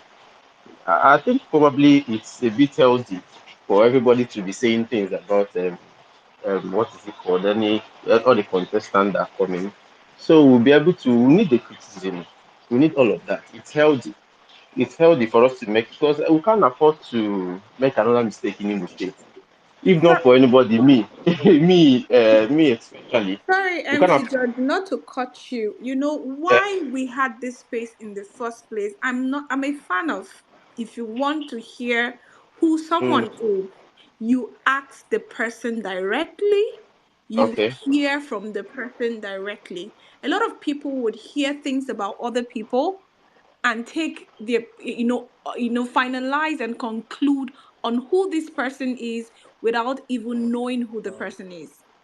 Okay, so that's why Okay. if you hear things about people while he's speaking, bring it up, ask him to his face, sir, I heard, just do not disrespect, do that respectfully. I heard this and this about you, is it true? And let him tell you, let him clear it. It is not when the person is off the space, then you can then begin to say those things.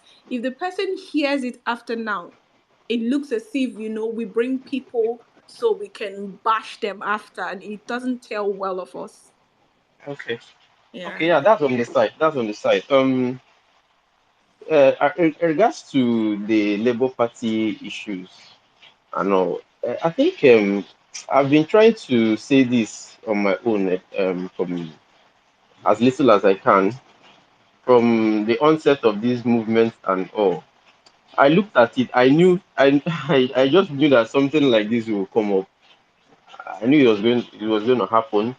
I tried as much as possible to join Labour Party as early as I can from the um, from the support group thing we've been doing and all. And I wished a lot of us from the obedient movement joined Labour Party. I wished a lot of us joined. It would have made a huge difference. Why? Because when I came on board with the party, I figured out that some of the people running shows here, are actually people from all these different parties that figured out that Labour Party is gaining ground and gaining weight, and they just cross-carpeted to Labour Party, and they have all these sensitive positions, and they're still running the party like where they are coming from. And meanwhile, we are outside thinking that we want to create a difference, but the platform on which this difference is going to be created with, we are not there. We're not part of the system. We are not. Honestly, I know the struggles I had. Tomorrow still going to be a party agent, my booth, which I was the presidential election. Because I wanted to be at the forefront. I wanted to be engaged. I want to be the one that protect that vote. Because I know you can't bribe me to sell the vote for B or to sell the vote for A. You can't. You get so, and because a lot of us, I know a lot of obedience are like me, because of the passion we are using for these movements and all. It will take a lot to bribe so many of us. So, but when I figured out that when I went for the agent meetings and all, I saw the people there. I saw the elderly women being agents in Labour Party. I was really, really discouraged. I think these people don't even know what it means to transmit beavers and this one. Do they understand that one? They are not even tech friendly. And these are people from these parties, the PDPs and all of that, that moved to this place, and they are still the same people trying to do this. You can easily buy them over. As a matter of fact, even before sorry, I'm using this whole thing. I'm just trying to use it to create the scenarios and things that are happening in Labour Party and why we are where we are right now. One agent, because I was trying to coordinate my ward. I'm the youth leader currently in my ward. One of the agents was even trying to. I had to tell the guy to send me the account number. Because he was crying that he hasn't received money, and say, "This isn't all about money. It's not just all about money. I have to send money from my own pocket to don't disturb my line again, as if I'm the Labour Party." Things like that. I believe so much that if all of us, the obedient people that have the passion to change this country, if all of us are fully engaged in that Labour Party, will make the difference. We can call the shots. We can decide, no, no, no, no. They are calling for youth leaders meeting or whatever meeting. All of us, everybody, at least 80% of people that come for that meeting, they are obedient.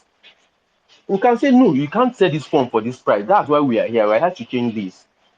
But we can't make such decisions from outside. We can't make such contribution from outside. So my submission here is, if we all, especially in Imo State, me, I'm from Owerri, I'm from Imo, I'm the Labour Party office, the state office is in my ward, go. You get? So, and if all of us can get fully involved, even from the ward, just don't even look for the big one, from the ward, engage, let's create the difference, let's start from there. I have a lot to say about what is happening in Labour Party, as little as I know. But this one itself is crazy. It's really crazy. It's messy. Sometimes the thing they shame me, and I'm like, I thought we were here to create a difference. Why are they still behaving like this? Where we're coming from? So I think my submission here is, primarily for us to get involved, Thank you. fully involved, please, every one Thank of you, us. Obedient. Thank you All right. very much. I just wanted to thank you for that point because the input here is about engagement. You're asking us to engage, and that is a good thing. That is correct thing to say. People should get involved because this is our Imo state. But guys, the reason why I came in is I wanted to maybe clarify myself for the avoidance of any misunderstanding. You see, everybody here, we are free to talk about our ideal candidate, but I want us to understand that the people who work at the background behind the scene, what we do is simple. Try very much to get these aspirants to come to the stage. Takes a lot of work, but we're doing it because I have a child. I want to leave her a better Imo state. Even though, but she's proud to identify as a Nigerian wherever she is. However, when we bring a guest here and people listen to the guest and the guest speak, it is not my judgment to pass whether the guest spoke well or not, but it is my duty and the duty of the co-host and the co-host to protect the guests, our guests, from attacks. There is nobody that is here that didn't, unless you just joined. Otherwise, you heard him. But if he leaves and then somebody that heard him started saying things when somebody else that didn't listen to that guest has joined, you would assume, oh, this man said this, or oh, is that the man that came to the space? You have to, what I'm talking about is being fair and giving that person the fair hearing, because it would look as though we brought him out to be mudslinged. We brought him out for his character or whoever he or she is to be messed up by the people, especially when we listen to him. So what I'm saying is this: if we listen to an aspirant, when the person didn't do well, when the person has any issues he has, we note it down, we write him off. But then when you start saying additional things, you are now trying to influence another person in this platform on behalf of somebody that we brought here. On Sunday, Sam Ahmadi is going to be here again. If after he speak and somebody started saying other things extra that might make somebody else to feel like Sam Ahmadi did a poor job, I would say no. I would say no because he came here as my guest. If he never came here, probably you wouldn't have to say that. So what we're trying to do is to be fair and to be clear. Once somebody comes here, the person was our guest.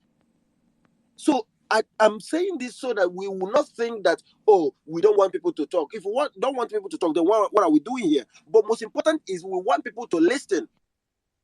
When we have a guest, all the talking we're doing, once we have a guest, we have two jobs: ask question and listen. Because when you ask question and listen, you draw your conclusion, but don't pass it out to somebody else because campaign has not started. And I hope we're on the same page on this, ladies and gentlemen. Thank you. Oma, please, over to you.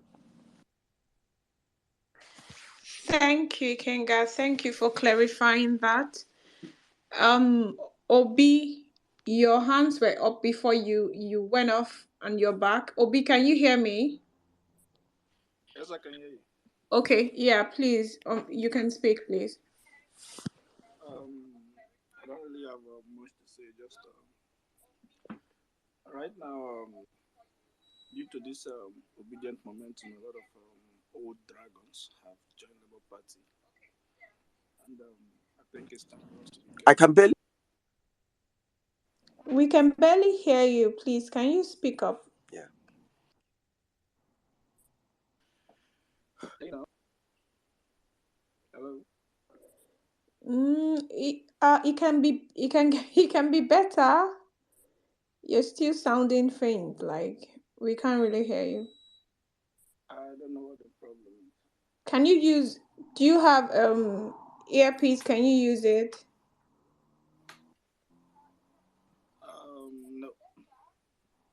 Can you disconnect and we send you the mic? We send you the request to join back to the speaker. All right, no problem. Thank you. Oma, call the next person, please. Okay. Thank you. Saved by grace. Can you Yeah, unmute your microphone? yes. Good evening, all. Good evening, sir. Yeah, first of all, I thank you for that explanation because I was also uh, uh, rattled by what Ikenga was saying. I thought that it was against interrogating the people, but from your explanation, I discovered that interrogating them behind when they have spoken behind would be like a Muslim to them, to their character, whatever. But while they are there, we can ask them questions to know about their background, to know the road they have treaded in the past, to know what they have done, because this is what matters for us as Imolite. You know, it pains me a lot that Imo State has become like the bad example from every front. You are talking to a riverine people, they talk Imo State. You're talking to Hanausa, they use Imo, not in a positive way, but negatively. So now that we want to lay a solid foundation for a better state, we have to interrogate these people and with a clear conscience, with sincerity, so that we'll be able to get them, hear from them. You know, Peter will be after when he has spoken, he say, go and verify. We need to go and verify their background. I'm not talking about party now. Let's get this a candidate. Let them come and speak to us. Let them come and tell us what they will do for the state. Because the state is the worst state. The state is an oil producing state. You know, so what have they been doing with all the allocations? You know, so these are the things that we have to know from all these aspirants who have intention to lead us, lead our beloved state. So I think the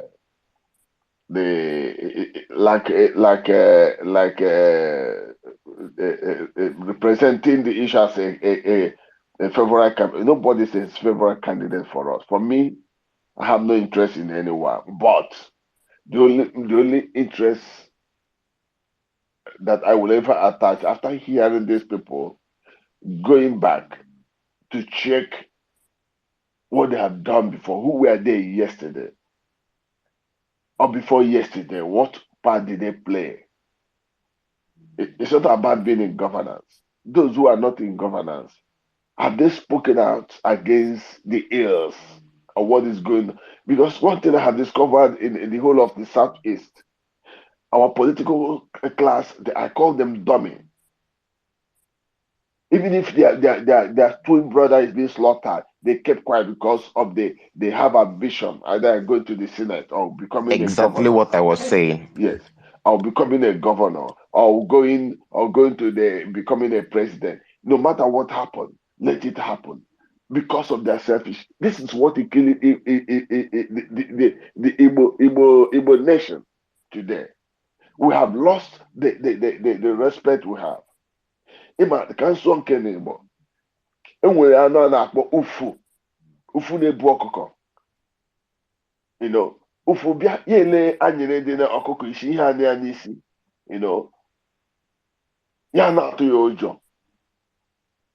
Oke ọgba bịa gwa ufu na ihe anyị na-ahụkwa na ọwụghị ọkụ, ịma ihe ahụ look like flames of fire, ire ọkụ. A sị ihe abụ nweghị ihe abụ na onweghị ihe ọ bụ. Ufu bịakwa ya agba ọsọ niile dị si ịchọ ka ọkụ regbuo m. So a time came, oke ọgba gwa ufu, look, ihe anyị na-atụ ụjọ onweghị. Ufu metụ ya aka o regbughị, ọ mgbe ufu bidoro eriwe ọkụkọ. Our political class have betrayed us.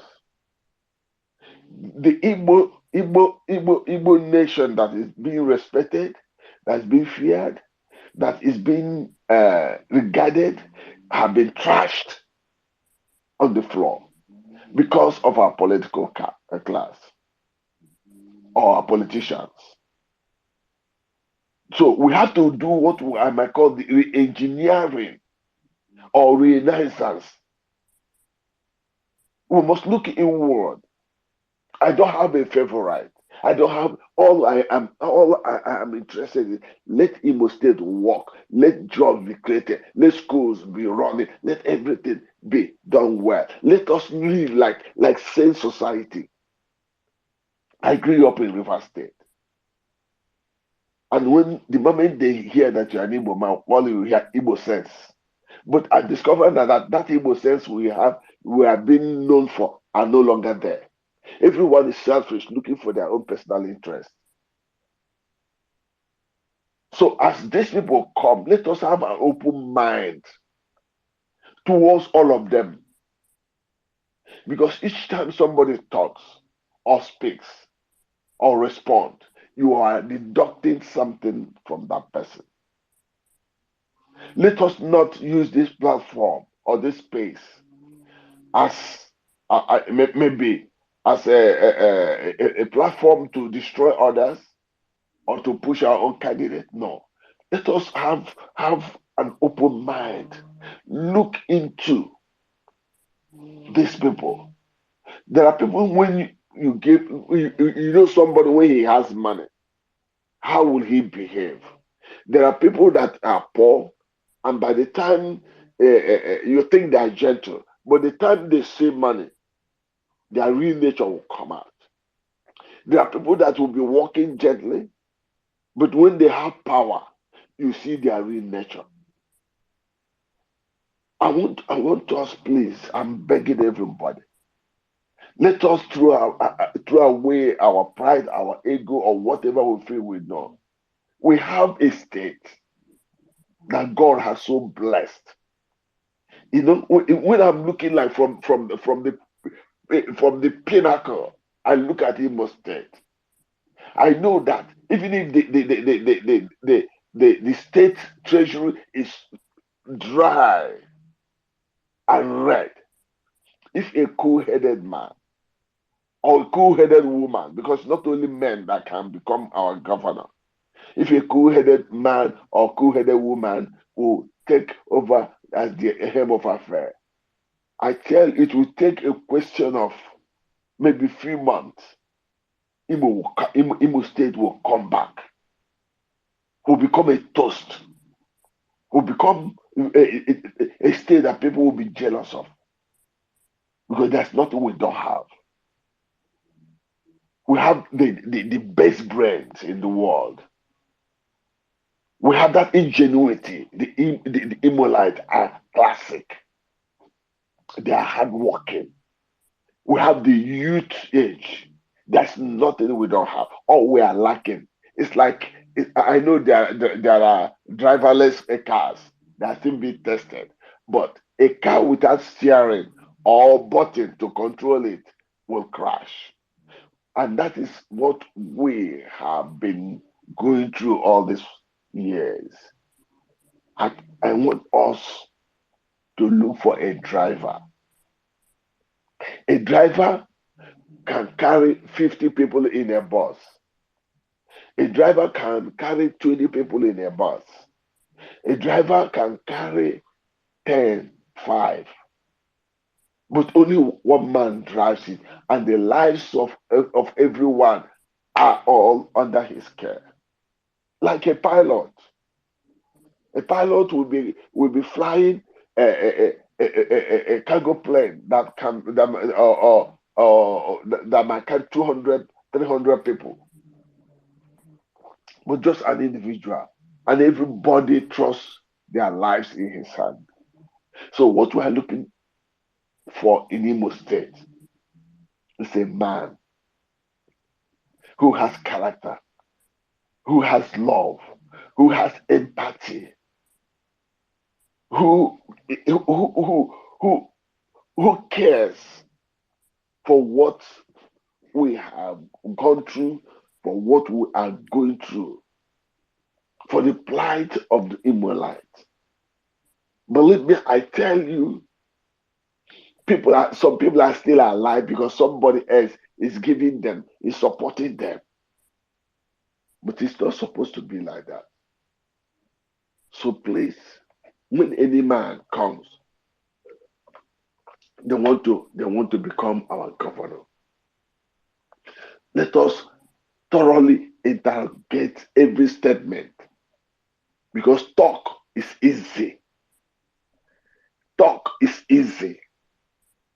And you, so many people that are staying in diaspora, when Buhari came and said he will make Naira to $1, all of them sent their money home, because they say, okay, the country is going to be good. They want to come back home. And they lost all this, their money. When we have a good governor, investment will come. People will bring in their money. People will bring in their talent. People will bring in their friends. People will bring in their ingenuity. But the road to getting that person is what we are in now. Let's do it and get it right. When you are correcting a child with love, you are flogging that child to the floor on his or her hand with love. That child will always understand afterward that you are correcting. But with anger, you flog that child only one stroke. That child will know you hate her or he hates him. So what am I saying in essence? Let's have an open mind towards everybody. Don't push anybody. Their record will be able to speak for them. Their track record will speak for them. And then at the end, I know most of us will be jotting, if you don't have, be jotting points as they speak, so that we can also ask them questions from there. I remember some years ago, that was in the year 1983. Somebody say someone going for the House of Assembly. What did he say? The House of Assembly of France. He said, "What I'm prison army. I will do this. I fired." Is that, or like the one that said that the mineral they have is Fanta and Coke? I don't know if most of you remember. But that was what was going. They never understand the rudimental responsibility of being leaders, political leaders. So as they come, let no one defend anybody, and let no one attack anybody. Let's have free mind, please, so that we can get the person. And let's be praying too. Because I believe that God will reveal who is who. There are people that will come here and flatter us, and we all will clap for them. We say, this is the. Remember what happened in the Bible? In the house of Jesse. Samuel was sent to the house of Jesse. God said, go and anoint. Jesse even forgot that David, his son, the last son, was there, because he was in the forest, in the bush, taking care of the flocks. Jesse brought all the handsome, the ones that are regarded, and each time Samuel said no, and he was confused. So at the end, he has no choice. There's nothing else. And Samuel asked him, "Is this all? Are this all their children?" He said, "There's that one that is in the forest there. That one that smells. Okay. That's the only one that is left. So go and bring him." Okay. And when he came, that was the one that God. Do I need to stop? Yes, I will about to draw the curtain right Because I'm now. hearing some noise. I'm hearing some noise at the background. Yeah. Yeah, we are about to. Just give me. I'm rounding up. I'm Yes, rounding sir. up. Yes, Yes, sir. I'm rounding up. Do just that. Thank you. Yeah. Yeah. Yeah. Okay. Because I'm hearing some noise at the background. Yeah. Okay. Good. So that was how David was anointed, even with his body smelling odors oozing out of him. That was how God chose him. So please, my beloved brothers and sisters, you Immolites, and those who are very desirous, of a new Imo State that we can be proud of. Let's have an open mind. As we invite these people, they should tell us what they have done before. Done before, not only in governance. What have been their reaction when things are getting bad? All this time. Since April, I think that was April last year, Imo State was no longer the same. When they said you're non-government, I know we have had our issues, but since April last year, either April or March last year, when there was that prison break, Imo State had never been the same. Nobody spoke. Nobody asked. Nobody was able to say. Everybody looks like people that were in prison that have been that their mouth have been sewn with needle. My people, please. Let's ask them. Let's ask them. Let's drill. Let's try to get from them.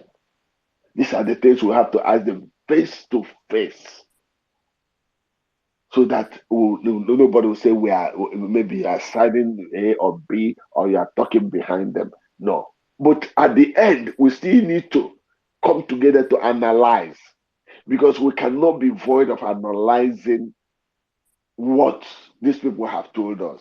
We can bring out our own opinion when they are gone, because that is how things are done in other climes.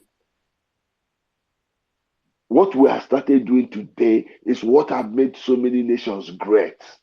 Okay, so by grace, It's what has made so many I'm nations great. really So sorry. I'm really I sorry. yield my mic. Can you hear me? Can you hear me, sir, by grace? Yes, I yield. I I yield. do know. I I do yield. know that. But if you want to tell me Let something, me yeah. guarantee you something. Of course, you know you're not. This is not your first time of being on this space. We'll do this again. Some Amadi will be with us on Sunday, starting from 6:30 p.m. Nigerian time. Please, ladies and gentlemen, come with your questions. Come with your pen and papers. Let us ask him critical questions and see how he responds to those questions, like he already did before. But it's time for us to draw the curtain, and I thank you guys for some of you who are with us from the beginning to the end. Take back Nigeria Imo State. We'll see you. I know you're listening. I thank each and every one of you individually, and please keep a date with us, and we will follow the handle so you know when we update the next space and the link with which we'll hold it. Thank you very much. Omar, are you here?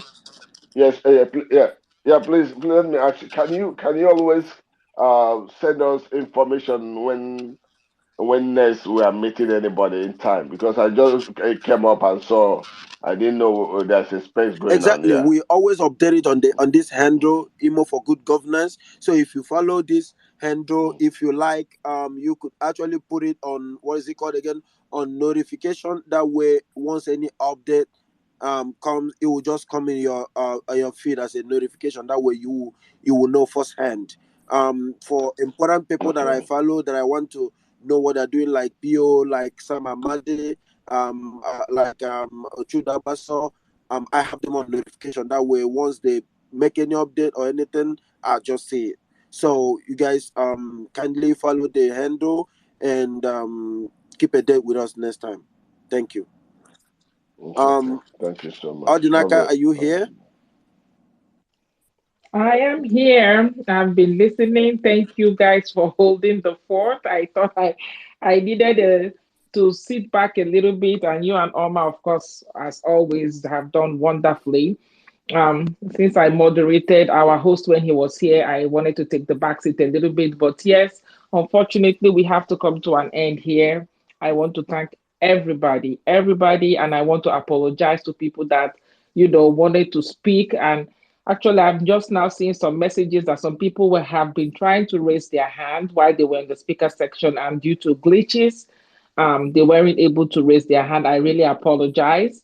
Next time, I will be more cognizant of that fact, and I will be, monitoring my messages closely to see people on the speaker section that are trying to raise their hands and were not able to do so, because just believe us when we tell you that we want you to come out and ask your question. So If we're saying this and we don't give you that opportunity, that is completely counterproductive and not what we plan to do.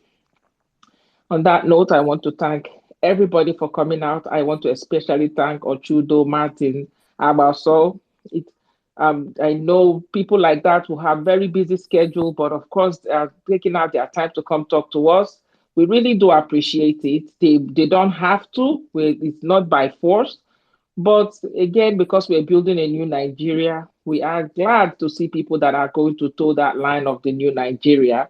I'll tell you that even in this new Nigeria, as you all know, there are people that still will not respond to invitations like this. I don't even need to name them so much. So there are still people that when you invite them, they won't simply not even oblige you. So for the ones that do oblige us, we appreciate it to present themselves for us to open themselves up for us to ask them questions. That's all we can do. The importance of Labour Party, I don't want to overhash this thing, is that maybe if we were all members and we're all on ground, who knows, maybe one of us could have been a delegate. But Leniano, when nobody is a delegate, we're not participating actively. We need to be active citizens, from the states, from the local government to the federal government level. We need to be active political citizens. Yes, one way or the other, maybe the only thing we can do is to go out and vote on election day. But we need to also be part of the nitty gritty. We know the changes that we want to see, but changes are somebody, a human being, has to enforce those changes for them to happen. So, what if one of us here happens to be one of the delegates now, na Labour Party for this primary? See, they can, even if they can't influence anything, but they will come out and tell us, it went good or it went bad. We will have an insider. That is even more than enough. So please, wherever you are, participate actively. Even if you're not on ground in Imo State, if you're even in Sokoto, participate in what is going on. Anya Rugala. We cannot sit down the look anymore. We have done this for so many years, and look at how it has left not only Imo State, but the whole of Nigeria is completely in shambles. We cannot come back here 10, 20 years later doing the same thing that should have been done from today. So my hope and my aspiration for Imo State, number one, and then for Nigeria at large, is that by this time, in 20 years' time, all these things are no longer issues. We already have good governance. Our democracy is working. That the foundations we laid today were yielding their fruits as of those in future years to come. By the grace of God. On that note, again, I want to thank you all. Thank you for indulging me. I apologize for people that couldn't speak. People, next time we will try. We are working with people's time here. We will try our best to, make sure that more people come up, speak, and ask their questions. And as usual, after the guest is gone, we will have this time to kind of, we will do all that. I thank you. God bless you all. Have a good night if you're in Nigeria. Good morning for the people in Asia. And for us in America, our days are coming to an end too. Our weekends are about to start. So thank you very much. Oma, I yield to you right now, and we will see you all next time. Oma, if you're here, after you speak, we will end the space. Thank you. Thank you, sis. Thank you for all you do. Thank you for being an amazing, amazing host today. Thank you, Ikenga. Always a pleasure. Thank you, Praise, Gentle, Wisdom, Chief, Bobon Kitty. We agree to disagree. Please, we apologize to everyone that has concerns in one way or the other. What we do not want is for us to be quarreling with ourselves for the bad states. It has a gabo these bad politicians have put us in this state. We cannot afford to now come, instead of us putting our hands together to solve the problem, we will now be quarreling amongst ourselves and divisions. No. We're not going to do that. We're brothers, and no matter what happens, it stays that way. As in when one or no bara.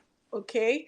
So for those that have their concerns, We are sorry, we apologize, but most importantly, we are brothers and sisters, and we will stick together to rebuild Imo.